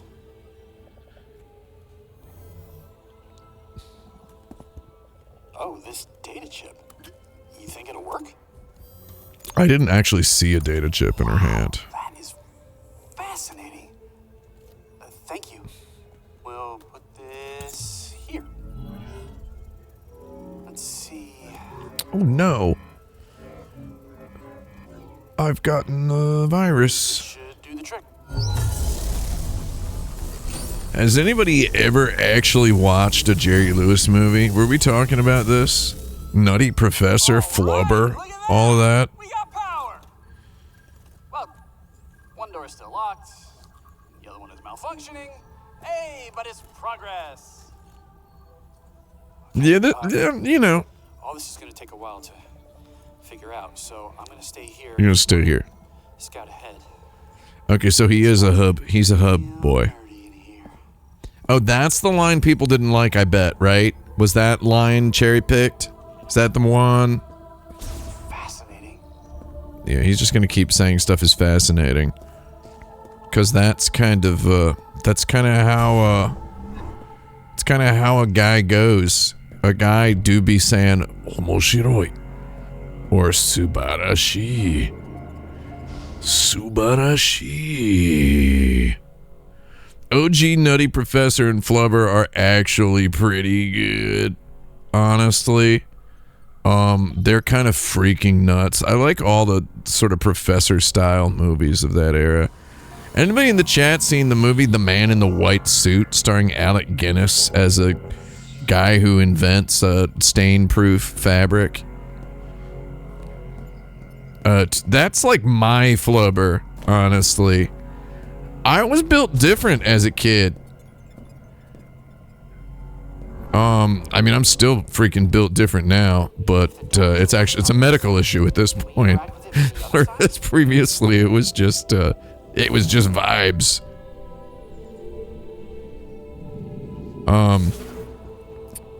Took me a while to decode all this. Yeah, I want to leave you to it, pal, but I don't know how to get out of the room. I was talking earlier in the chat that everyone needs to watch Singing in the Rain if you've never seen Singing in the Rain. I uncovered a bunch of people. I was trying to describe how Metroid, in case you're tuning in late, because I see Oni Spumoni in the chat. Oni Spumoni, earlier in the broadcast, I was talking about how Metroid Prime was so beloved by critics. It had critics freaking out and overreacting.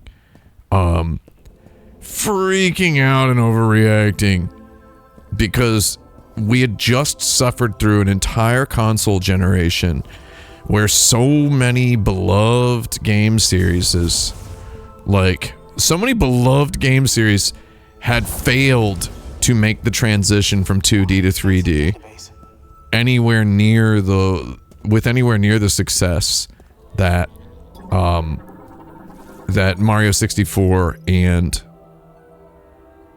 that Mario 64 and Metroid and Zelda Zelda Ocarina of Time had done. So many games like Contra and Castlevania had completely failed to make the jump, even though I liked those Castlevanias.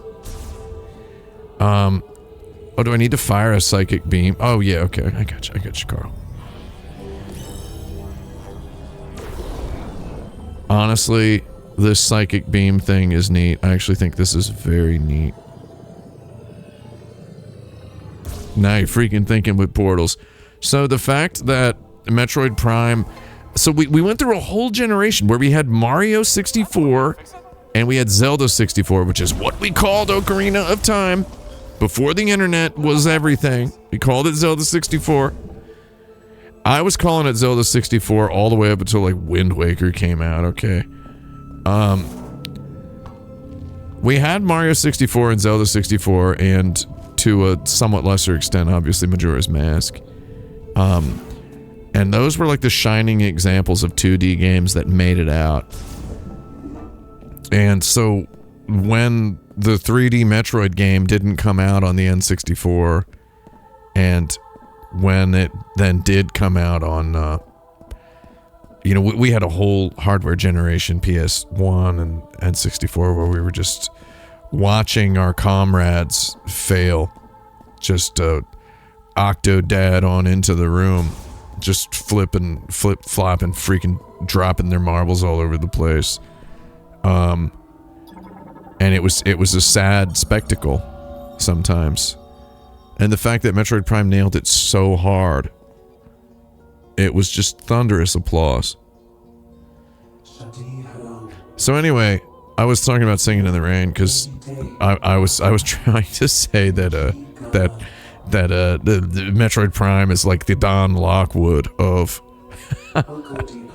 of video games. It's a freaking it was a silent movie actor that made the transition to talkies very seamlessly. By doing what it did best, by bringing its singing and dancing in there. And it's like, I'm gonna sing and dance. In other words, I'm gonna do the exploration. It's just a Metroid game. That's all it is. Oh, what are you talking about? Okay, Energy. I'm reading this. It's just a Metroid game, but it's in 3D, and it's virtual. And it's like, that's all we actually wanted. It turns out 3D made Metroid, in my opinion, 3D made Metroid better. Period. The first-person perspective took everything that was good about Super Metroid, and it made it better. Metroid Fusion is a different conversation, in my opinion. I think Metroid Fusion is a wonderful action game, wonderful shooting game, but it's on a different level. It's doing something different. But it's like Metroid Prime. I think Super Metroid's not the best action game.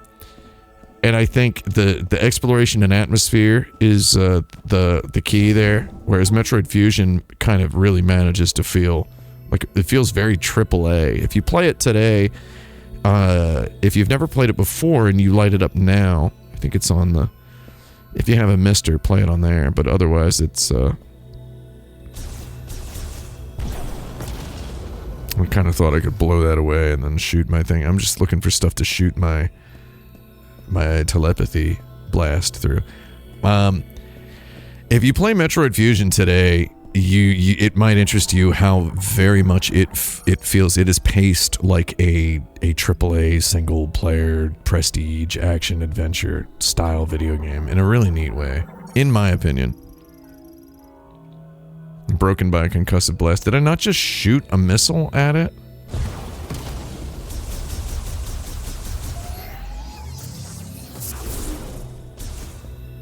Okay.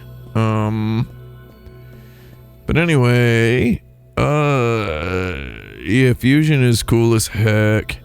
I think Fusion's neat, and I think Super Metroid's neat, but I think, I think Other M is an attempt to Metroid Primify, Metroid Fusion.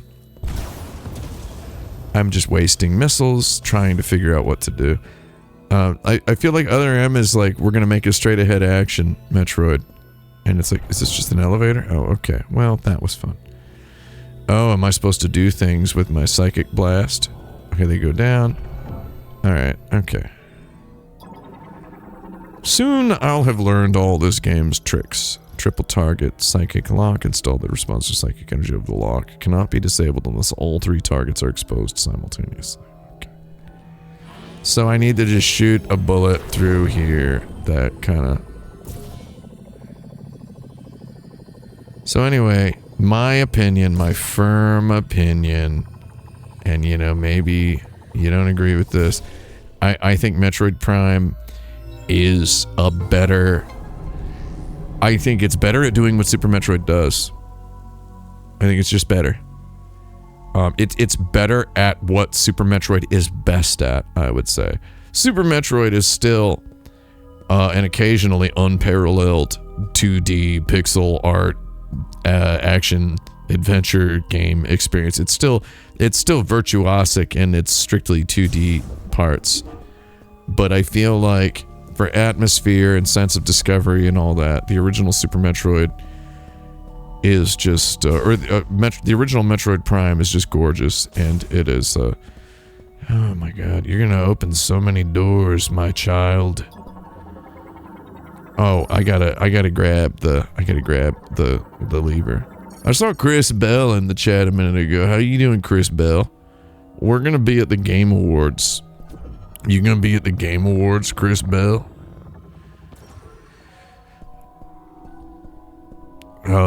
Come on by. We'll be in downtown LA. Catch us on the street corner, smoking weed or whatever it is we're gonna be doing. We're gonna be there. We're doing the red carpet. Is this a boss? What's up, yo?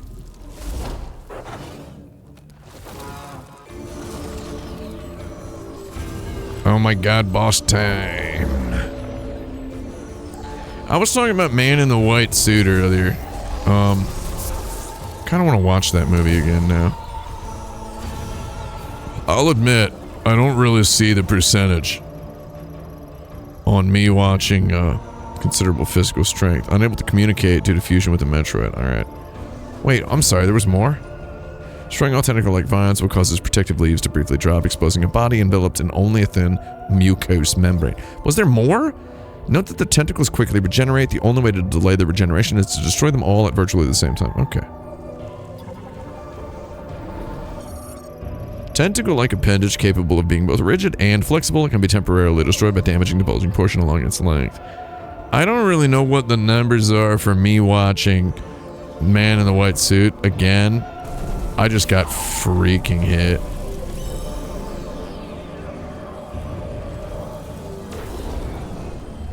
I don't know if this actually works. Ah!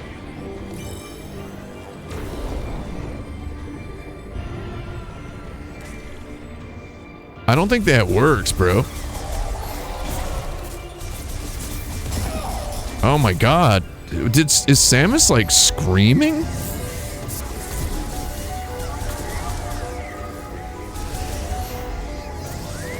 His mucous membrane's exposed. His bulbous belly with his hideous mucous membrane. Samus! His mucous membranes are hideous!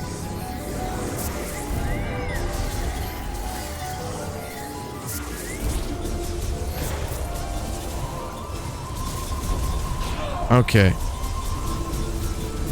Okay. I feel like I'm not, You're done. You're done, child.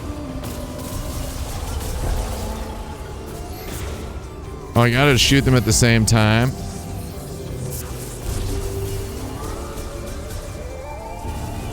So they do have very visually... Okay.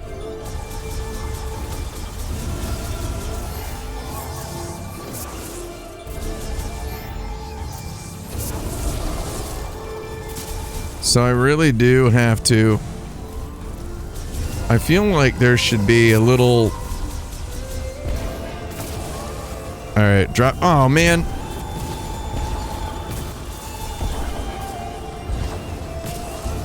Ah, man. Okay.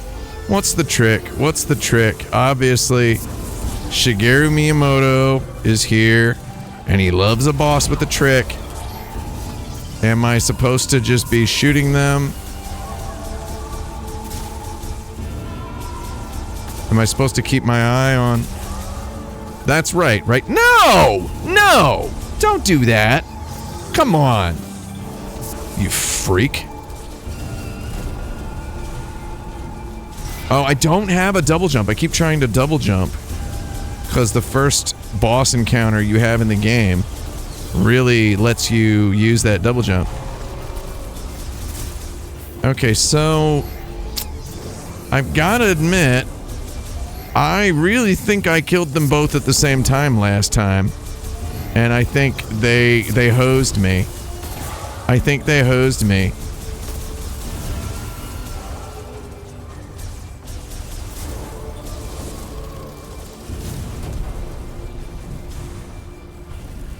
I feel like my jump is too short.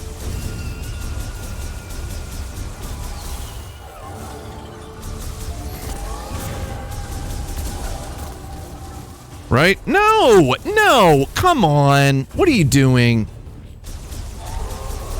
I think that's kind of trash. Am I supposed to do this, like, am I supposed to use the stupid psychic beam? Because that's honestly going to be a buzzkill in boss battles to keep using. Still enjoying myself. It's just, it feels less like an action game and more like a dealing with stuff simulator. Oh, I don't think I'm going to be able to get through these guys at all. Oh, okay, it is like that. Can I, induce this guy to... No, oh man, what? Okay, so I need to have them both in view, that's all. Okay, this isn't that hard. Ah, no, didn't want that, no. I think my jump's a little too short. I don't want to sound like a freaking hater.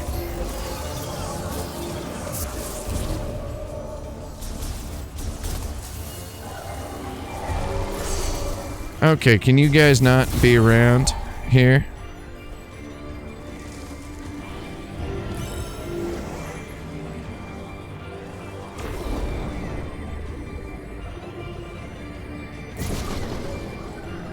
Alright, don't hit me with anything else while I'm doing this. That would be gauche. Alright, can I close that out?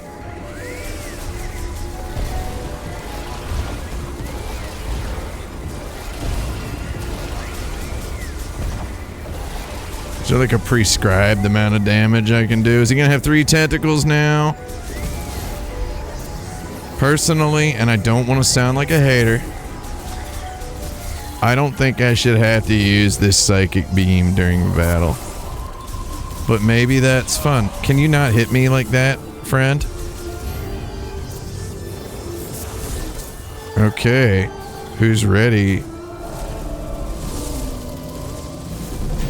Who's ready for fun? Can you all not do this to me?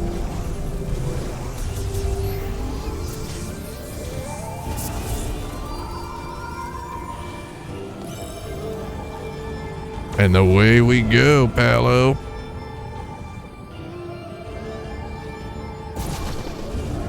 I feel like if this was like much faster, it would be like super exciting. It's basically what every... No, hold on.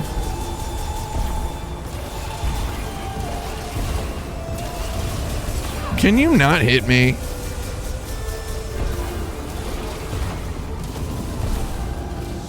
I'm almost out of my missiles.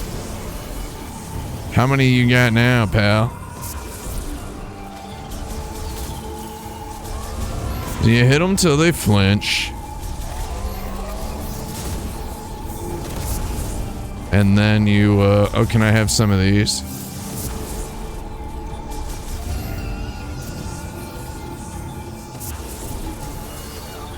How many more? Okay, so I now have, like, obstacles to fly through.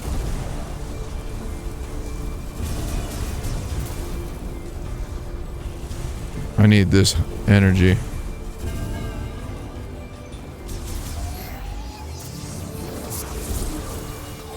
You know, I'm enjoying this boss battle, but it's starting to feel kind of like a, you know, like a day at the office, you know what I mean? It's starting to feel like, starting to feel a little worky, that's all. Still loving it. Still loving it.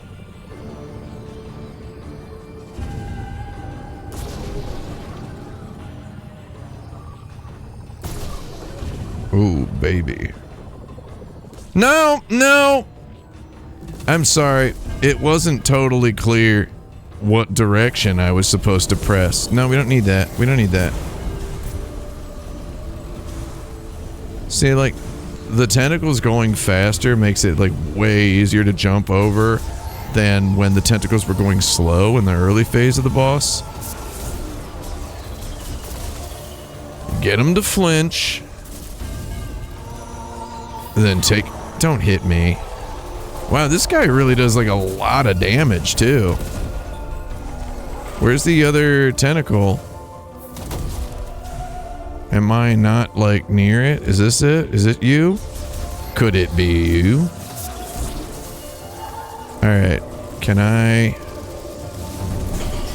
Yeah, you want to hit me like that? Is that what you want?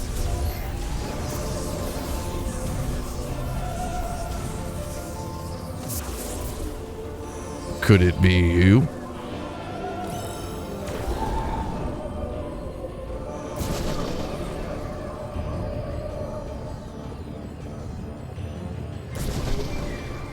Okay, I'm not really sure how the fine controls work, but that doesn't stop me from freaking loving it.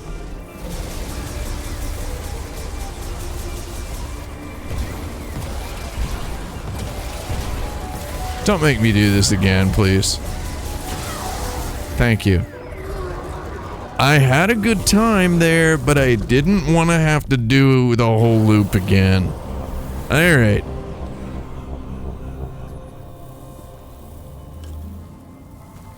Oh my god, the love has bloomed on the freaking battlefield, yo.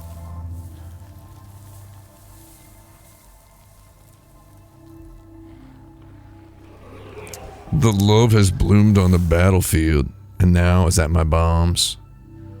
Daddy got a bombos.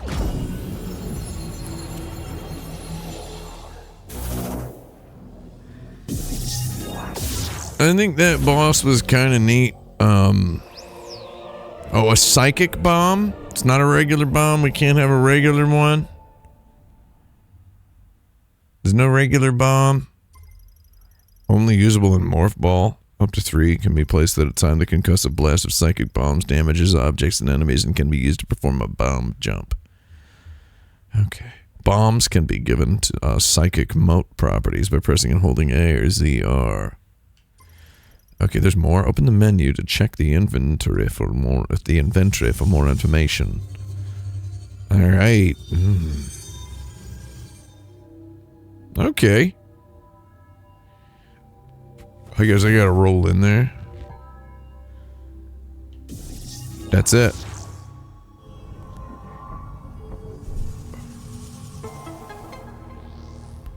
And then I stand on this thing.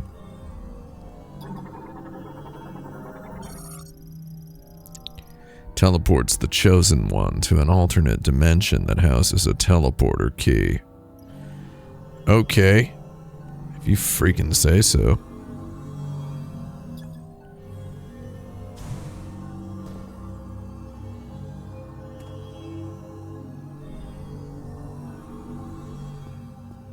I'm really enjoying this video game, but man, sometimes I have to stop and like look at stuff. And it's like, you gotta I gotta stare at the head? Okay. You know, freaking YOLO, I guess. Is this my teleporter key?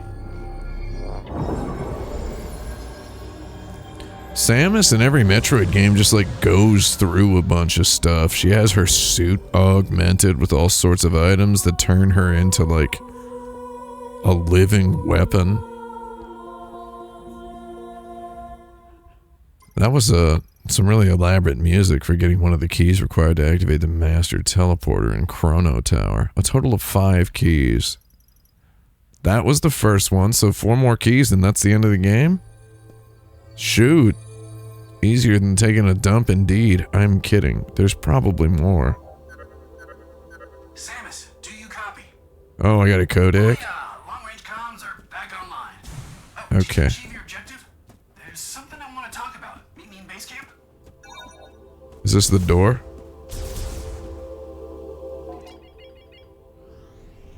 Alright, yeah. I know how to get there. It's just straight down this corridor. Oh, is there fast travel? There's no fast travel.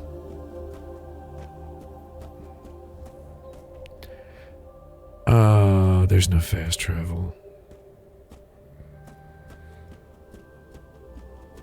is this psychic hole.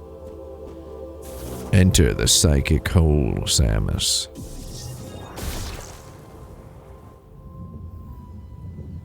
Yeah, I'm thinking I'm back. I can perform a bomb jump as well with this, which is kind of nice to know, isn't it? I like how they had a bomb hole like in the middle of that area, because it's just like, oh, if you want to, you can bomb a couple of times if you want.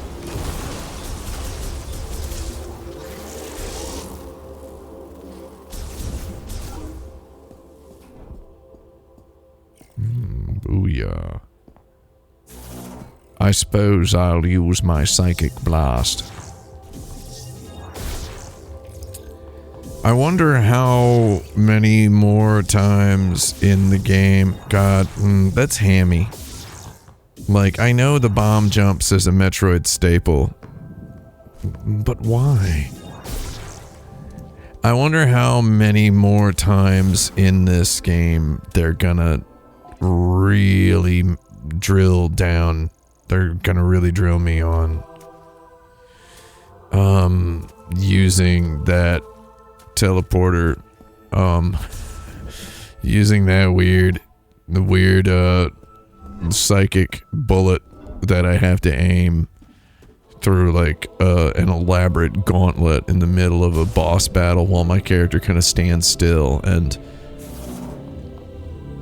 projectiles move toward me in slow motion. Is that a missile upgrade in there? Daddy's back.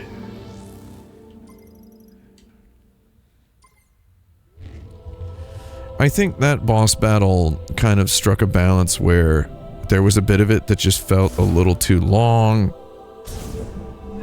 but a lot of that extraneous length felt like it could have been expedited by the player just fighting a little faster, playing a game a second time.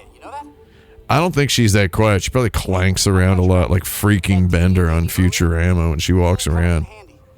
I've been able to translate the Lemorn language. Oh yeah?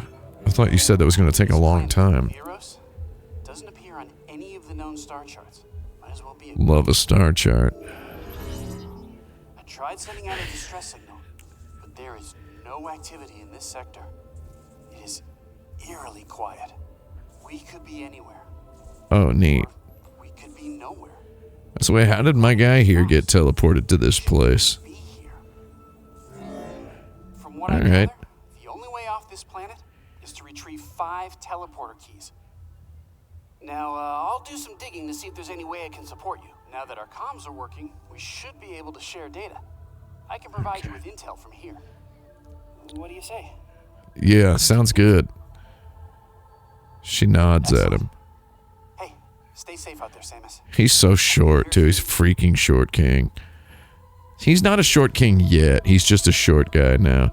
I like how the hub... Okay, so I understand this is likely not the be-all, end-all hub of this game, but it's really fun that the hub, as it starts, is like a Dyson air purifier hole that I can fire a basketball shot through to loop around and open this door, and then, which is an ability I just earned at the time I got in here, and then it's also a bomb receptacle that clearly I use to open up another door. Right? Like, it's just like another ability that I just got. So far, I do think this game is very good.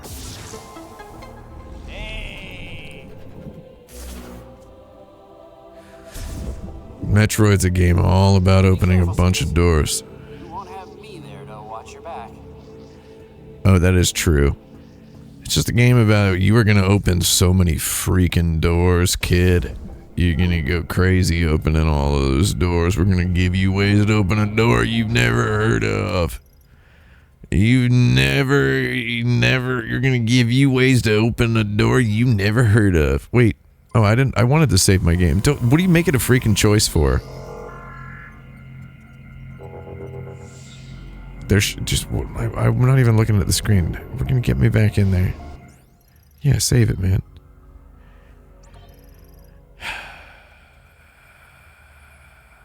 Yeah, I don't know if that boss... So, I don't know. If you thought the boss battle was a drag, that's interesting. I was having a good time. The perfunctorality of it, of, you know, having to thread a needle with the problem I was having was that the psychic projectile, this thing, it doesn't, like... Yeah, so it's like the right and left analog stick do, like, the same thing. But it's like changing elevation and such is kind of hard because you get kind of tracked in. I was trying to loop myself back out. Let's try it again. So it's like you kind of want to have like some extra runway. God, okay. The 3D aspect of it is kind of intriguing. Oh, I gotta wait for my charges to recharge. Shoot. My psychic energy charge. Okay, so we do this. Okay, there we go, right? Oh, it doesn't last forever. Okay, because it... alright. It's interesting. It's interesting.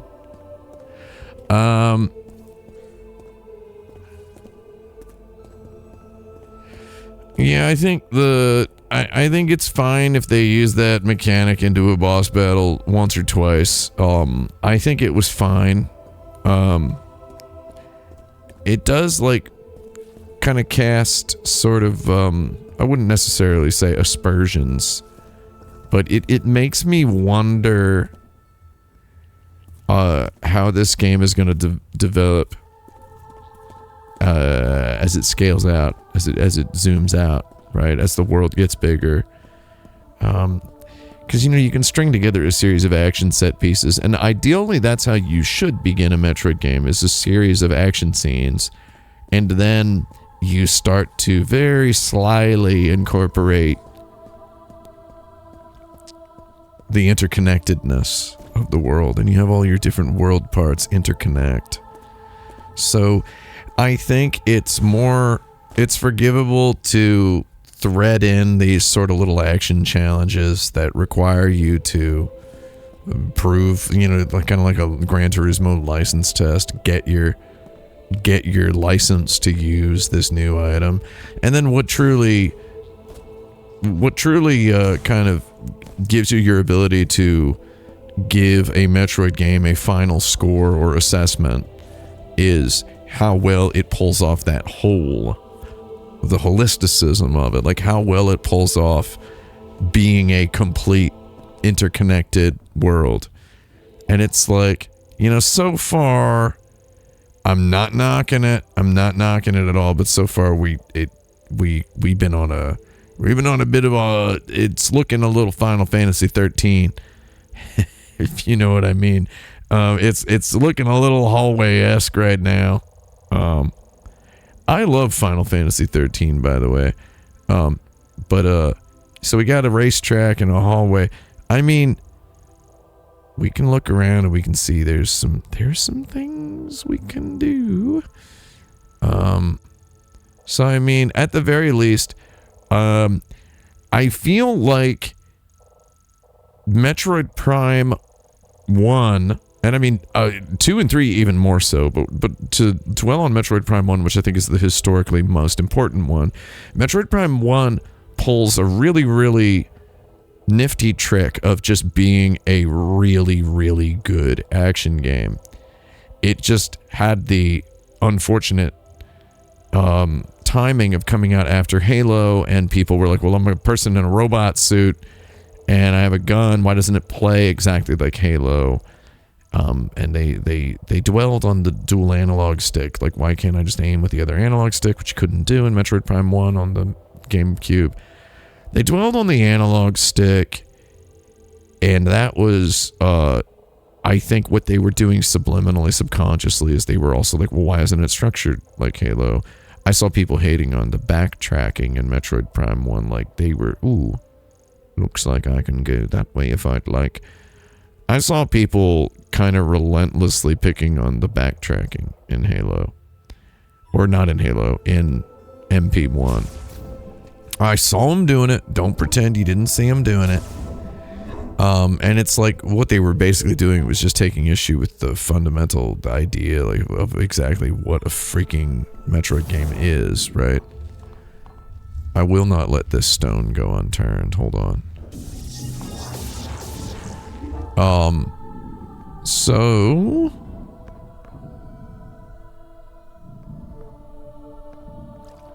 yeah, I'm just gonna roll everywhere. So I think what we kind of missed, and there's this secret third conversation about Metroid Prime 1 that didn't really exist at the time, was I think Metroid Prime, I'm a video game critic with a Wikipedia page. I'm allowed to make declarative statements, I guess, but Metroid Prime was an interesting action game. What it did with action in 3D, with platforming, and with projectile long range combat, what it did was flat out bar none interesting. It had an interesting way about itself. It had interesting wiles, you know? Like, I don't know what else to freaking tell you. It had wicked ways and wild wiles. And just the way it controlled and felt and played, and the way combat design, the way encounters were designed and structured and paced, it was really good. And it devoted a kind of a decent amount of its early... I'll go back and look at that later. I don't know what that is. And it devoted a pretty decent amount of its early runtime to kind of giving you action meatballs, right? To kind of serving you action meatballs.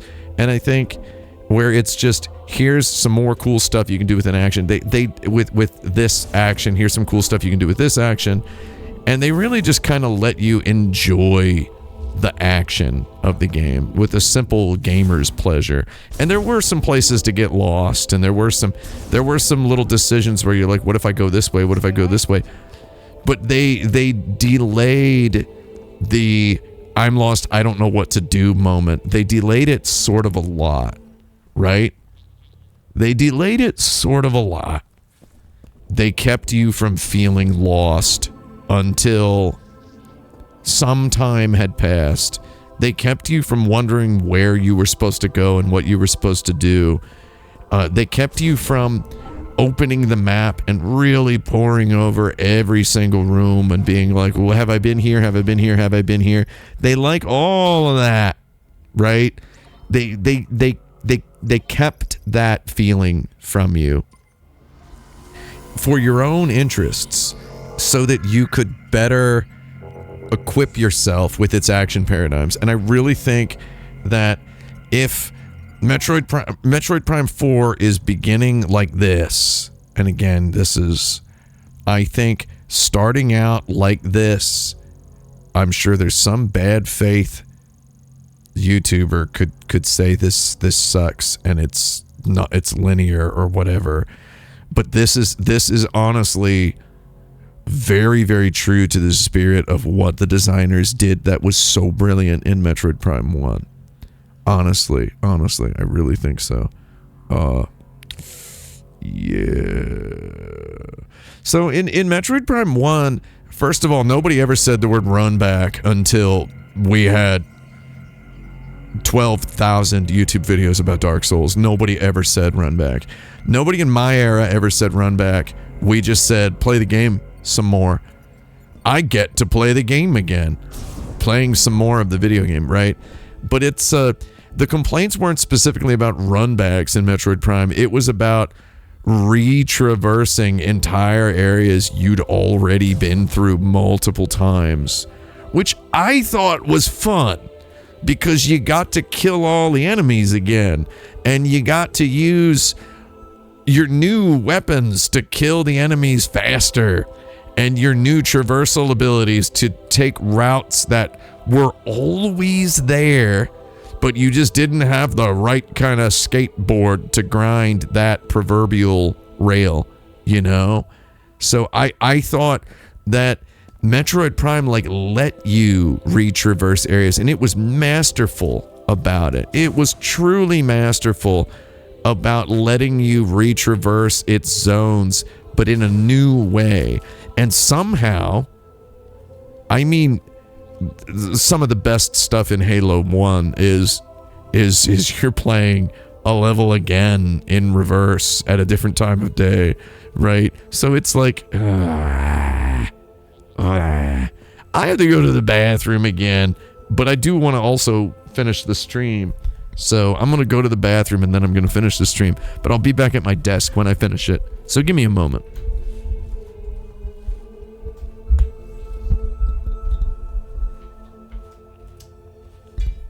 I'll be right back. Someone mentioned the show Pluribus. Well, we'll talk about Pluribus when I get back. Give me a moment.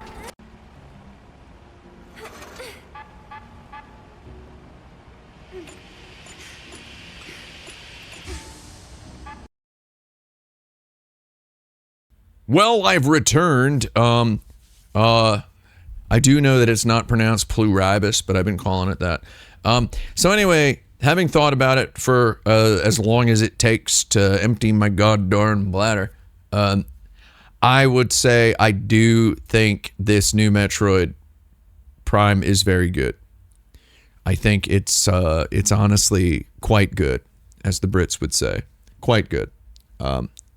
I'm impressed. I'm a little bit, I mean, again, here's the thing. You know, I replayed all of Metroid Prime somewhat recently, and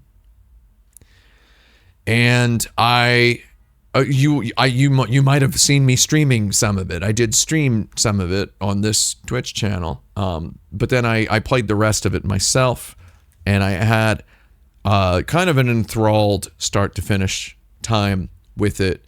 And I think that especially as you get into the later game, Metroid Prime 1 is really thoughtful and bountifully generous. Very, very generous about giving you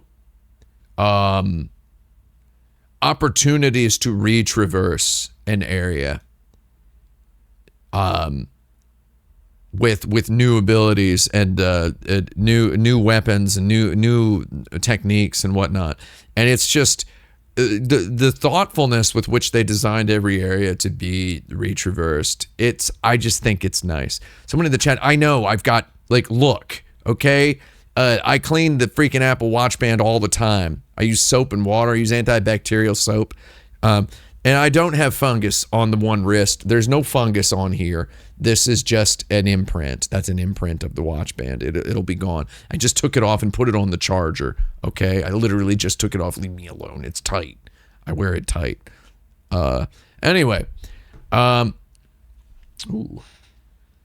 My headphones. So I think this new Metroid Prime is, and again, as I said immediately before launching it, I didn't feel any kind of childlike, there was no childlike joy and anticipation before I launched it. I was just like, well, I played Metroid Prime 3 18 years ago, and I wasn't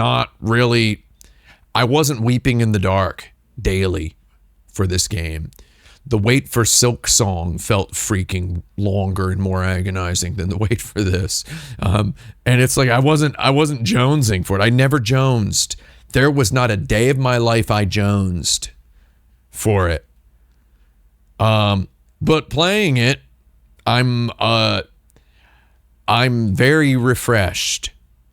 And I feel like, again, there could be some bad faith takes that it's too linear in the beginning. I'm sure they're going to bring me to a massive, wide open zone at some point where the mind will reel and I will be boggled with all of the options and opportunities offered to me. But I feel like they really understand about making me appreciate just the refreshing action. And again, you know, if there's a little bit of digipenism here and there, I thought when they advertised the psychic powers stuff in the trailer, it felt really hacky and hammy the way they presented it in their 10, 15, 30-second little pitch. But there's and you know, some of it does feel very Wiimote-y. Does feel very Wiimote-y at times, but I think it's solid. I think there's some solid action stuff happening there. It kind of feels like something. Opening doors with my mind, it's like not really exciting on paper. It feels like something when I'm doing it in the game. Now there's a test, and it's not really a test, but I have a thought. It's not interesting in the trailer. It's not interesting it's not really interesting in the game either. There's a thought experiment that I have used for decades now, that I know several successful AAA video game designers who say that they have used this thought experiment and it has helped them get through meetings and compose design documents. And you all know what it is. It's one of my favorite contributions to video game discourse. It's the I get it button. The I get it button is a theoretical concept where if I pause the game and say, hey, I know what to do, can you just let me not do it? And then the game gives you a pop quiz that's like, okay, which of these three things are you supposed to do? And one of them is like, turn on the magnetic boots and walk across the ceiling to get to that door up there. And they go, you guessed correctly. We'll go ahead and warp you ahead. Like, the I get it button has been, to me, anytime I feel like I want an I get it button, which I developed this concept when I was playing, of all games. And I think I let it slip during the stream today by name dropping it. I didn't necessarily mention that it was the I get it button originator, but it was freaking Star Fox Adventures. Star Fox Adventures was the game that broke me and made me want an I get it button. So someone says, is the I get it button a central mechanic to dinner time games? No. There would not be an I get it button in dinner time games. Dinner time games are about spectation. They're about watching. They're about saying what you want to happen and then watching it happen, right? So Star Fox Adventures made me want an I get it button because there were so many times where I'm like, well, I know what I have to do. I just have to open the menu and choose this thing and then aim it at that and then fire it there. And it's just like, it was never, you know, I mean, there have been some I get it button moments in video games. Now, the reason the I get it button is more relevant, it was very relevant for a while, and it fell out of relevancy, and it's relevant again now, in my opinion, because when it comes up, that's an extreme red flag, right? It's an extreme red flag when I want an I get it button in a game made in the year 2025, because designers have been thinking, again, maybe they're not thinking with my exact example, right? Maybe they're not thinking with my exact framework, but designers have largely thought their way out of making games make players wish they could just tell the game, hey, I know what to do, just let me not do it. Like, designers have gotten better at making the situations more playful, right? And, you know, playful is a word that gets kind of used a little too much. And and also not correctly enough sometimes. And so, for example, using the psychic bullet to go through the Dyson air purifier and around the corner and hit the door, there's play on that. There's play. There's play on it, right? It feels like something. It feels like something. I just timed someone out in the chat because their comments were, the tone was just annoying me. So I'm sorry. Try again next time.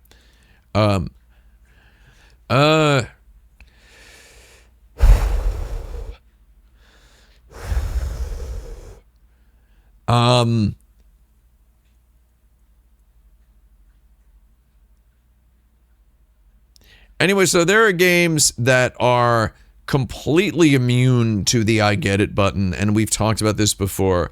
I think Tears of the Kingdom is immune to the I get it button. Like, what would you do, right? What would you do in a Tears of the Kingdom shrine puzzle if there was an I get it button? You go, hey, I get it. And they're like, okay, what are you supposed to do here? Tell me. You'd say, I guess I gotta make a thing, right? And then I gotta, put it over there and kind of do this. And they're like, yeah, okay, what kind of thing? And you'd be like, I gotta glue that thing to that thing. And they're like, okay, but where are you gonna glue them? On the long side and the short side. And then it's like, where are you gonna line up the short side of that thing with the long side of that thing? Somewhere a little out, to the left of this middle. What angle are you going to put them at, right? It's like there's no I get it button for that, right? There's too many choices and there's too many ways things can happen, and it's wonderful. And the same thing happens with Breath of the Wild. Same thing happens with Breath of the Wild. And it's also, you wouldn't want to do the I get it button because you have a good time making the stuff. You have a good time with it. It's fun, right? It's just fun to play the game. It's just fun. I don't know. Anyway, were we talking about Pluribus in the chat? Who all has watched the show Pluribus? Do we have anybody watching it? Anybody who likes it? I haven't, I watched the first 4 episodes and I was enjoying it. I like that it's basically like a single Star Trek The Next Generation episode, but really long. I think that's fun. They're going to get 5 seasons or whatever out of a whole. Someone says we're X-Files. I understand Vince. I too know that Vince Gilligan was an X-Files writer. This feels more to me like a Star Trek episode. It just feels to me more like a Star Trek episode, right? The concept is higher than the concept would ever be on a X-Files episode, because X-Files, the thing that the X-Files deals with has to be secret, whereas in Star Trek, the thing they're dealing with on TNG every week is something completely systemic that has taken over a whole civilization or planet where the rules are like this, right? So it's like a Star Trek planet. I think it's pretty good. I'm how many episodes behind am I? But no, it does have the energy of an X-Files episode, which I find really fascinating. It has the energy of an X-Files. Okay, so I'm 2 episodes behind. I have 2 episodes to watch. We're still watching Sopranos. We're about to finish Sopranos season 3. Having a really good time. Really good time with Sopranos season 3.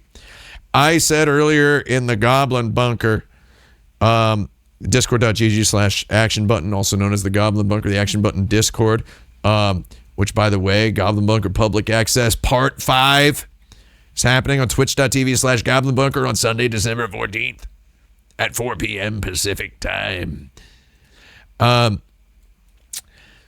Like I said in the Goblin Bunker recently-ish, I said that AI last year, AI was Paulie Walnuts showing Christopher Moltisanti a big mouth Billy Bass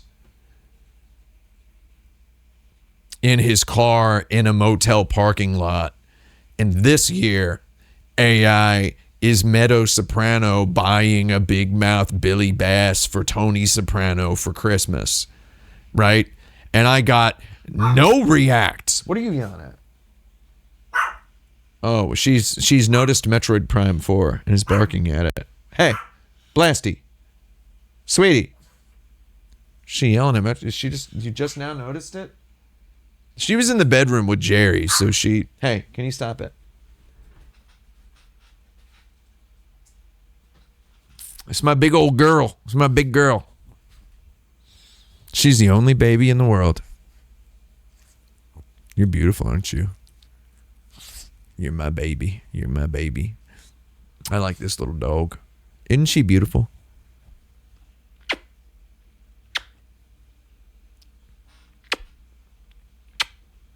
All right, I'm going to put you back down, sweetie.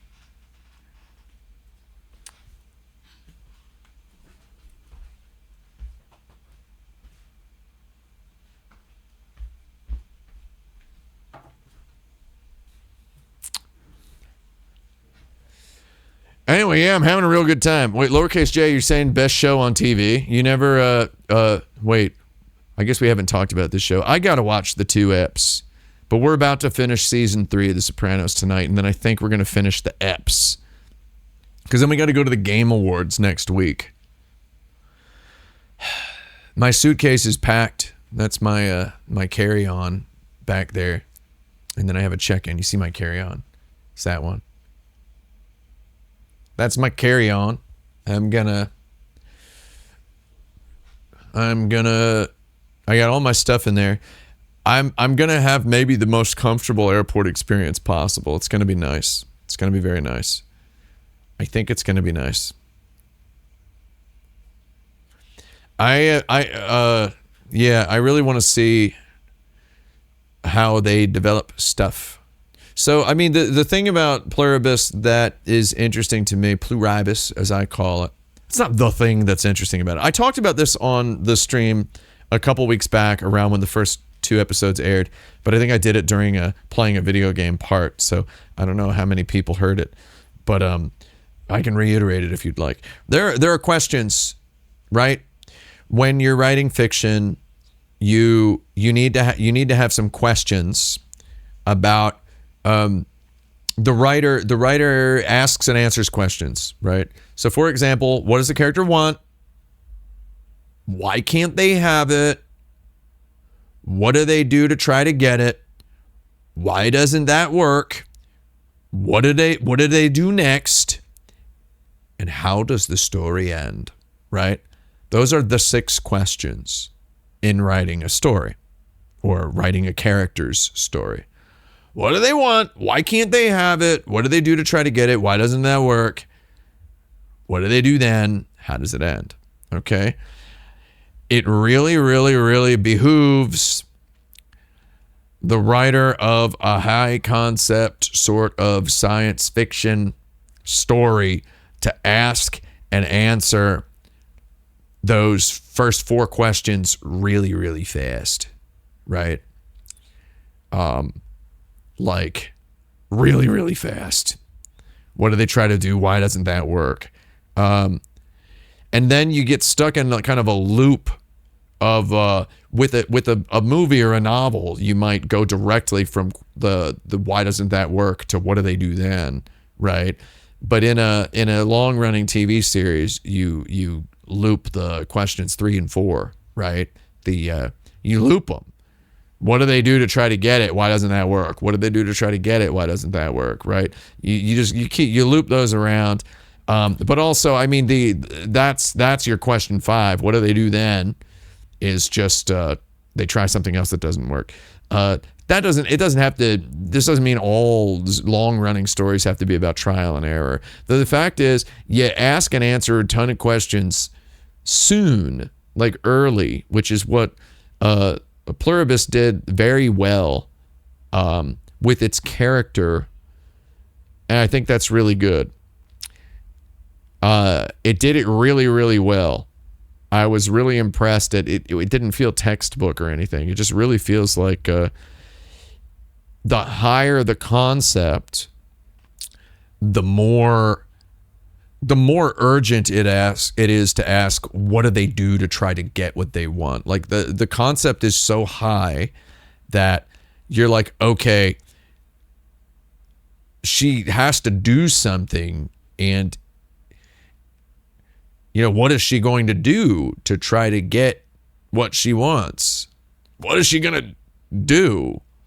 And then, the way it doesn't work kind of just sets up what I'm assuming are a bunch of plot dominoes in a way that is really interesting. I don't know. Very good storycraft that does not feel cheap or transparent at all. And I just like a big concept in a story, and I like the idea that it's probably gonna go the freaking hamburgers. I liked the TGI Fridays waitress. Mimsy's running the hairdryer a few inches away from the door in the bedroom. I think it's time for me to go, so I can have my dinner and then wake up in the city of New York. I kind of want to play Metroid Prime 4 some more, but maybe I'll stick to playing it on the streams. So there won't be a normal stream on Tuesday, and there will absolutely not be a normal stream on Friday. So, that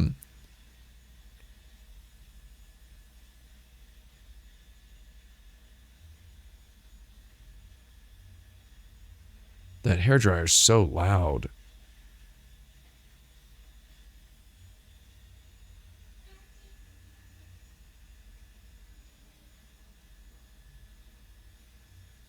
Hang on a second.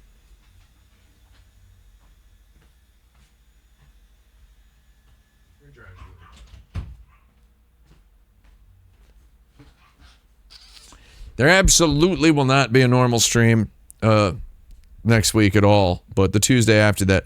I mean, I'm still going to try to do my 1 hour Tuesday, 1 hour Friday.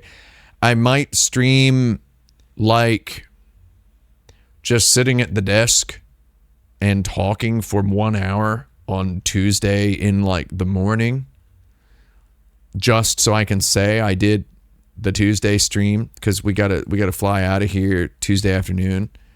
We gotta leave at like 4 p.m.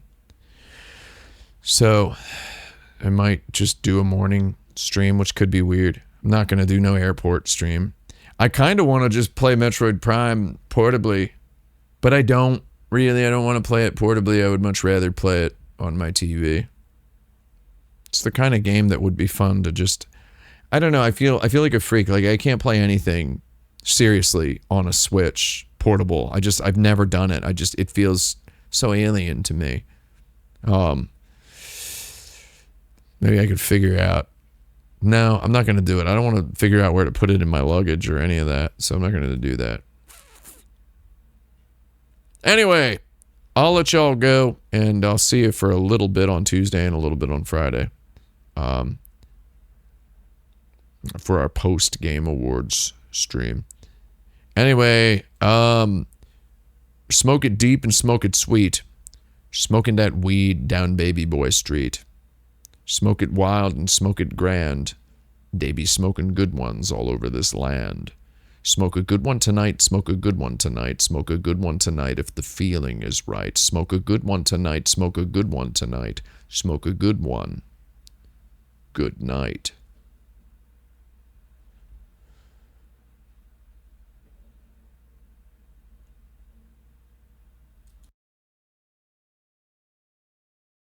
Bye.